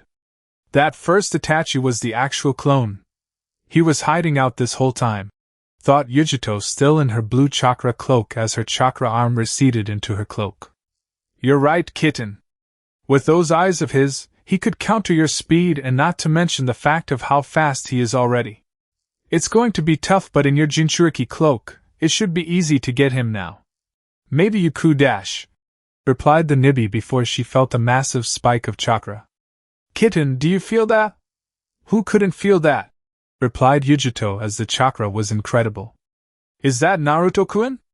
I've never felt something so powerful. It's even stronger than Reikage-sama. Is that the Kyuubi? No, kitten. There's not an ounce of Kurama's power in there. That's all him, replied Nibi as Yujito stood in awe of the power spike. It reminds me of the Shodai Hokage. It seems Naruto-kun is finished playing around. He's certainly grown stronger, thought Itachi with a small, unseen smile as he could see a massive wave of earth heading toward him and Yujito. Yujito jumped out of the way while Itachi stayed situated on the tree he was in since he was out of the way. The wave of earth went flying past them and out of sight, but you could make out Kisame inside of it. That's an impressive jutsu. And it looks like he's arrived here now. Naruto appeared, materializing next to Yujito in a shunshin, still with his mask on. Naruto and Yujito's hair was swaying due to the wind flowing through the area by Naruto's jutsu as they looked up at Itachi, moving the hair out of his eyes. Naruto noticed something weird about Itachi though. Taking off his mask, Naruto looked toward the Konoha Nukenin. That's a serious wind blowing through here right now, so how is your cloak not moving? Asked Naruto, watching Itachi. Yujito then took notice of that fact as well. You know what, you're right. We were fighting and he was moving around a lot, yet his cloak never moved. It's crazy now that you made me notice it, said Yujito before Naruto dispelled in a poof of smoke. Another Naruto appeared behind Itachi, stabbing a tri-pronged kunai into his back. Hell, I knew it wouldn't be that easy, said Naruto as Itachi detonated on him. The Itachi Naruto stabbed turned out to be yet another clone using the Bunshin Daibakuha, clone Great Explosion, to explode in Naruto's face. Instead of blood and body parts, that Naruto turned out to be a wood clone. Yujito was in awe of the quick sequences of events and the fast-paced actions of the two shinobi. Over there. To the left, kitten, said the Nibi in Yujito's head as she turned to see what her bijou was talking about. Upon turning, Yujito saw another Naruto with his mask on, hitting Itachi directly with a Rasengan. A huge Rasengan. Senpo, Odama Rasengan, Sage Art, Big Ball Rasengan, thought Naruto, hitting Itachi directly, the real Itachi. Naruto sent out two clones ahead, both of them dropping Sage Mode to keep it hidden while he waited to strike Itachi. While in Sage Mode, Naruto could easily sense where the real Itachi Uchiha was and quickly dispose of him. After blasting Itachi away, Naruto could have sworn he saw a smile on the emotionless Uchiha's face. Itachi was blown away from Naruto and sent skidding back through the forest as Yujito landed beside the Kyuubi Jinchuriki. Naruto looked at Yujito before nodding his head. Right as Naruto nodded his head, a huge explosion of dust, rocks, trees, and debris exploded into the air. Signs of Naruto's earlier Rasengan into Kisame finally detonating in the distance. That thing just now exploded? Questioned Kurama in Naruto's head. It's on a scale near a Bijudama, tailed beast ball. I mean, you can just say it. I impressed you. Go on, I'm waiting, replied Naruto in his head before hearing a scoff from his partner. Well, that's better than nothing. Now to pinpoint Gaara again. Naruto closed his eyes behind his mask as he focused on his sensing ability. After a few seconds, Naruto found a wave of chakra being released that matched Shikaku's. Naruto opened his eyes to see Yujito still in awe over the Rasengan that just exploded not too long ago. Yugi-chan. We have to hurry. I can barely feel Gaara's chakra, came the voice of Naruto, snapping Yujito out of her state of awe. Yujito looked toward Naruto and nodded as the two took off to where Naruto could feel Gaara's chakra. Naruto and Yujito took off in a sprint as they headed to where Naruto could sense Gaara's weakening chakra. Please make it in time, thought Naruto as he continued to sprint at a rapid pace. Yujito was having a tough time keeping up with Naruto, even in her Jinchuriki cloak. Did he power up or something? How is he so fast and strong? I'll have to ask him later, thought Yujito, barely keeping up with the speed of Naruto. Eventually, though, Naruto and Yujito landed in a ravine, facing a huge boulder with a seal tag on it that blocked the area holding Gaara. That's a 5-seal barrier tag, right? Questioned Yujito as Naruto nodded his head at her, flexing her knowledge of sealing. Well, I mean, I do have a seal master for a boyfriend and all. But anyway, the only way past this is by taking off the other 4 tags and this one at the same time, correct? That's one way of doing it. Or we could, said Naruto before leaping up to the boulder. Naruto reached into one of the ninja pouches on his back and pulled out a paintbrush and some ink. Dipping the brush a few times, Naruto brushed over the seal tag in front of him, placing a seal over it. Naruto looked at it for a second and, being satisfied with his work, put his hand in a half-rammed seal. Kai release. Sealing is incredible. I see why the Uzumaki clan was brought to near extinction back during the Second Ninja War. It has so many uses, said Yujito, watching the seal turn blank. Naruto placed a palm on the rock before he funneled some chakra into the boulder. Seconds later, the once boulder broke apart into tinier rocks as they were blasted into the area containing only Deidara and Sasori, the former sitting atop a motionless Gaara. Seems like you have finally arrived, said Deidara as he stood up from sitting atop Gaara. But you're a little late, your friend here is dead. Yujito looked somber at that, as even though she hadn't known Gaara for long, he was still a person and even a Jinchuriki at that. Naruto's facial expression couldn't be seen behind the white porcelain of his Umbu mask, but if his face was viewable, Deidara and Sasori would be able to see angry, golden eyes beneath his mask. We have to get out of here. Leader-sama said that the Kyuubi Jinchuriki should not be faced. And from what Itachi and Kisame just said about their encounter with him, it'd be wise to leave this place, thought Sasori, as Deidara felt the same way. He didn't want any kind of interaction with the Kyuubi Jinchuriki, especially since he was sure that he was angry about Gaara. Deidara pulled out a clay bird as he prepared to ditch the area. Before he could make his bird grow into its full size, Naruto appeared before him in a shunshin with a tri-pronged kunai in hand. Fast as Kisame said, thought Deidara as he and Sasori jumped away from Naruto. Naruto stood beside the body of Gaara as he looked down at the fallen Kage. Pricking his finger on his kunai, Naruto slammed a palm beside the motionless Gaara. A small yellow toad appeared as it opened up its mouth and swallowed Gaara whole before disappearing in a poof of smoke. While that was happening, Deidara and Sasori were already on Deidara's bird as they began to fly above Naruto and Yujito to escape. That plan was halted, however, at the appearance of a large, purple barrier. Shishianjin, for violet flames formation, came the voice of 4 Narutos situated in a rectangle around the 4 shinobi. The original Naruto looked up at the 2 Akatsuki members while taking off his mask. The red markings around his eyes and on his forehead were in full display as he stared down the 2. I'm going to fucking kill you, said Naruto, cracking the ground as he clapped his hands together. The ground rumbled violently as it quaked at Naruto's power. This is not good, thought Deidara as he and Sasori looked down at the sage Jinchuriki. Outside. Hurry, Sakura. We're almost there, said Kakashi as he, Sakura, and his dog summoned pack and raced through the forest. Sakura finished healing Kankuro, and the 2 were now headed to back up Naruto and Yujito. Hi, Sensei, said Sakura as she continued to jump behind the 2 in front of her. As they were jumping, they noticed a giant trench in the ground. It seems like Naruto isn't messing around. That's his chakra that created this, said Pakin. And he's about 1 more mile away. I can smell 4 others in the area as well. One being his girlfriend, Gaara, and 2 others that I don't recognize. It must be the pair of Akatsuki members that you're smelling. We should move faster, said Kakashi as the group of 3 picked up their speed. I can't lose another person close to me. Please make it in time. Inside the cave. We have to get out of here now, Sasori no Dana. That kid seems hellbent on killing us. We need to go, said Deidara in a panic as a majestic, orange chakra began to cover Naruto that looked eerily like the 9-tailed fox. No matter how you look at it, one of us will die today.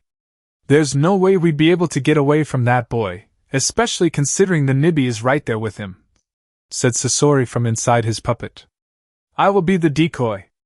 I'll have a better chance against those 2 than you would. My abilities would be able to work better. While I distract him, you find a way to dispel this barrier. All you have to do is take out one of the users and it should dissipate. You have to get this info back to Leader-sama about the Jinchuriki's power. Deidara stared at Sasori for a second before nodding his head at the plan. He was totally right, and one of them needed to get the information on the Kyuubi back to their leader for his impending battle against him. Right after nodding his head, the ground under Naruto burst open as a massive wooden structure appeared beneath him. The 2 Akatsuki members stared in awe as a wooden version of the 9-tailed fox was created. Senpo Mokuton, Kumiho, Sage Art, Wood Style, 9-tailed fox, thought Naruto as the orange chakra of Kurama that was surrounding him molded into the wooden fox. Once it settled in, the fox's eyes glowed a vibrant orange as it roared out at the 2 members of Akatsuki. Yujito, still cloaked in her blue chakra, jumped on top of the wooden fox next to Naruto. Naruto-kun, don't you think this is a bit much? Questioned Yujito as Naruto never looked at her. His once golden eyes were now orange and slit, a combination of his golden, sage mode eyes and Kurama's own red, slit ones. Yugi-chan. They killed Gaara. What did Gaara ever do to deserve this? Questioned Naruto right back.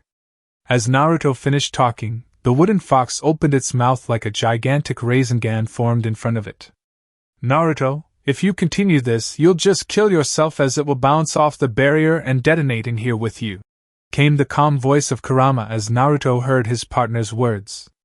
You'd have to release the barrier if you plan to use that jutsu. You're right. It will detonate in here.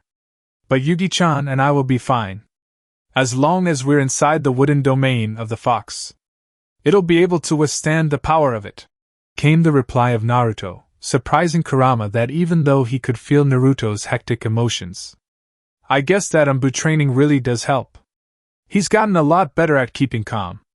If this was him a few years ago, he'd attack blindly and be killed. These 2 aren't armless Orochimaru and his goons. They'd beat him if he was just going off of blind rage, thought Kurama about Naruto. Naruto allowed the head of the fox to open, allowing Naruto and Yujito entrance as it closed them within its head. The Rasengan eventually finished forming as the fox aimed.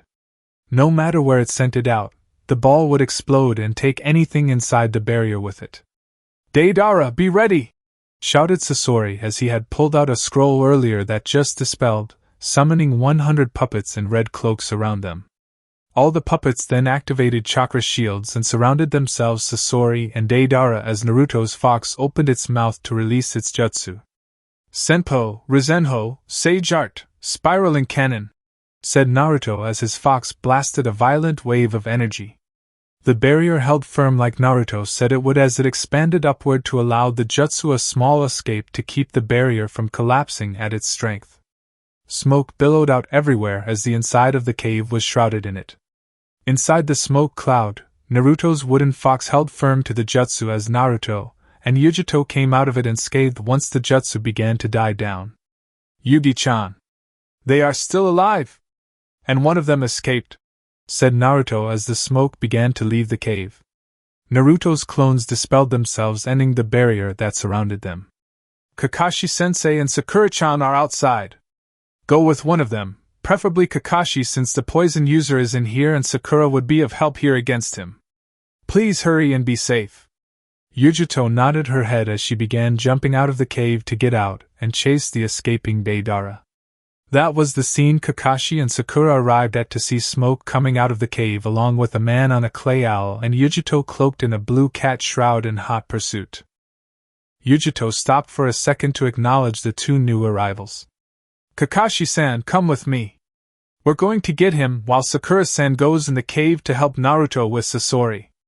Let's go, came the voice of Yujito as Kakashi and Sakura nodded their heads. Kakashi took off with Yujito as they pursued the fleeing Deidara while Sakura leaped into the cave to join Naruto. Inside the cave. That was an impressive jutsu, kid. It was able to destroy my Akahiji, Hyaki no Son, red secret technique, performance of 100 puppets. But I'm still here, came the voice of Sasori, who was now revealed due to his first puppet being destroyed by Naruto's jutsu. Sasori was a man of average height with brown eyes and shaggy red hair. The weird thing about Sasori was that he looked the same age as Naruto, if not slightly younger. That doesn't make sense. I heard that he was an important fighter for Suna during the Third Shinobi War. That's how he earned his name Sasori of the Red Sands. So how could he be my age? Thought Naruto before he saw a pink blur appear behind Sasori. Doesn't matter now. Sakura's got him. Okasho, cherry blossom impact, came the voice of Sakura as pink chakra swirled around her right fist. Sasori's eyes widened upon feeling the full force of Sakura's fist impacting against his back. Sasori's body split apart as it flew past Naruto, leaving him looking at Sakura. You okay, Naruto? He didn't get you with any of his weapons, did he? Kankuro had a mere scratch, yet he was close to dying. His poison was like nothing I've ever seen, said Sakura as Naruto shook his head no. Sakura then took notice of the red markings on his face. Naruto, is that Sage Dash? Sakura was cut from talking as Naruto performed a shunshin beside her before spewing out a massive amount of water. Senpo, Suetun, Kyodai Tsunami, Sage Art, Water Style, Giant Tsunami, thought Naruto as an immense wave of water rushed out at Sasori, who was somehow back intact after being split apart by Sakura's punch. Sasori upon standing fired out 2 streams of fire from his palms at Naruto and Sakura. Naruto felt him activating it and in turn, used his own jutsu that easily trounced the streams of fire from Sasori while sending him washing away with the powerful wave of water. We need to hurry. Even though I'm sure Yugi-chan and Sensei can handle the other guy, I'd rather know for sure, said Naruto standing atop the water. I agree, Naruto. But we need to find his weak spot. There's no way anyone, even you, would be able to take a direct hit from my punch and still be able to move, said Sakura as she and Naruto stared down the emotionless Sasori. It's clear that he's just a puppet, but there has to be something powering him. You're right, Sakura-chan. I think I already know what it is though, said Naruto before whispering something in Sakura's ear. A nod from Sakura later, and the 2 jonin of the leaf took fighting stances as they prepared to face off against Sasori once more. It's time for me to show you the strongest kekkei genkai in all of Suna. Setetsu Iron Sand, said Sasori before pulling one of the scrolls off his back. The scroll disappeared in a poof of smoke as a puppet took its place. This puppet is the strongest Kazekage in history, the Sandame Kazekage. Well, that makes it interesting, said Naruto as a trail of sand seeped from the mouth of the puppet. The sand then began to form a line in front of the Kazekage before protruding with ball-like structures. Setetsu Shigure, Iron Sand Drizzle, said Sasori as dozens of balls of iron sand rocketed towards Sakura and Naruto. Sakura never moved as Naruto slammed a palm on the ground. A gigantic hand emerged from the ground, big enough to protect Sakura and Naruto from the iron sand attack. Mokuton, Hote no Jutsu, Wood Style, Laughing Buddha Jutsu, thought Naruto as several more gigantic hands appeared out of the ground around Sasori and aimed to smash him into the ground. Sasori wasn't having that as he prepared another of the Kazekage's jutsu. The iron sand compressed itself into a large sword that the puppet Kage used to slice the hands before they could reach him. Setetsu Keshu, Iron Sand Gathering Assault, said Sasori as the hands thudded on the ground. The hand that protected Naruto and Sakura in the first place fell back to the ground, revealing only Sakura, who had her arms in an X. Sakura dropped her hands as her skin turned a bright red. Hashiman Tanku, Simon Kai, 8 gates, gate of life release, said Sakura as her eyes gave off a pink glow. Sakura then disappeared in a feat of speed as she approached Sasori. Sakura was certainly no pushover nowadays. She trained hard during her time under Tsunade, and even got some help from Rock Lee and Guy Sensei. After a long time training with the two, Sakura now had access to the 8 inner gates. She couldn't go higher than 3 gates at the moment, but to get to 3 gates is still better than what most could ever hope to accomplish. Not to mention the fact that her speed and strength are amplified due to the gate's influence. And Sasori certainly wasn't expecting the change but defended against it accordingly. Satas Sakaiho, Iron Sand World Method, said Sasori as the iron sand began to branch out rapidly around him, creating a web of iron sand that made it difficult to navigate through. The web nearly caught Sakura before she stopped to avoid the deadly sharp branches. Sakura could also see traces of poisons in the sand, meaning that one nick would be enough to kill. Since Sakura was caught, Sasori decided to finish her off while he had the chance. "Now die!" shouted Sasori uncharacteristically as the iron sand prepared to branch out again to skewer Sakura. Before it could though, Sasori felt a sharp pain run through his chest. The sand immediately fell to the ground as blood leaked from Sasori's chest. Sasori looked down to see a tri-pronged kunai sticking through his chest. Sasori turned his head around to see Naruto standing behind him with a kunai buried right into his heart, his only weakness. "How did you move so fast? You were nowhere near me," said Sasori, since he knew Naruto was behind Sakura on the wall, and there should have been no way that he could move that fast without him realizing it. "That was just a clone. I was underground," said Naruto, who used Oton, Marurigakyu no Jutsu, Earth style, hiding like a mole technique, to sneak behind Sasori. Naruto channeled wind chakra through his kunai before ripping it through the side of Sasori's body, killing him instantly. Naruto looked down at the puppet that once was Sasori before he pulled out a sealing scroll. After sealing Sasori's and the third Kazekage's bodies away in the scroll, Naruto nodded to Sakura as they took off to catch up to Yujito and Kakashi, who had gone to pursue Deidara. After a long run, Naruto and Sakura eventually caught Kakashi and Yujito standing around an explosion. "What happened?" questioned Naruto, looking at Yujito and Kakashi for confirmation. "We were pursuing him and he just exploded," said Kakashi. "He just committed suicide. After I said that we'd capture him and get info out of him, he just stopped running away and blew himself up."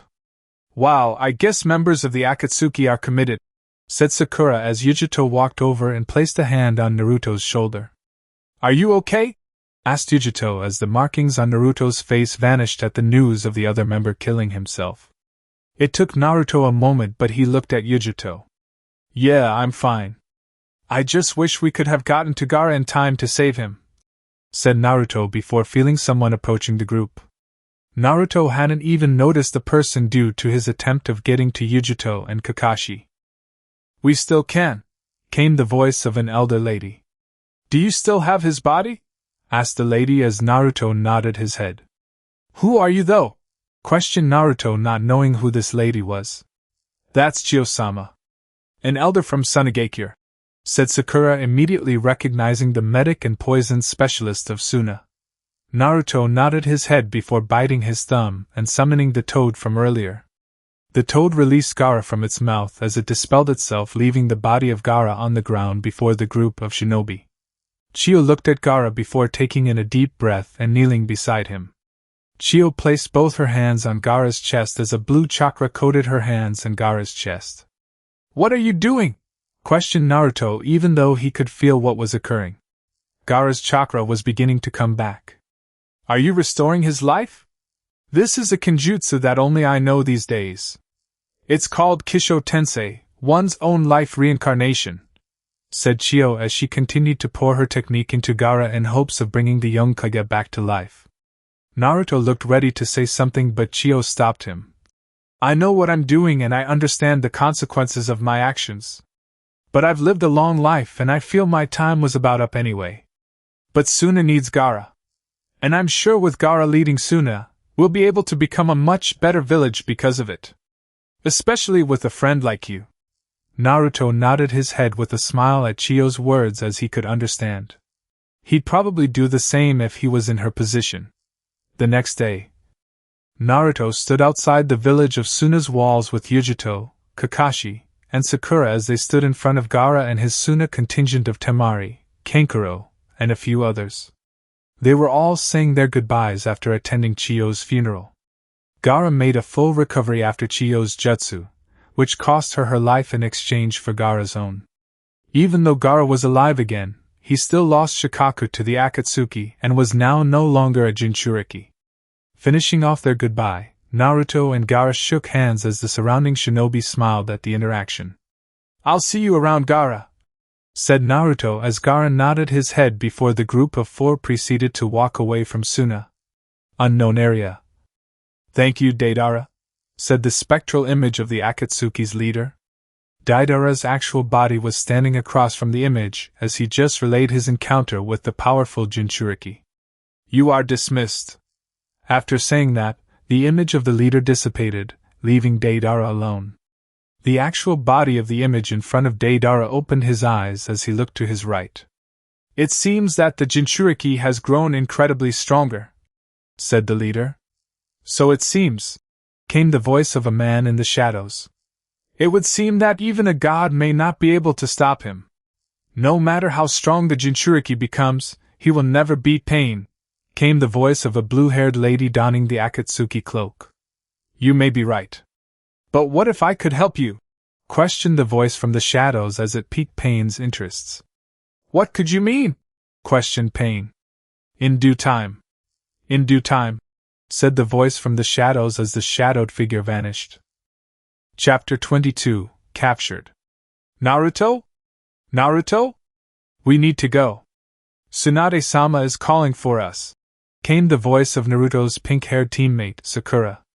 Sakura was given a summons for a mission that Naruto was to be the leader of, yet he was busy messing around in Training Ground 22. Messing around with a kid in a spar. "One moment, Sakura-chan. I want to see what he can do," said Naruto as he blocked a punch with his palm. The person punching Naruto smiled at him as he dispelled in a poof of smoke to reveal the same person, a spiky, brown-haired 13-year-old, standing several feet away. "Kagebunshin, Shadow Clone? When did you finally learn that?" "A while ago, about a year to be exact," said the ninja as he ran through 4 hand seals ending with the tiger seal. "And I also learned this. Katan Heizukisho, fire style, ash pile burning." The brown-haired kid spewed out an enormous cloud of ash that immediately consumed Naruto. Once it surrounded Naruto, the ninja clicked a piece of flint on his teeth to ignite the entire ash cloud in a fiery explosion. "Yes, I got him!" shouted the young ninja as he moved the scarf he was wearing away from his Chunin vest. The young teen was wearing the standard outfit of Konoha, except with black instead of blue, just like his hero, idol, and rival, Naruto. He also added a red scarf with the kanji for monkey written down the length of it. This was none other than Sarutobi Konohamaru, recently promoted Chunin of the Leaf. Konohamaru had grown up well. Due to his private tutoring with Ebisu with his 2 teammates Moegi and Udan, Konohamaru became a genin at the age of 12 and 1 year later, won the Chunin exams in Kumo. This granted him a promotion to Chunin for his skills. Like all members of the Sarutobi clan, Konohamaru was skilled in fire manipulation and taijutsu. And of course, just like his grandfather, he was a budding bojutsu, staff technique user. As if. "I knew that wouldn't be enough to get you," said Konohamaru before biting his thumb and slamming it on the ground. "Kuchios no jutsu, summoning technique." A poof of smoke later and a monkey as tall as the 5'7" Konohamaru appeared. "Konohamaru. What's up, man? Need something?" came the surprisingly deep voice of what appeared to be a teenage ape. "Hey, Yomna. Can you transform for me?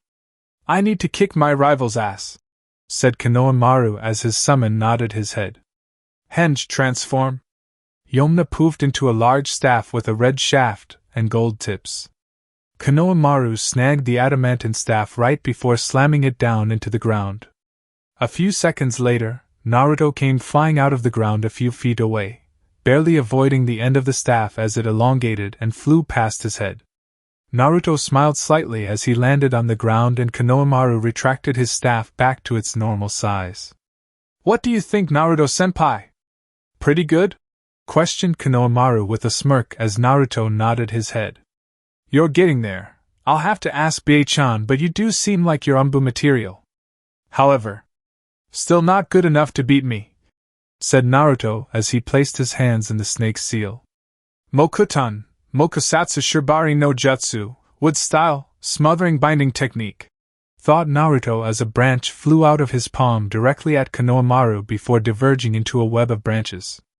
"Oh shit," said Konohamaru as he smashed the first couple of branches with his staff but couldn't stop all of them. Eventually, Konohamaru was left tightly snagged in the branches as his staff dispelled itself in a poof of smoke. "No, so close. I'll find a way to get past your Mokuton. Just you wait, boss, boss?" Konohamaru looked around to realize that he was all alone in the clearing. "Boss! You got to let me down! I can't get out of this thing!" cried Konohamaru as he struggled to get out of the branches. "Hokage's Tower? Tenchi Bridge?" questioned Naruto as he finished reading the mission scroll given to him by Tsunade. "Orochimaru will be there? Along with Sasuke probably?" At the name Sasuke, Naruto noticed Sakura's body gave an involuntary twitch. At least she didn't get somber about it anymore. Or maybe she already sort of knew what was going on. Did Bie-chan already tell her? I mean, she's pretty high up, being an assistant of the Hokage. Maybe she already knows, thought Naruto before focusing back on what Tsunade had to say about the mission at hand. "Yes, Naruto. We received intel that Sasori was supposed to meet up with a spy of Orochimaru's, but that was actually a way for Orochimaru to take out the dead Tsunanuke Nin," said Tsunade. "That's why we're sending you. Since you were the one to meet Sasori and actually hear him speak and see what he looked like, you can transform into him so you can take out his spy and Orochimaru. While also trying to find out a lead on Sasuke. What happens if we find Sasuke-kun, Tsunade Shosho?" questioned Sakura as Tsunade shifted her brown eyes to her pink-haired student. "Well, Sasuke is considered an A-rank nuke nin, unofficially. So you will handle it like any other A-rank nuke nin, capture him if possible. But if not, put him down. Bring him back, either dead or alive," said Tsunade with a stern voice as Sakura's face never changed. "That's good, Sakura. Glad you're not too depressed about it still. Great, well, if that's that, then you two are good to go. I would send some more people, but I feel like you two will be enough for what could happen, and if necessary, you can always flee faster with just 2 people. Make haste as we only have 2 days left before our window of opportunity is up, and one more thing, be careful," said Tsunade as Naruto nodded his head. Sakura disappeared in a cherry blossom swirl and Naruto was about to follow before deciding to make a request. "Actually, Bie-chan, Konohamaru has hopes of joining Umbu. Maybe I could take him along with me on this mission despite you only wanting 2 people to go. I've gone against him. He seems like he could handle himself in a fight and that he knows what to do and how to do it.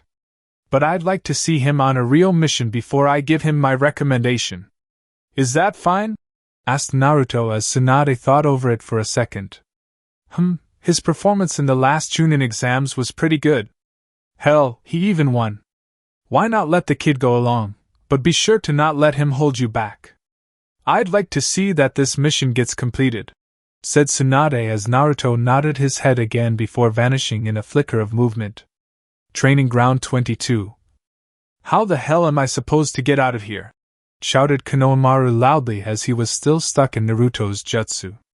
Right as Konohamaru was prepared to give up, he heard 2 footsteps land behind him, followed by a palm being placed onto the ground. The wooden branches tangled snugly around Konohamaru receded into the ground as Konohamaru was released and landed on his feet. "Hey, Konohamaru! I want you to go on a mission with me. You okay with that?" questioned Naruto as Konohamaru turned around abruptly with a big grin. Of course I am boss. This would be our first mission together, shouted Konohamaru with enthusiasm at the prospect of going on a mission with Naruto. What are we doing? I'll brief you at the North Gate in 30 minutes. Don't be late, said Naruto before disappearing in a simple flicker. Konohamaru stared dumbfounded at the speed of Naruto. That Shunshin was so fast. It's like he was never there, said Konohamaru before placing a hand in a half-ram seal. I need to get mine that fast. Konohamaru then disappeared in a swirl of leaves as he headed off to get ready for the mission at hand. 2 days later, Tenchi Bridge. Just so you remember, this is an A-rank mission, said Naruto to his teammates after landing in a clearing near the Tenchi Bridge. Our mission parameters are to ambush Orochimaru when he attempts to ambush Sasori. If possible, we are to capture him, and if not, we will kill the target. The same goes for his spy. Naruto's teammates nodded their heads at the mission, though Konohamaru's hands were trembling slightly. Orochimaru. He killed Gigi. I could care less about capturing him. If I see him, I'll finish him off no matter wh-. Konohamaru. Came the voice of Naruto, stopping Konohamaru from his thoughts. I know how you feel. Gigi was precious to me as well. But if you let your emotions take control, then you will surely fail. Emotions are only helpful if they are controlled and concentrated. It's the same concept as a Rasengan. If you don't maintain the sphere correctly, the power will disperse over a wider area, significantly weakening the jutsu. But if you contain it, that's when you're able to do some damage. Konohamaru looked at Naruto with stars in his eyes as Sakura scoffed. What kind of lesson was that? It made sense, but he definitely could have found a better example. Or at least said it better, thought Sakura. Naruto then placed his hands in the snake seal. Mokuton henge, wood element transformation, thought Naruto as the ground underneath him burst open with branches that surrounded him along with a smoke cloud. Once the smoke cloud died down, it revealed Naruto transformed perfectly into a copy of Sasori's puppet. How do I look? Came the gravelly voice of the disguised Naruto as he attempted to imitate Sasori's voice. Sakura mulled over it for a second before nodding her head. How the hell are we supposed to know? You were the only one of us who saw him like that, said Sakura with a tick mark as Konohamaru laughed slightly. Naruto laughed sheepishly. Right. Anyway, I will go out and meet this spy. After getting information out of him, I will attempt to capture him.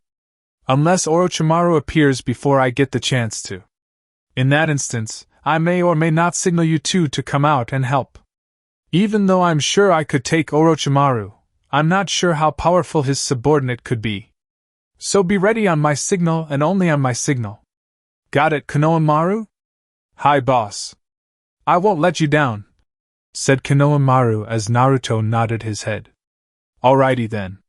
It's time, disperse, said Naruto as the 3 shinobi of the leaf jumped to their different spots. Konohamaru and Sakura landed together in the forest overlooking the bridge while Naruto landed on a trail headed toward the bridge. Once he landed, he began to move toward the meeting place that was situated in the center of the Tenchi Bridge. With this strong breeze going right now, we should be able to move closer and still avoid detection, said Sakura before moving closer to get a better view of the bridge. This should do. Konohamaru followed her as he looked out to see a cloaked figure approaching Naruto on the bridge. There goes the spy. I hope this goes well and we get to see Orochimaru. I can't wait to get a crack him, said Konohamaru clenching his fist as Naruto made contact with the spy. On the bridge? It's good to see you again, Sasori-sama, said the spy before removing his hood to reveal ash-gray hair and round glasses. That combination was only prevalent on one known associate of Orochimaru's. Yakushi Kabuto. Oh, this is better than just getting Orochimaru, thought Naruto before responding to his spy. Kabuto, were you followed? Questioned Sasori as Kabuto looked behind him for a second. Kabuto turned back around to face him before answering. No, we're fine. How are you holding up? Kabuto exhaled a breath before pushing his glasses back. I still feel a bit shaken from when your technique was released, and I remembered who I really was. My mind is a bit clouded as well, said Kabuto. I have questions for you. Tell me about his hideouts, and of that Uchiha boy. Kabuto nodded his head as he relayed all the information he had on those two subjects. Back in the forest. Kabuto's the spy, said a shocked Sakura at the revelation of Kabuto being the spy. I mean, out of all the people, Kabuto would be the last person I'd expect. Especially considering he's Orochimaru's right-hand man. Man, that Sasori guy who planted Kabuto must be amazing to get a spy that close to him. Orochimaru is no pushover, and I wouldn't think that he'd be able to get duped like that. But since the spy is here, we should be starting soon, said Konohamaru, who was decked out in Umbu gear. In his hand was a white porcelain mask with red paint covering it that depicted a monkey's face. As Konohamaru placed the mask on, Sakura let out a small smile. Trying to join Umbu, huh? Questioned Sakura as Konohamaru nodded his head. I remember when both of my teammates did the same. You're not just doing this because Naruto did it, are you? Konohamaru shook his head as he turned to face Sakura. No, but I guess in a way my decision is influenced by Boss. I plan to join Umbu, get really good, and once Boss becomes the Hokage, he'll make me his right-hand man, Umbu commander. This means that eventually, I'll become Hokage once he gives up the hat to me. What makes you so sure that Naruto's going to become Hokage? I mean, it's not set in stone, maybe he started Sakura before realizing what she was saying and seeing Konohamaru's porcelain mask stare. Never mind. Of course, he'll be Hokage. Whenever Shisho decides. I don't know what I was saying, finished Sakura as she noticed movement on the bridge. Boss! Shouted Konohamaru, preparing to jump into action at any time once the signal was given. On the bridge? If you hadn't pulled out that kunai Sasori-sama, I wouldn't have been able to dodge in time, came the voice of Kabuto, standing next to Sasori as they opposed a fearsome foe. Just the man I was looking for. Guess we can have a little bit of fun before I call over Sakura and Konohamaru, thought Naruto before he prepared to attack the Sannin before him. Kukukuku, Sasori. That outfit reminds me of the old days, came the sinister voice of Orochimaru as he stared down at his former partner. Hope you don't mind if I intrude on this interesting conversation. Orochimaru, I see you've followed Kabuto, said Sasori next to Kabuto as Orochimaru laughed once again. Good eye, Captain Obvious. No need to be rude, I just thought I'd come and thank you, old friend. That is all, said Orochimaru as Kabuto's hand glowed a bright blue color. Kabuto then raised his hand before bringing it down quickly into the body of Sasori. Seems he was in on it all along, thought Naruto, leaping out of the destroyed wooden puppet with a cut on his right shoulder. Orochimaru then immediately went on the offensive at the airborne enemy. Sanaijushu, hidden shadow snake hands, said Orochimaru before thrusting his arm forward. Out of his sleeve, several snakes came out of it at a blistering pace set directly at Naruto.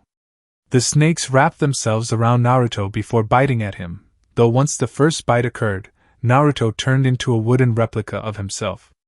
It seems trouble has appeared, said Orochimaru as the wooden Naruto landed on the ground, and the real Naruto came up from the bridge floor. I didn't expect to see you here, Naruto-kun. I'd be lying if I said I wasn't expecting you here, Orochimaru. And it's so good to see you again, Kabuto, said Naruto, who was wearing his own Umbu outfit sans mask. Though I did expect this ambush to be a little better. I mean really, having just Kabuto attempt to slice open Sasori, followed by that weak snake jutsu. I give it a C- at best. Kabuto pushed his glasses up with a smirk as he looked at Naruto. I'm impressed, Naruto-kun. For you to be here, especially disguised as Sasori, would mean that you've met Sasori and somehow got him to tell you about this meeting, as he and I were the only two who knew of it. But Sasori isn't the type of man to divulge that type of information regularly, so that would mean you either bested him in battle and he told you, or maybe someone in our own organization told Konoha. But the latter should be impossible, as only myself and Orochimaru knew of this meeting. deduced Kabuto acutely as Naruto shrugged. Orochimaru then grinned as he took notice of something. "Why don't you bring out those other two pests that are hiding?" said Orochimaru with a smug grin. Naruto looked for a second before pointing his finger in a gun-like fashion at Orochimaru. Not a second later, Sakura and the Saru, monkey, masked Konohamaru came lunging out of the woods and directly on the bridge between the two opposing parties. "Sakura-chan, do you mind handling Kabuto? I'm sure Saru would like to join me in facing Orochimaru," said Naruto, to which Sakura nodded her head with ease. "Of course. I heard about Kabuto's encounter with Tsunade-sama those years back. And he thinks that fluke of a victory is worth something," said Sakura, cracking her knuckles, reminiscent of Tsunade. "I guess I need to show him that slugs are better than snakes." Kabuto's hands glowed a bright blue as his smirk never left. "What makes you think I'd let that plan work? As if I'd let that plan go through without a fight. You'll have to forcefully remove me from Orochimaru's Sid started Kabuto before he felt a presence appear between him and Orochimaru. The familiar swirl sound of a Rasengan sounded off before it planted itself neatly into Kabuto's back, sending him flying past Konohamaru and Sakura into the woods. Naruto then turned to face Orochimaru as Sara landed beside him. "Let's do this, shall we?" said Naruto as Orochimaru grinned and took off into the opposite side of the woods.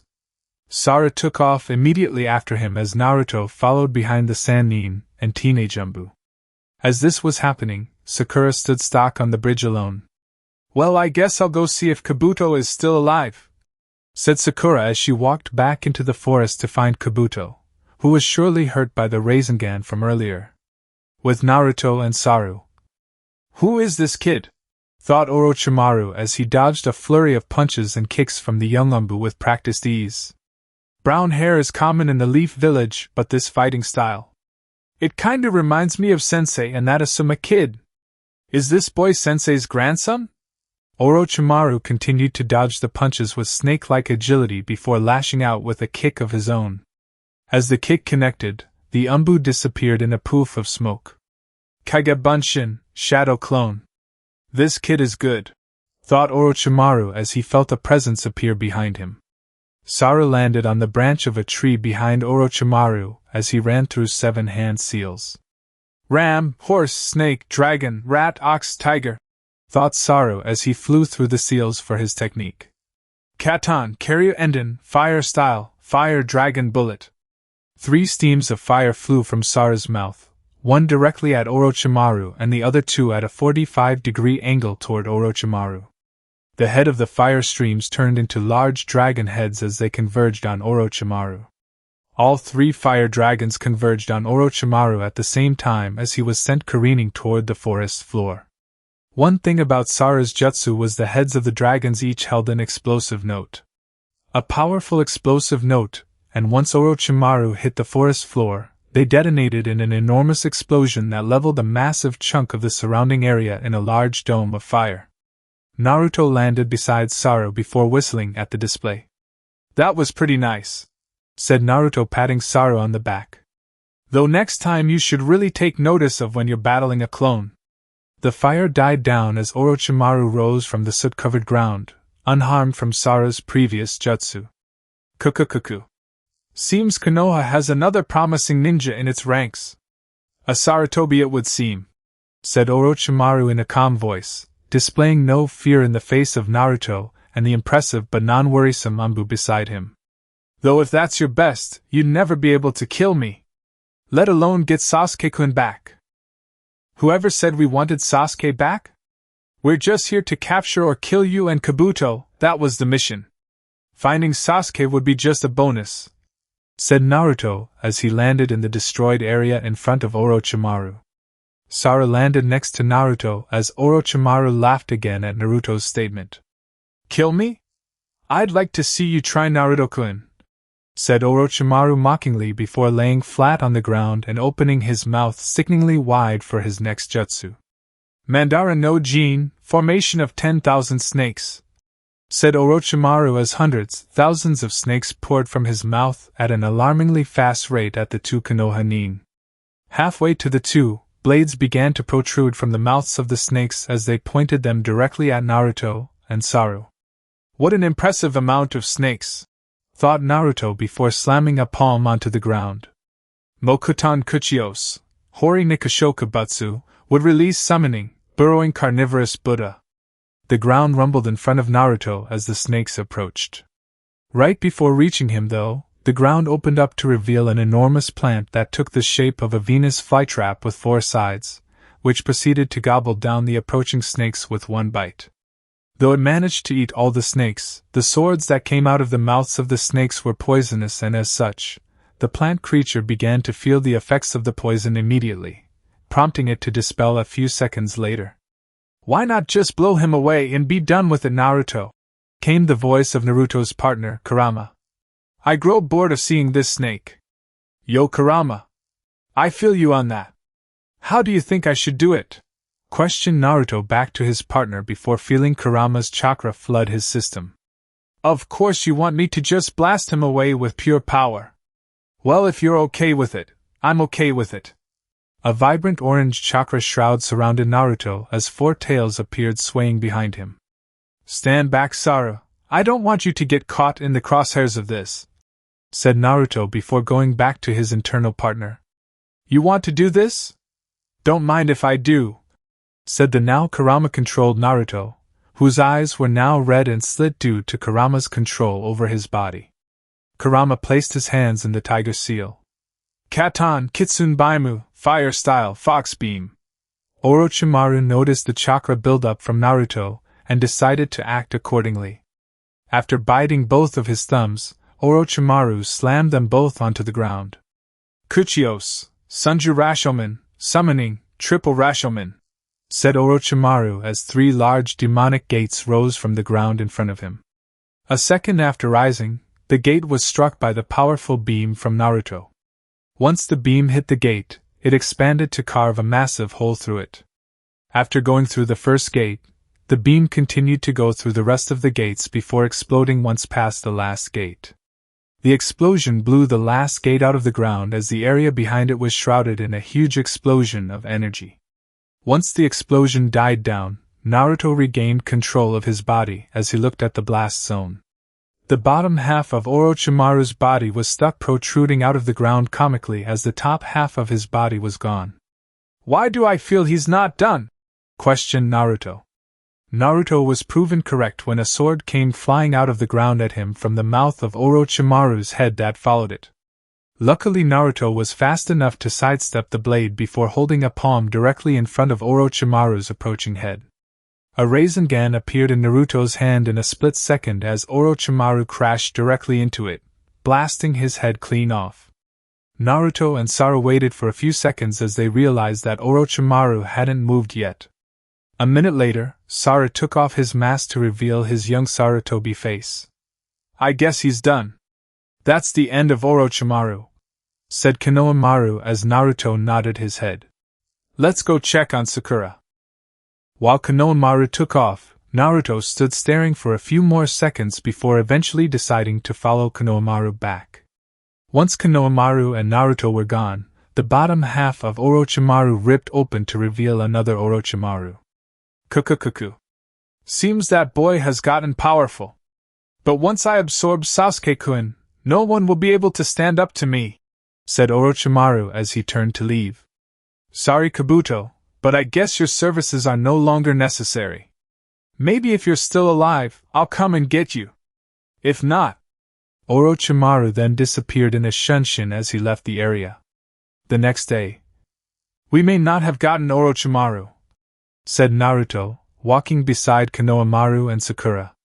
Naruto then looked at the tied-up and sedated Kabuto on top of the slug Sakura summoned. "But at least we got the next best thing. And we killed Orochimaru too. Don't forget that," said Konohamaru as Naruto nodded his head. Konohamaru went to pat Naruto on the back, but Naruto dodged it. "What's wrong, boss? You alright?" "I'm fine, Konohamaru. Don't even worry about it," said Naruto before Sakura realized something weird about the Naruto before her. "Naruto," said Sakura in a sweet tone. "You wouldn't happen to be a clone?"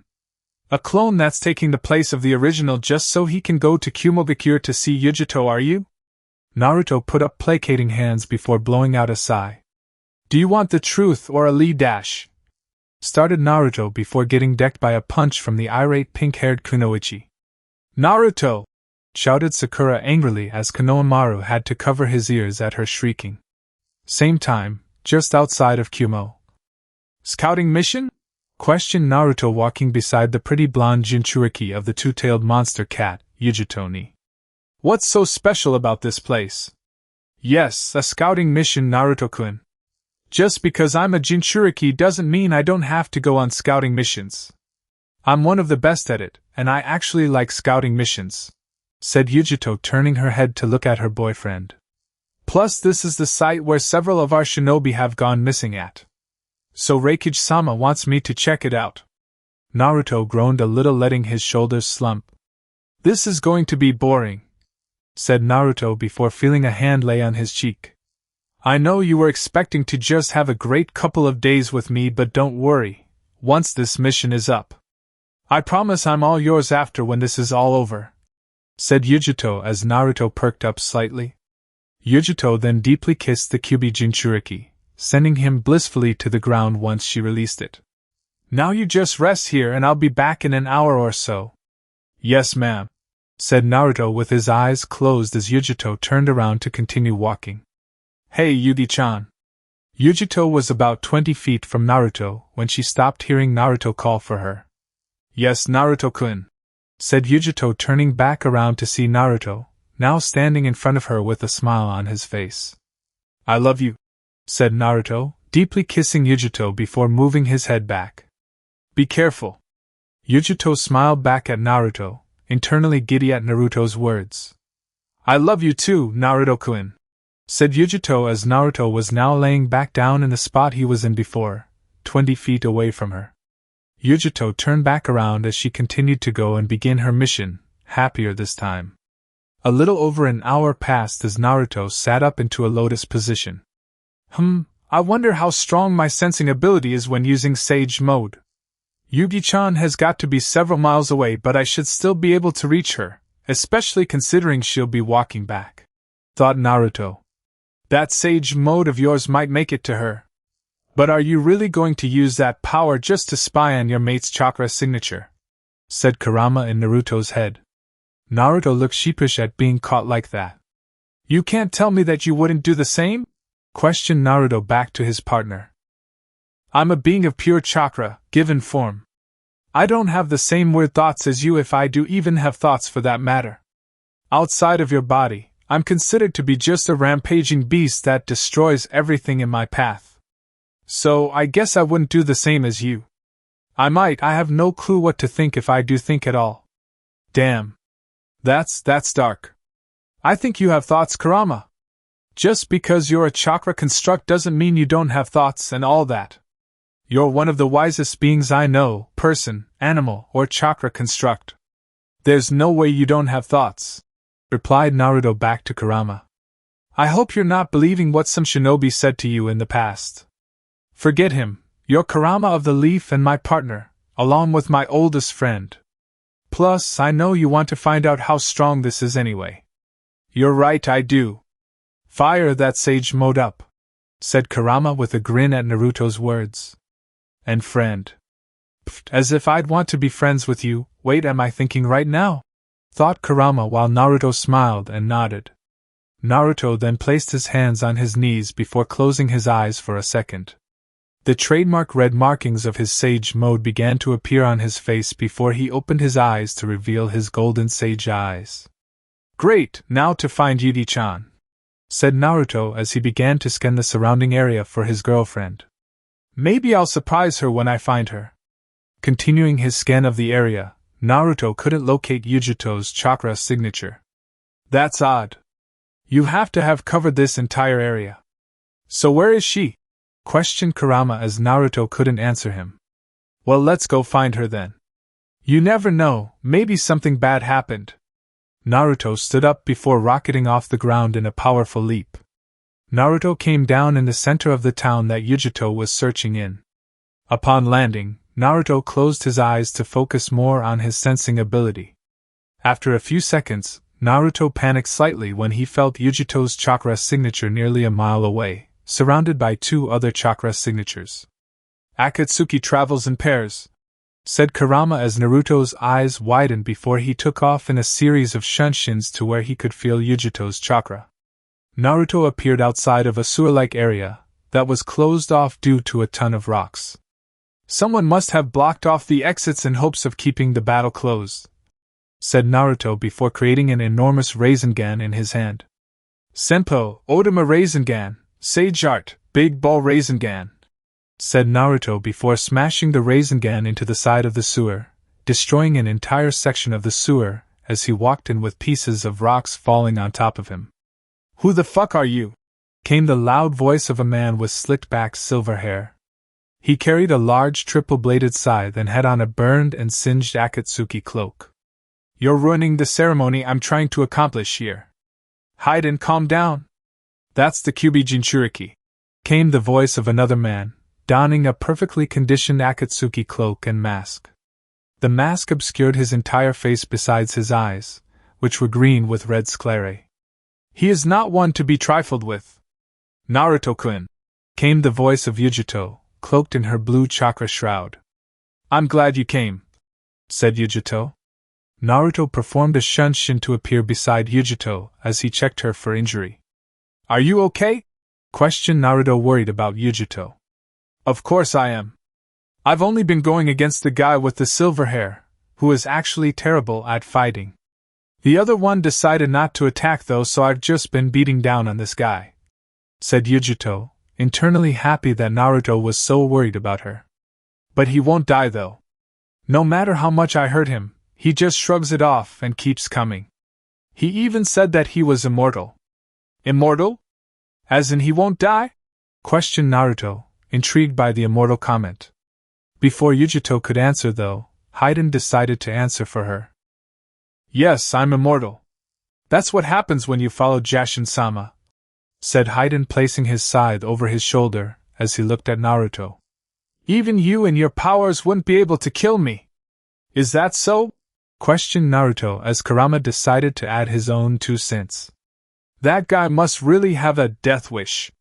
Just because you're immortal doesn't mean you can't be blown to a bunch of tiny little pieces, said Kurama as Naruto internally nodded to Kurama. Haiden, Leader-sama said that we are not to go against the Kyuubi Jinchuriki. While I also feel the same way about his true ability, it would be wiser to not attempt it in the event he can actually kill you. I would love to see him try, Kakazu. I'd actually welcome it, forget the leader's warning. It's clear that whoever puts these teams together knows dynamics. That Deidara guy and Sasori guy seem to be opposites, as well as these two. One's a hothead and the other is calm and collected, said Kurama in Naruto's head. Yeah, he's smart in how many people are in his organization. Having a smaller number of people must make it easier to get stuff done while also minimizing failures. I wonder who this leader is that they speak of, said Naruto and returned to his bija as he placed a hand on the ground. Don't move, Yudi-chan. Shit. Hide and run, said Kakazu, taking off down the sewer as a pink substance began to cover the floor. Kuchios, Gamaguchi Shibari, summoning, toad mouth bind, thought Naruto, summoning the esophagus of a fire-breathing toad from empty Mayaboku. Haiden and Kakazu continued to sprint down the sewer as the pink flesh continued to spread out all around them. What is this, Naruto-kun? Questioned Yujito as she had never seen anything like it before. It won't catch them at the speed they are moving at. We'll have to go and hunt them down, said Naruto before answering Yujito.